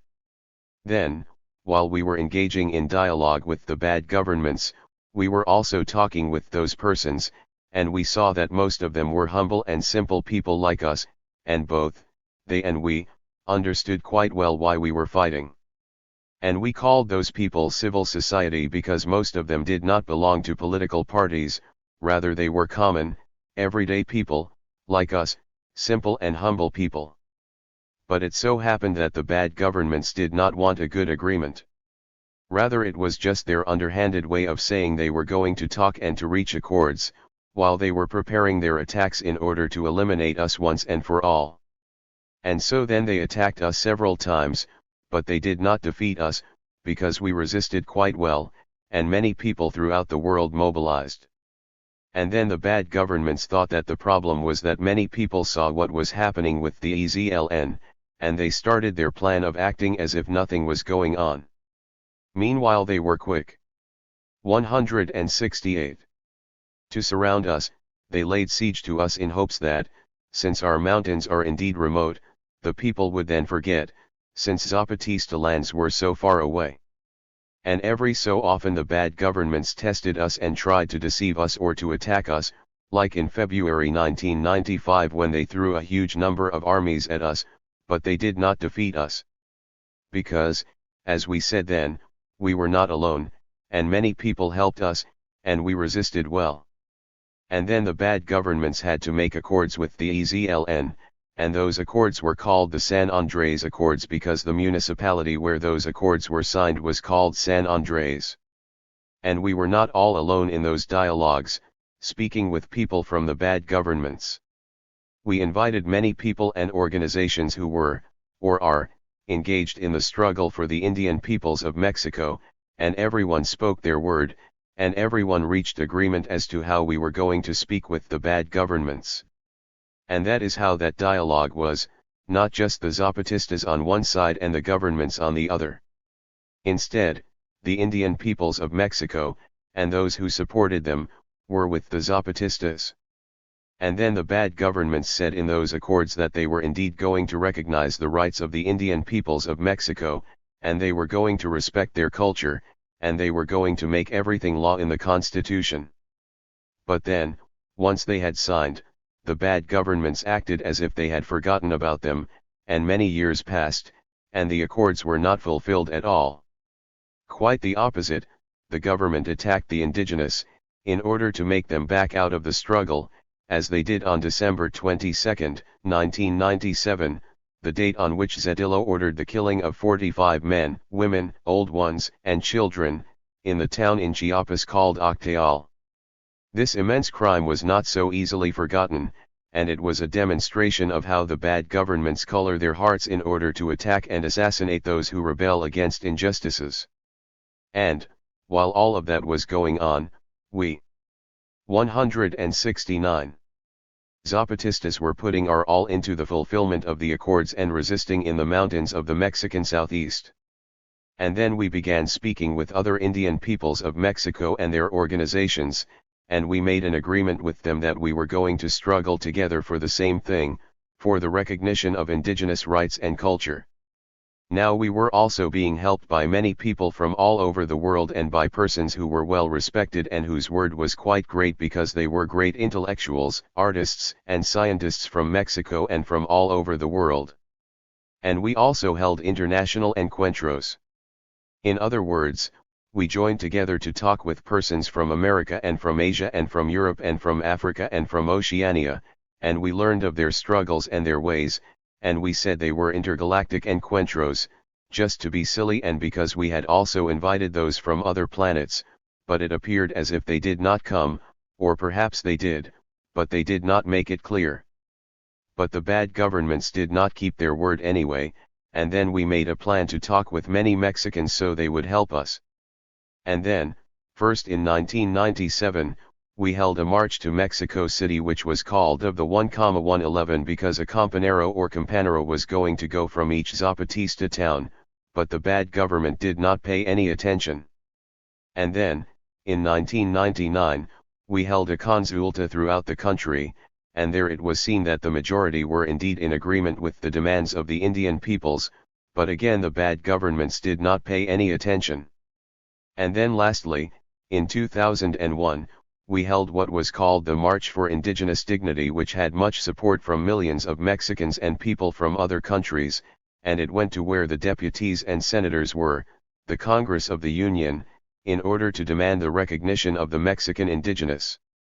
But it happened that the politicians from the PRI, the PAN, and the PRD reached an agreement among themselves, and they sim.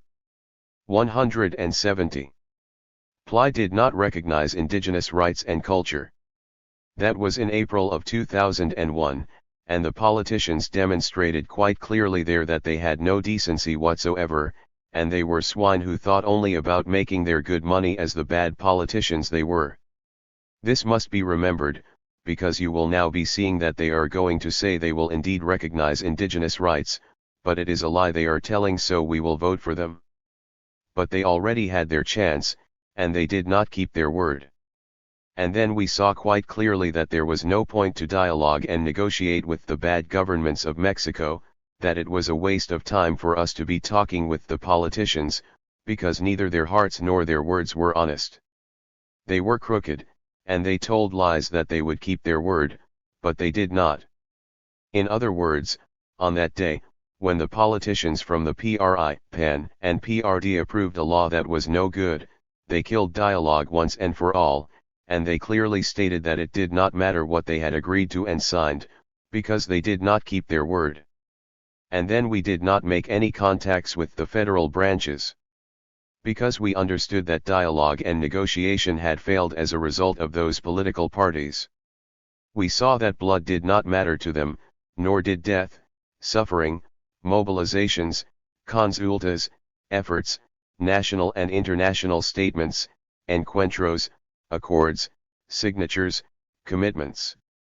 And so the political class not only closed, one more time, the door to the Indian peoples, they also delivered a mortal blow to the peaceful resolution through dialogue and negotiation of the war.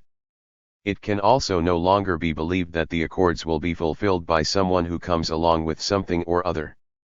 They should see that they're so that they can learn from experience what happened to us. And then we saw all of that, and we wondered in our hearts what we were going to do. 171. And the first thing we saw was that our heart was not the same as before, when we began our struggle. It was larger, because now we had touched the hearts of many good people. And we also saw that our heart was more hurt, it was more wounded. And it was not wounded by the deceits of the bad governments, but because, when we touched the hearts of others, we also touched their sorrows. It was as if we were seeing ourselves in a mirror. To where we are now. Then, like the Zapatistas we thought that it was not enough to stop engaging in dialogue with the government, but it was necessary to continue on ahead in the struggle, in spite of those lazy parasites of politicians.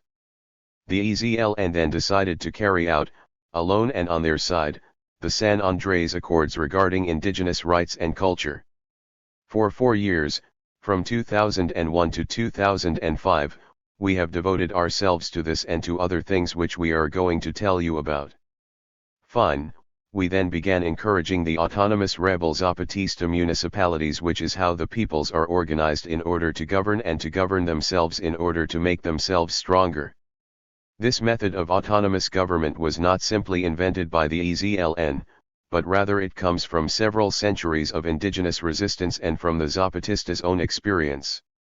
It is the self-governance of the communities.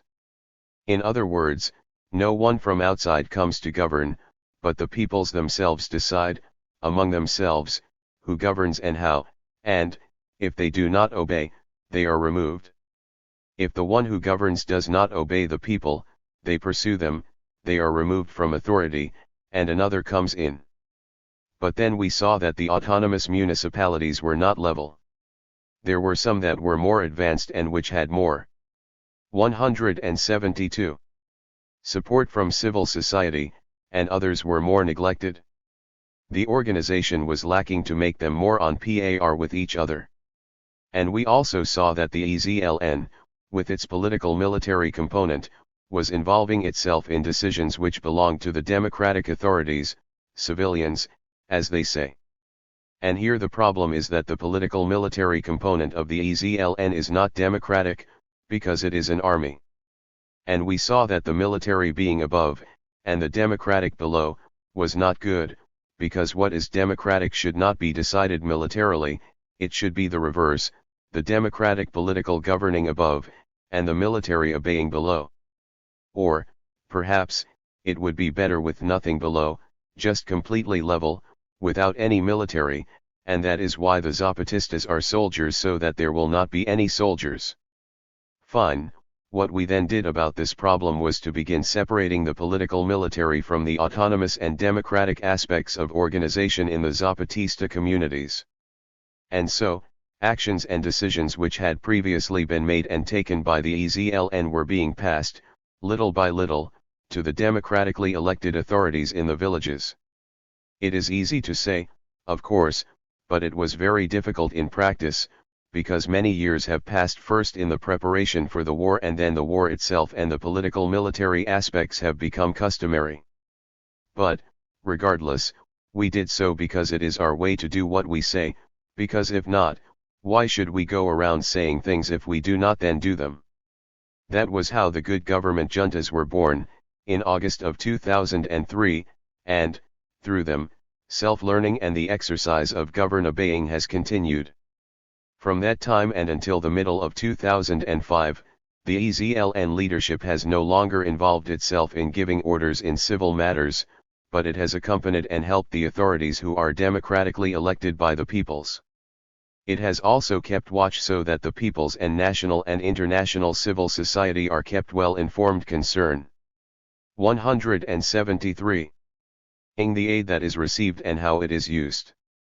And now we are passing the work of safeguarding good government to the Zapatista support bases, with temporary positions which are rotated, so that everyone learns and carries out this work, because we believe that a people which does not watch over its leaders is condemned to be enslaved, and we fought to be free, not to change masters every 6 years. The EZLN, during these 4 years, also handed over to the good government juntas and the autonomous municipalities the aid and contacts which they had attained throughout Mexico and the world during these years of war and resistance. The EZLN had also, during that time, been building economic and political support which allowed the Zapatista communities to make progress with fewer difficulties in the building of their autonomy and in improving their living conditions. It is not much, but it is far better than what they had prior to the beginning of the uprising in January of 1994. If you look at one of those studies the governments make, you will see that the only indigenous communities which have improved their living conditions, whether in health, education, food, or housing, were those which are in Zapatista territory, which is what we call where our villages are. And all of that has been possible because of the progress made by the Zapatista villages and because of the very large support which has been received from good and noble persons, whom we call civil societies, and from their organizations throughout the world. As if all of these people have made another world is possible a reality, but through actions, not just words. And the villages have made good progress. Now there are more compañeros and compañeras who are learning to govern. And even though little by little there are more women going into this work, but there is still a lack of respect for the compañeras, and they need to participate more in the work of the struggle. And, also through the good government juntas, coordination has been improved between 174. The autonomous municipalities and the resolution of problems with other organizations and with the official authorities. There has also been much improvement in the projects in the communities, and the distribution of projects and aid given by civil society from all over the world has become more level.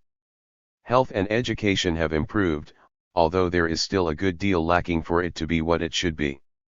The same is true for housing and food, and in some areas there has been much improvement with the problem of land, because the lands recovered from the finqueros are being distributed. But there are areas which continue to suffer from a lack of lands to cultivate. And there has been great improvement in the support from national and international civil society, because previously everyone went wherever they wanted, and now the good government juntas are directing them to where the greatest need exists. And, similarly, everywhere there are more compañeros and compañeras who are learning to relate to persons from other parts of Mexico and of the world. They are learning to respect and to demand respect. They are learning that there are many worlds, and that everyone has their place, their time, and their way, and therefore there must be mutual respect between everyone. We, the Zapatistas of the EZLN, have devoted this time to our primary force, to the peoples who support us. And the situation has indeed improved some.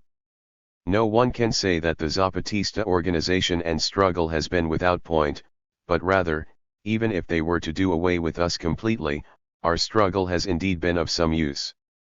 But it is not just the Zapatista villages which have grown, the EZLN has also grown. Because what has happened during this time is that new generations have renewed our entire organization. They have added new strength. The commandantes and commandantas who were in their maturity at the beginning of the uprising in 1994 now have the wisdom they gained in the war and in the 12 years of dialogue with thousands of men and women from throughout the world. The 175 members of the CCRI, the Zapatista political organizational leadership, is now counseling and directing the new ones who are entering our struggle, as well as those who are holding leadership positions. For some time now the committees have been preparing an entire new generation of commandantes and commandantas who, following a period of instruction and testing, are beginning to learn the work of organizational leadership and to discharge their duties. And it also happens that our insurgents, insurgentas, militants, local and regional responsibles, as well as support bases, who were youngsters at the beginning of the uprising, are now mature men and women, combat veterans, and natural leaders in their units and communities. And those who were children in that January of 1994 are now young people who have grown up in the resistance, and they have been trained in the rebel dignity lifted up by their elders throughout these 12 years of war. These young people have a political, technical, and cultural training that we who began the Zapatista movement did not have. This youth is now, more and more, sustaining our troops as well as leadership positions in the organization. And, indeed, all of us have seen the deceits by the Mexican political class and the destruction which their actions have caused in our patria.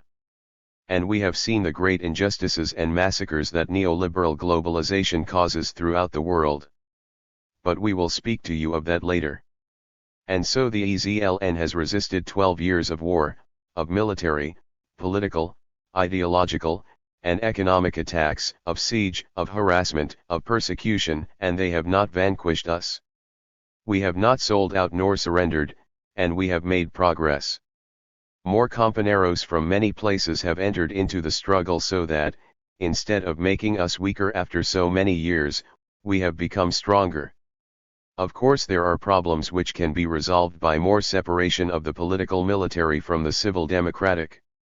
But there are things. 176. The most important ones, such as our demands for which we struggle, which have not been fully achieved. To our way of thinking, and what we see in our heart, we have reached a point where we cannot go any further, and, in addition, it is possible that we could lose everything we have if we remain as we are and do nothing more in order to move forward. The hour has come to take a risk once again and to take a step which is dangerous but worthwhile. Because, perhaps united with other social sectors who suffer from the same wants as we do, it will be possible to achieve what we need and what we deserve. A new step forward in the indigenous struggle is only possible if the indigenous join together with workers, campesinos, students, teachers, employees, the workers of the city and the countryside. 3. How we see the world. Now we are going to explain to you how we, the Zapatistas, see what is going on in the world. We see that capitalism is the strongest right now. Capitalism is a social system, a way in which a society goes about organizing things and people, and who has not, and who gives orders and who obeys. In capitalism, there are some people who have money or capital and factories and stores and fields and many things, and there are others who have nothing but their strength and knowledge in order to work. In capitalism, those who have money and things give the orders, and those who only have their ability to work obey. Then capitalism means that there are few who have great wealth, but they did not win a prize, or find a treasure, or inherit from a parent. They obtained that wealth, rather, by exploiting the work of the many. So capitalism is based on the exploitation of the workers, which means they exploit the workers and take out all the profits they can. This is done unjustly, because they do not pay the worker what his work is worth. Instead they give him a salary that barely allows him to eat a 177 little and to rest for a bit, and the next day he goes back to work in exploitation, whether in the countryside or in the city. And capitalism also makes its wealth from plunder, or theft, because they take what they want from others, land, for example, and natural resources. So capitalism is a system where the robbers are free and they are admired and used as examples. And, in addition to exploiting and plundering, capitalism represses because it imprisons and kills those who rebel against injustice. Capitalism is most interested in merchandise, because when it is bought or sold, profits are made. And then capitalism turns everything into merchandise. It makes merchandise of people, of nature, of culture, of history, of conscience.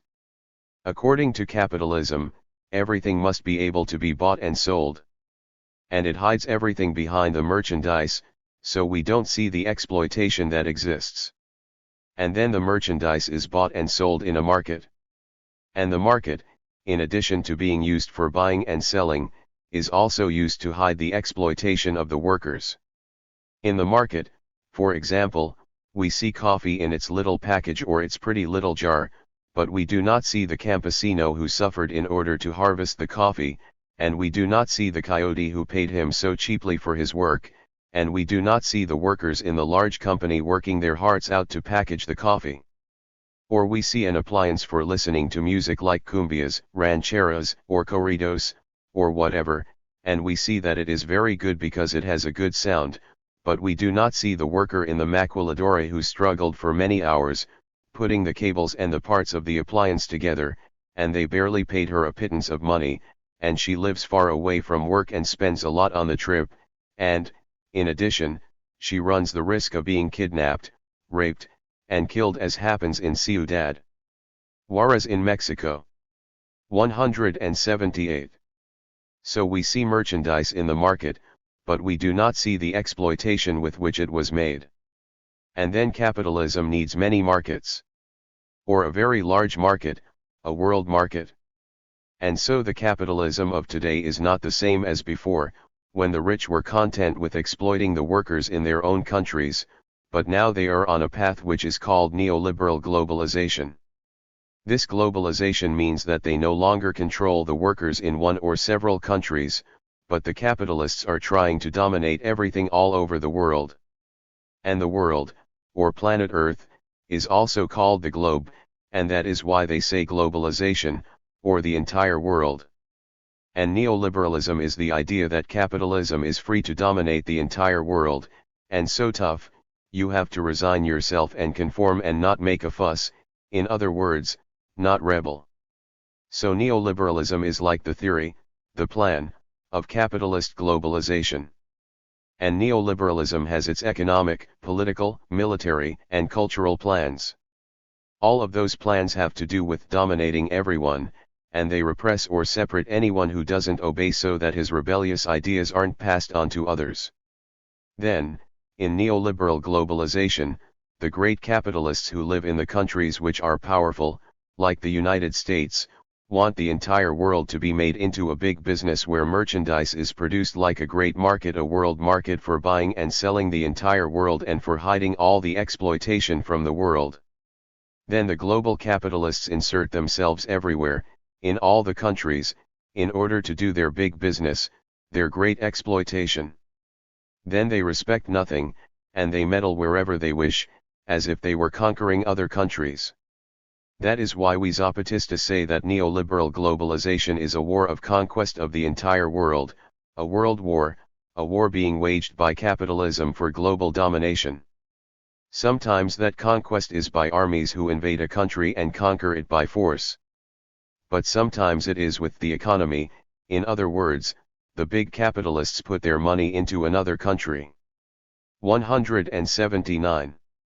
Or they lend it money, but on the condition that they obey what they tell them to do.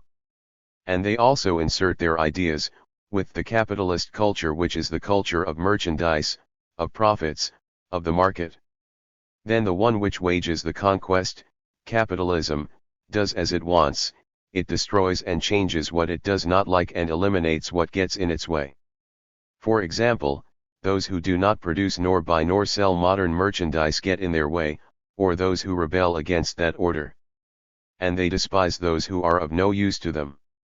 That is why the indigenous get in the way of neoliberal capitalism, and that is why they despise them and want to eliminate them. And neoliberal capitalism also gets rid of the laws which do not allow them to exploit and to have a lot of profit. They demand that everything can be bought and sold, and, since capitalism has all the money, it buys everything. Capitalism destroys the countries it conquers with neoliberal globalization, but it also wants to adapt everything, to make it over again, but in its own way, a way which benefits capitalism and which doesn't allow anything to get in its way. Then neoliberal globalization, capitalism, destroys what exists in these countries, it destroys their culture, their language, their economic system, their political system, and it also destroys the ways in which those who live in that country relate to each other. So everything that makes a country is left destroyed.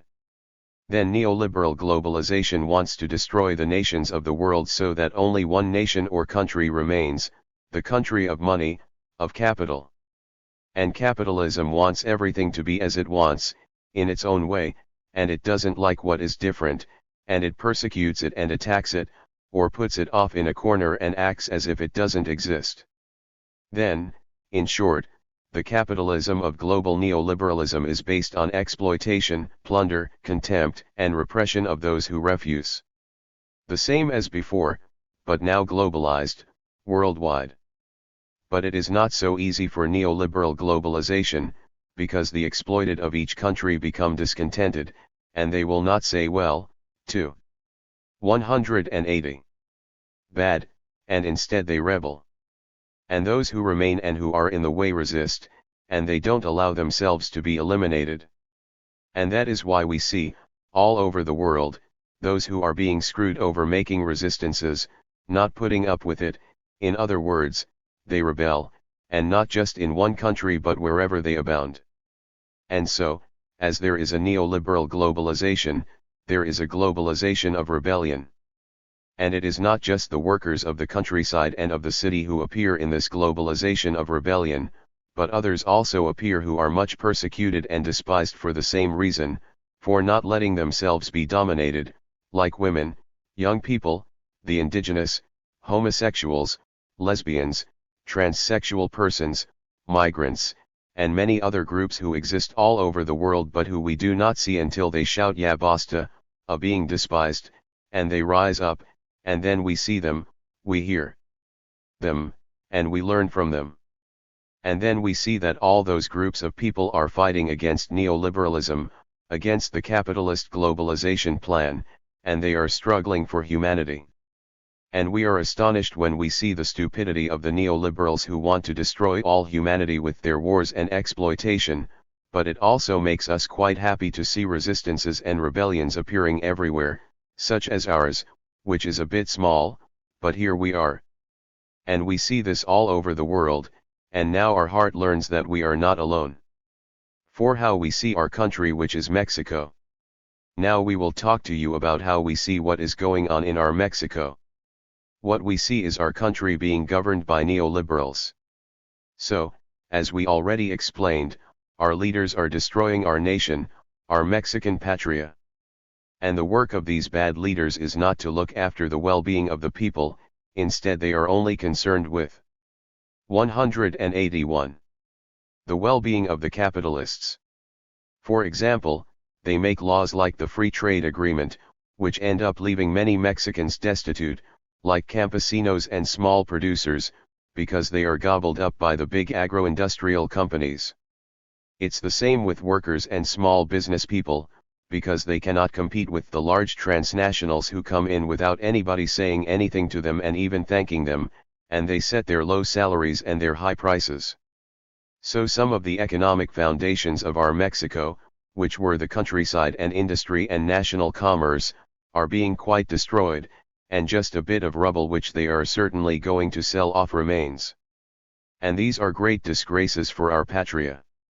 Because food is no longer being produced in our countryside, just what the big capitalists sell, and the good lands are being stolen through trickery and with the help of the politicians.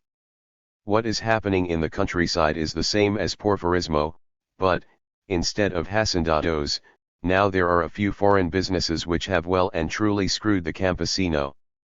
And, where before there were credits and price protections, now there is just charity. And sometimes not even that. As for the worker in the city, the factories close, and they are left without work, or they open what are called maquiladoras, which are foreign and which pay a pittance for many hours of work.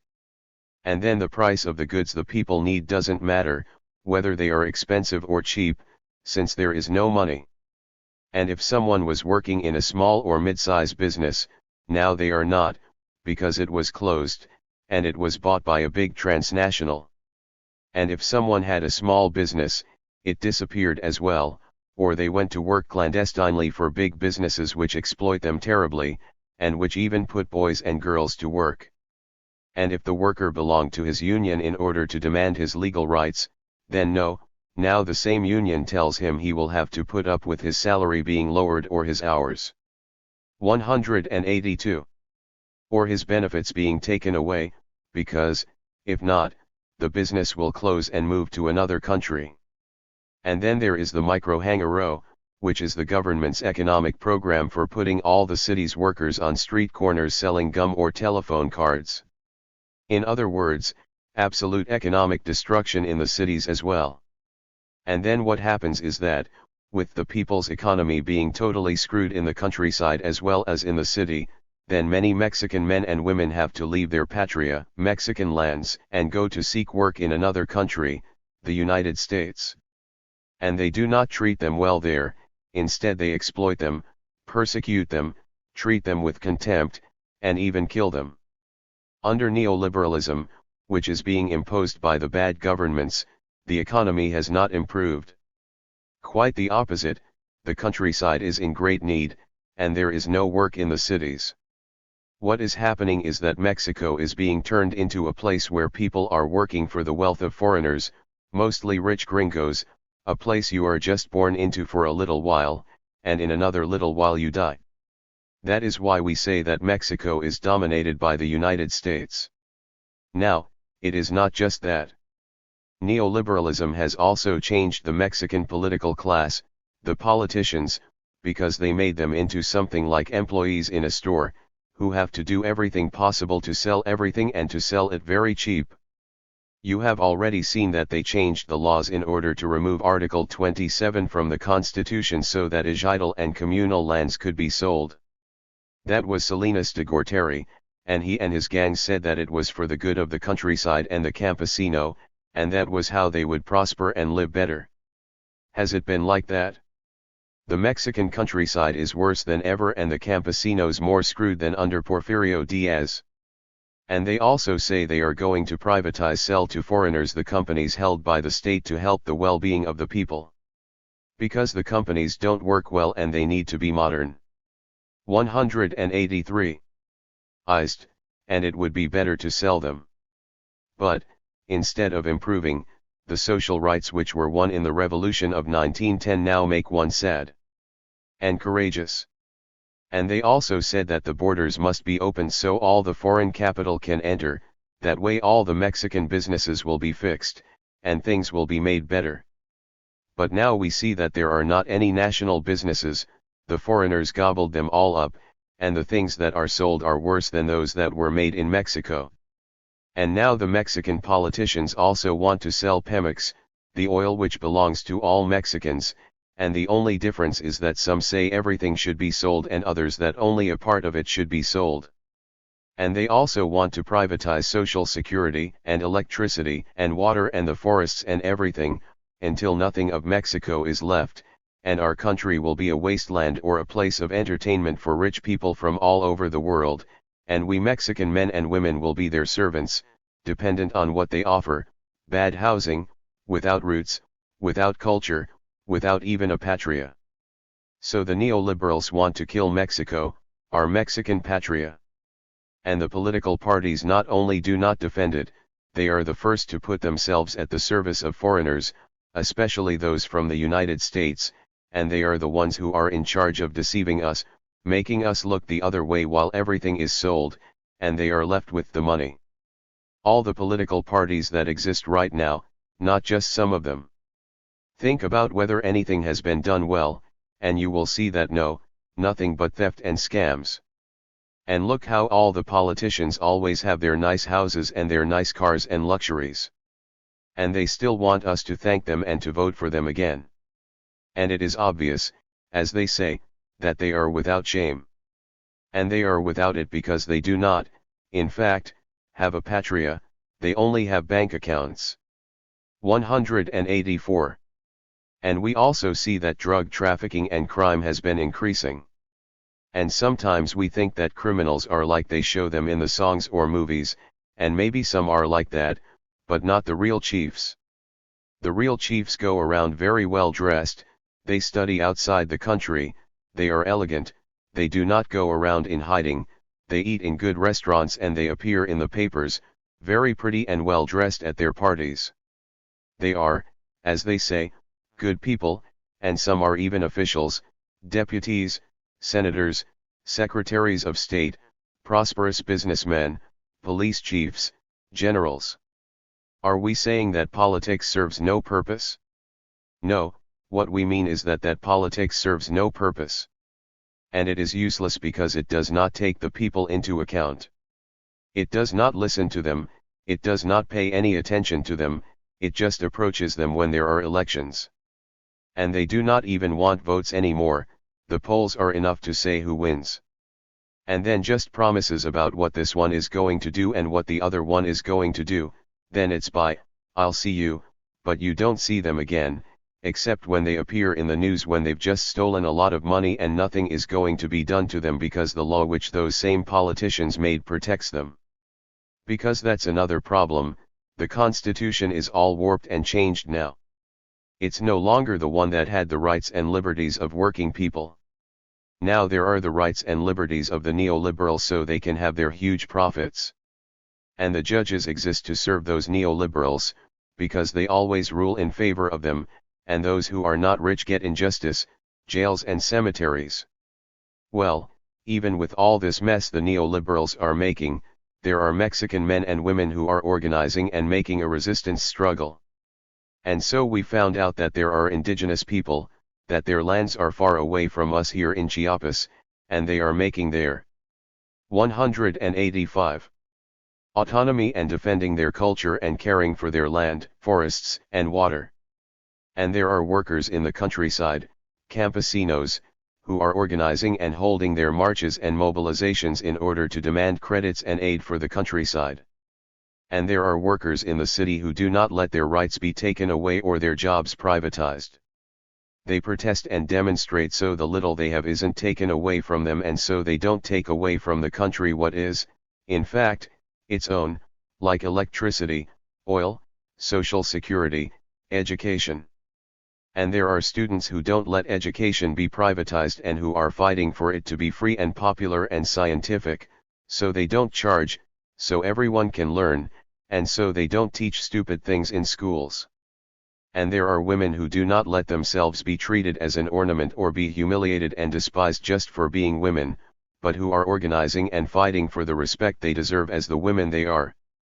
And there are young people who don't accept being stultified with drugs or persecuted for their way of being, but who make themselves aware with their music and their culture, their rebellion. And there are homosexuals, lesbians, transsexuals, and many others who do not put up with being ridiculed, despised, mistreated, and even killed for having another way which is different, with being treated like they are abnormal or criminals, but who make their own organizations in order to defend their right to be different.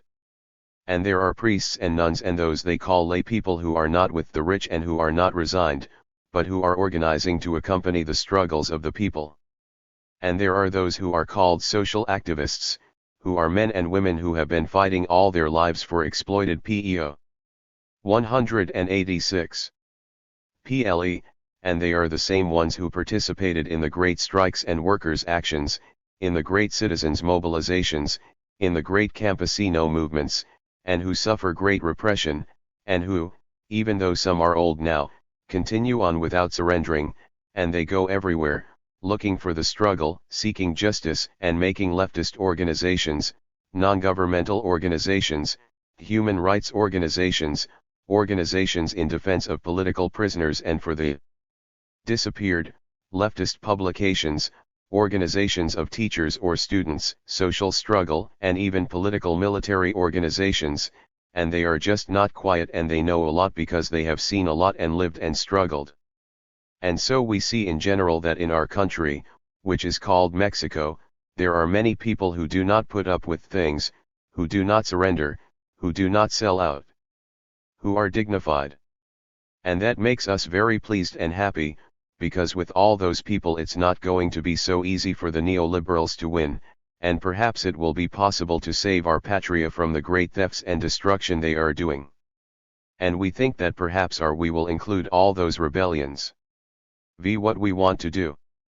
We are now going to tell you what we want to do in the world and in Mexico, because we cannot watch everything that is happening on our planet and just remain quiet, as if only we were where we are.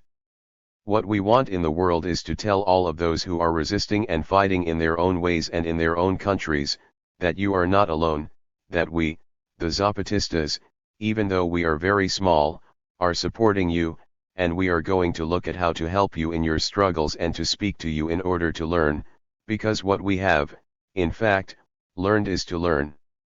187. And we want to tell the Latin American peoples that we are proud to be a part of you, even if it is a small part.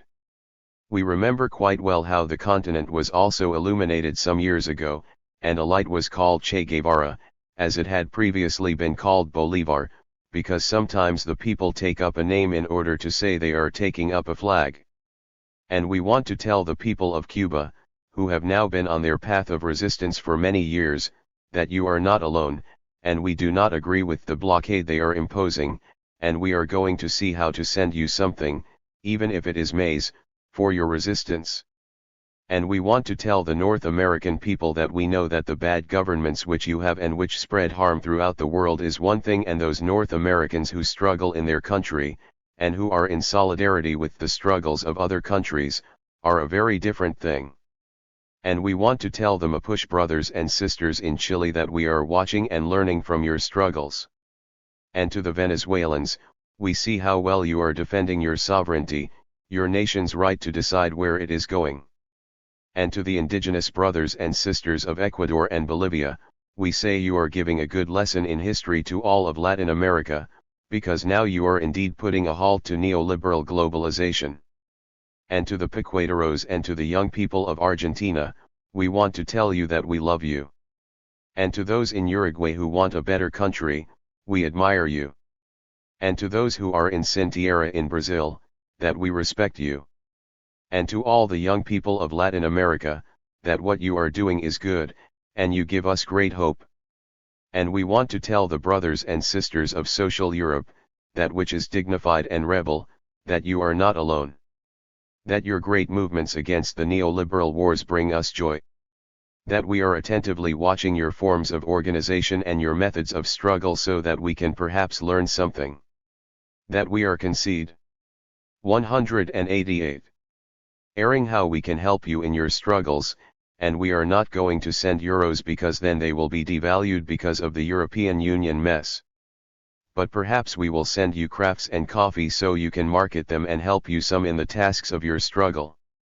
And perhaps we might also send you some pasal, which gives much strength in the resistance, but who knows if we will send it to you, because pasal is more our way, and what if it were to hurt your bellies and weaken your struggles and the neoliberals defeat you?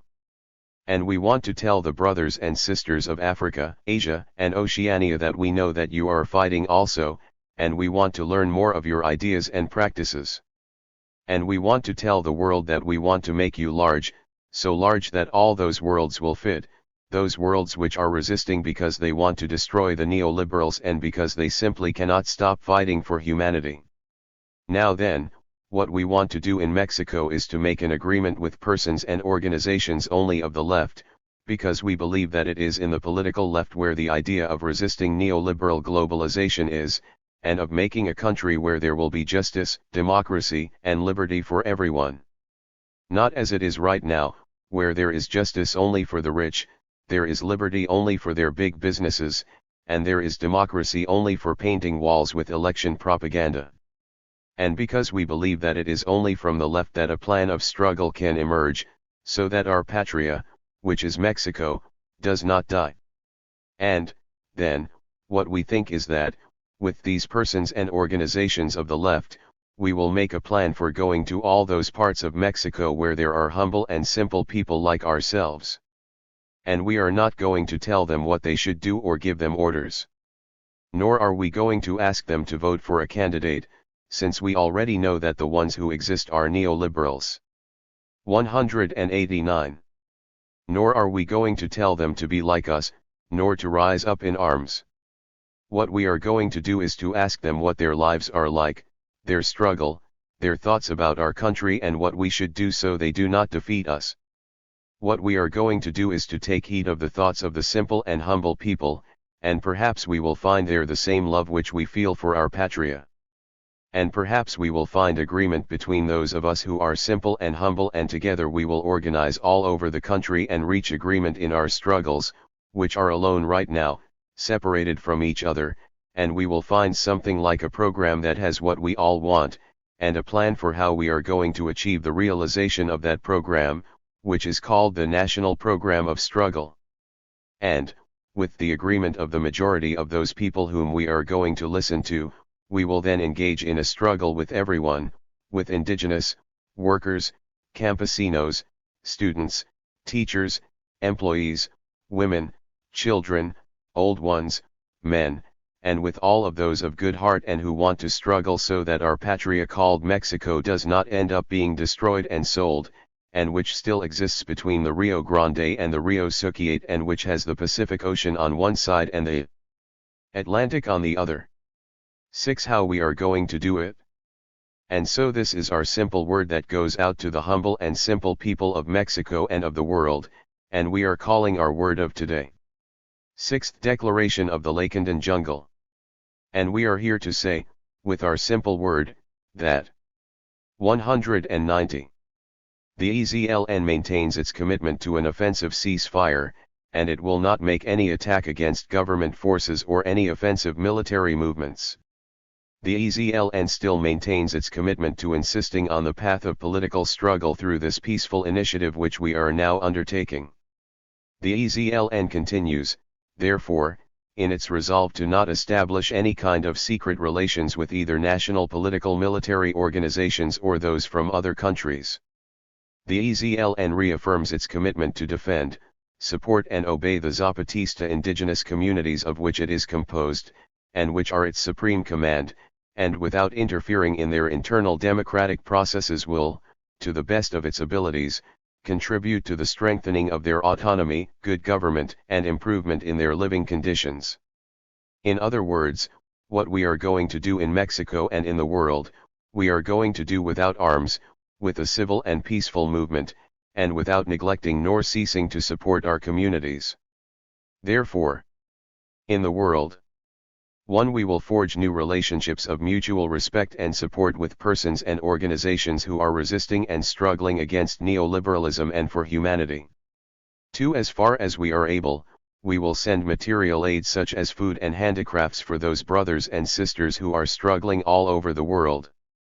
In order to begin, we are going to ask the good government junta of La Realidad to loan their truck, which is called Chomp IRAs, and 191, which appears to hold 8 tons, and we are going to fill it with maize and perhaps 2 200-liter cans with oil or petrol, as they prefer, and we are going to deliver it to the Cuban embassy in Mexico for them to send to the Cuban people as aid from the Zapatistas for their resistance against the North American blockade. Or perhaps there might be a place closer to here where it could be delivered, because it's always such a long distance to Mexico City, and what if chump IRAs were to break down and we'd end up in bad shape?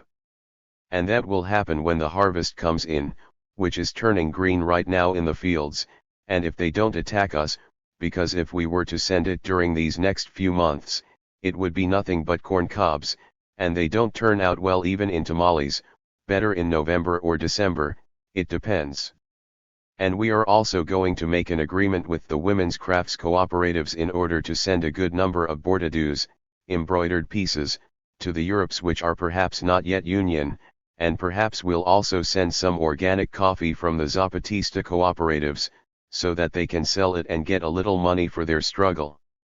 And, if it isn't sold, then they can always have a little cup of coffee and talk about the anti-neoliberal struggle, and if it's a bit cold then they can cover themselves up with the Zapatista bordados, which do indeed resist quite well being laundered by hand and by rocks, and, besides, they don't run in the wash.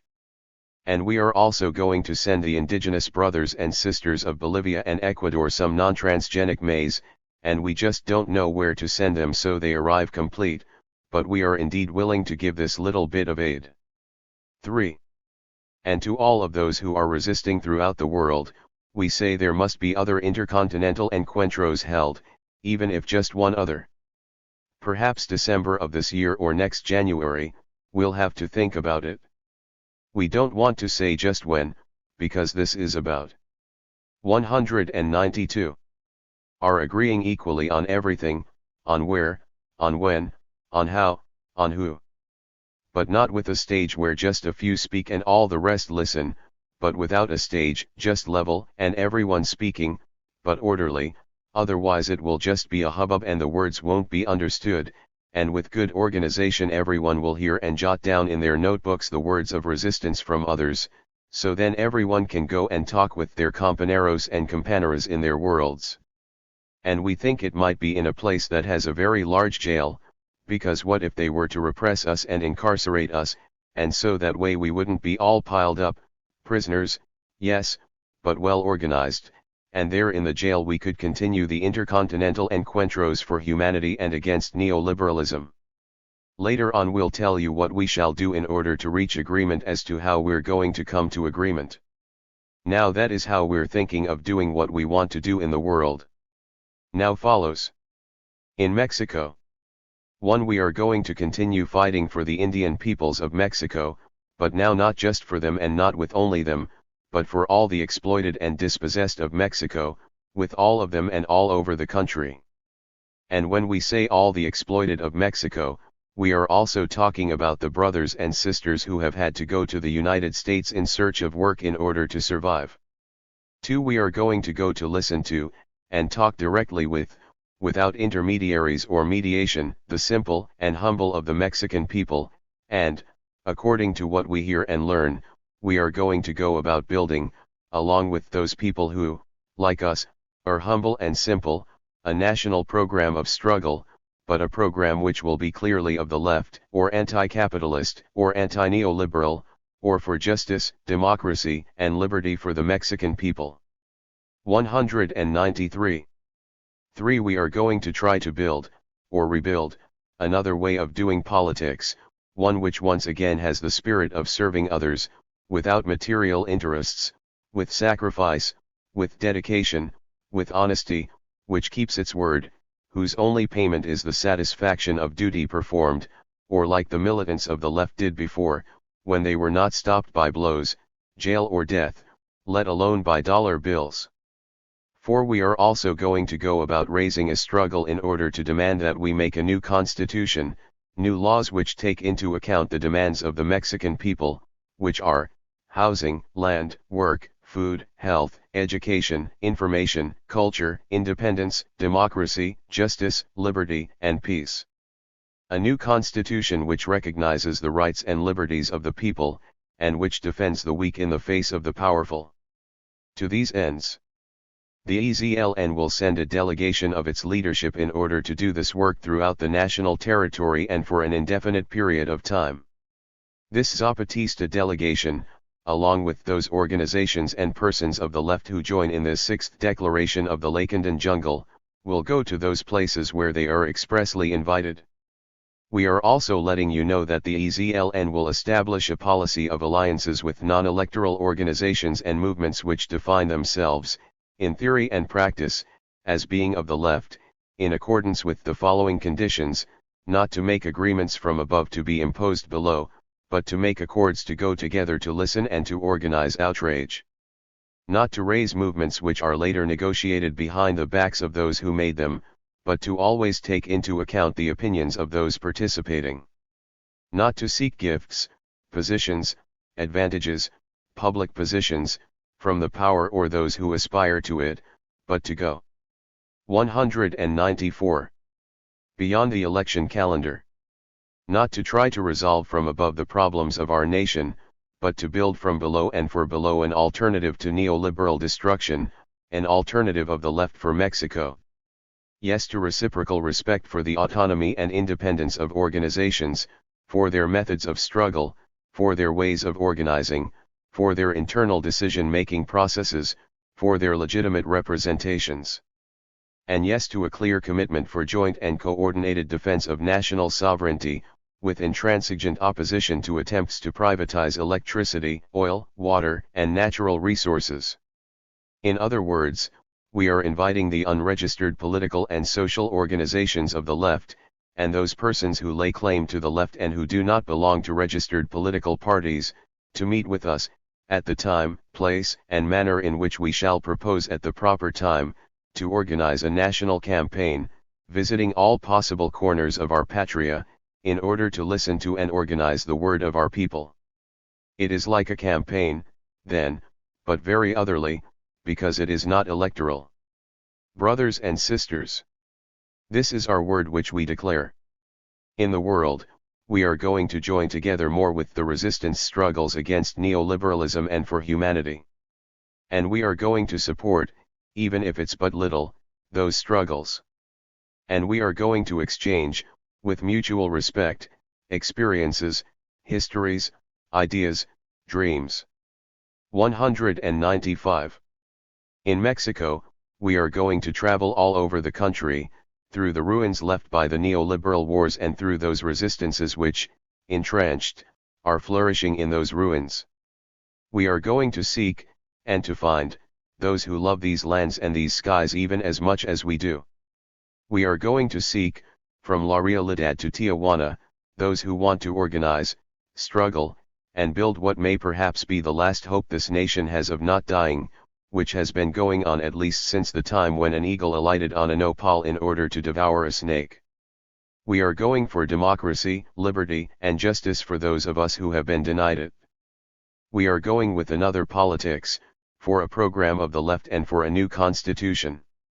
We are inviting all indigenous, workers, campesinos, teachers, students, housewives, neighbors, small business persons, small shop owners, micro-business persons, pensioners, handicapped persons, religious men and women, scientists, artists, intellectuals, young persons, women, old persons, homosexuals and lesbians, boys and girls to participate, whether individually or collectively, directly with the Zapatistas in this national campaign for building another way of doing politics, for a program of national struggle of the left, and for a new constitution.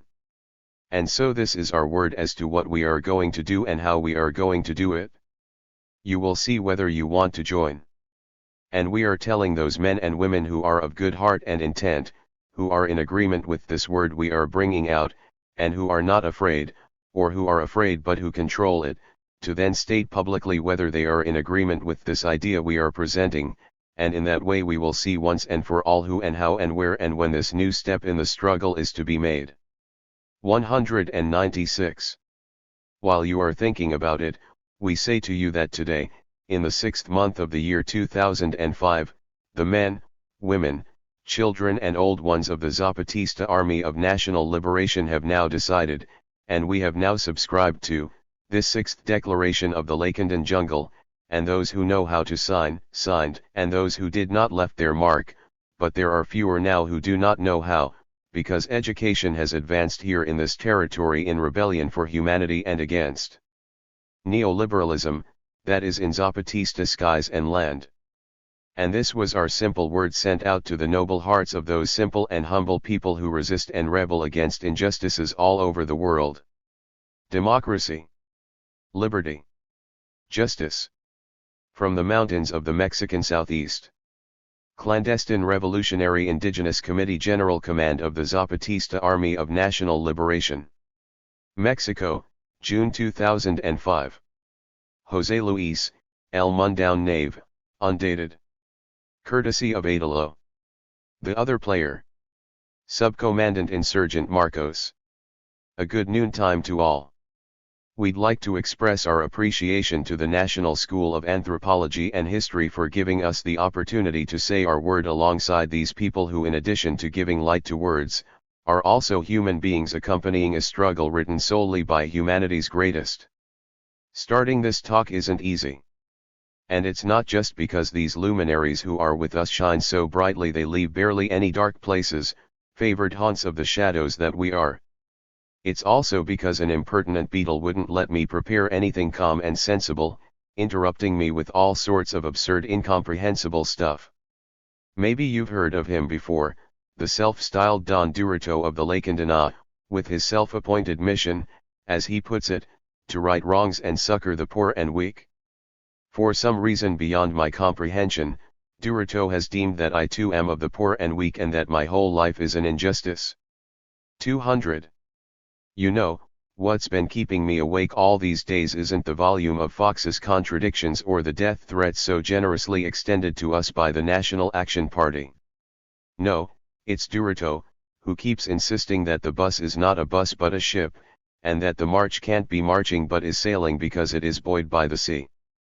But what little I can make out, Durito's going to the rock concert that's happening today in the Zocalo where, we are told, Joaquim Sabina, Maldita Vecindad, Santa Sabina, and Panteon Rococo will be participating, as well as a good number of young people. But like everything else on this march, that's a story to come. In the world of culture and the arts, Zapatismo has found generous ears and echoes that speak their dignity. In music, especially rock, and in the visual and dramatic arts, in literature and in science, we find good people, human beings, following their own paths of dignity. So we'd like to take advantage of this event to give our regards to all those men and women who fight for humanity through cultural work. To speak like Zapatistas about the paths of dignity, we will tell a story called The Other Player. In their solemn corner, the players control the slow pieces. The board holds them until dawn in its strict field where two colors despise each other. When the players are gone, when time's consumed them, the right itself has not stopped. The player too is a prisoner on another board of the black nights and white days. God moves the player, and he the piece. What God behind God opens the play of dust and time and dream and suffering. Jorge Luis Borges, Chess. Here's the story. A group of players is engrossed in an important professional chess match. An indigenous man approaches, observes it, and asks them what they are playing. No one answers him. The man goes closer to the board and considers the possibilities of the chessmen, the stern, grim faces of the players, the air of anticipation in the gathering around them. He repeats his question. One player takes the trouble to answer. It's something you could never understand. It's a game for people of substance and learning. The indigenous man keeps quiet, but also keeps watching the board and the opponent's moves. After a while, he ventures another question, why do you keep playing when you already know who's going to win? The same player who answered before tells him, you'd never understand. This is for masters. It's beyond your mental reach. The indigenous man says nothing. He looks some more and then he leaves. A little while later, he comes back, carrying something with him. With no more words, he goes up to the game table and sets an old mud-covered boot in the middle of the board. The players, taken aback, angrily stare at him. With a cunning smile, the indigenous man asks, "Check. 202. End of story." Samuel Taylor Coleridge, the English poet of the cusp of the 18th century, wrote, "If a man were to cross through paradise in a dream, and they gave him a flower as proof that he had been there, and if, upon awakening, he were to find that flower in his hand, what then?"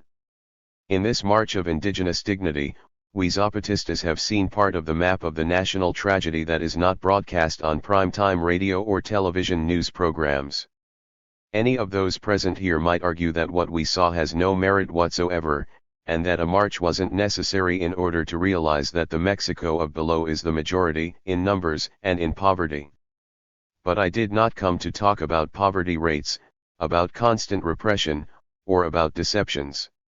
During this march, the Zapatistas have also seen part of rebel Mexico, and this seeing themselves and seeing others is nothing other than dignity. The Mexico of below, especially the indigenous, speaks to us of a history of struggle and resistance that comes from afar and that beats everywhere in the present. It is a history that looks forward. From the mountains of the Mexican southeast to the Zocalo of Mexico City, the Zapatistas have crossed a territory of rebellion that has given us a flower of dark dignity as proof that we were there. We have reached the center of power, and we find that we have the flower in our hands, and the question, as in Coleridge, is what then? Contrary to what the columnists of the political class might suppose, the question does not refer to what follows, but rather to what that dark flower means. And above all, to what it will mean in the future. I know that in these times of modernity, when intellectual quotients are replaced by bank accounts, poetry by advertising spots, and science by verbal diarrhea, speaking of dreams can only sound anachronistic. Nonetheless, the struggle of the Indian people for their dignity is fundamentally a dream indeed, a very otherly dream. The indigenous struggle in Mexico is a dream that not only dreams the tomorrow that includes the color of the earth, it is also and above all, a dream that fights to hasten the possibility of that tomorrow. We Indian people have reappeared precisely when what they have denied us has seemed strongest and most solid. And our dream has already foretold that the monuments neoliberalism is erecting to itself are nothing but future ruins. The power wants to ensnare the indigenous struggle in nostalgia, chest-beating, and the boom in folk crafts. It wants to fence the Indian struggle within the framework of the past, using fashionable marketing language like the past reaches out to us with its unpaid accounts. As if settling these accounts would be the effective solvent for wiping out that past, and then the today that Fox used as an election platform and uses as a government program could reign without any problems. The same today that neoliberalism has converted into a new religious faith. If we warn that they are trying to make the indigenous movement fashionable, we are not referring only to the public relations efforts that are trying to contain it. After all, fashion is nothing more than a return to a past whose final horizon is the present, the today, right now, the fleeting moment. In the struggle for dignity, there is an apparent turn to the past, but and this is fundamental, the final horizon is the future. Mexico's indigenous struggle has not come to turn back the clock. It is not about returning to the past and declaiming, in an emotional 204 and inspired voice, that all previous times were better. I believe they would have tolerated, and even applauded, that. No, we Indian peoples have come in order to wind the clock and to thus ensure that the inclusive, tolerant, and plural tomorrow which is, incidentally, the only tomorrow possible will arrive. In order to do that, in order for our march to make the clock of humanity march, we Indian people have resorted to the art of reading what has not yet been written. Because that is the dream that animates us as indigenous, as Mexicans, and, above all, as human beings. With our struggle, we are reading the future which has already been sown yesterday, which is being cultivated today, and which can be reaped only if one fights, if, that is, one dreams. To the skepticism made state doctrine, to neoliberal indifference, to the cynical realism of globalization, we Indian people have countered with memory, the word, and the dream. By throwing ourselves into this fight with everything we've got, the Mexican indigenous, as individuals and as a collective, have operated with a universally human impulse, that of rebellion. It has made us 1,000 times better than before, and it has turned us into a historic force, not for its significance in terms of books or monuments, but for its ability to make history, in lowercase. The key to the story of the other player isn't the old mud-filled boot that interrupts and subverts the seigneurs of power and money's media chess game and the game of those who transform politics into an art of feints and ruses. The key is the smile. The indigenous smiles because he knows something.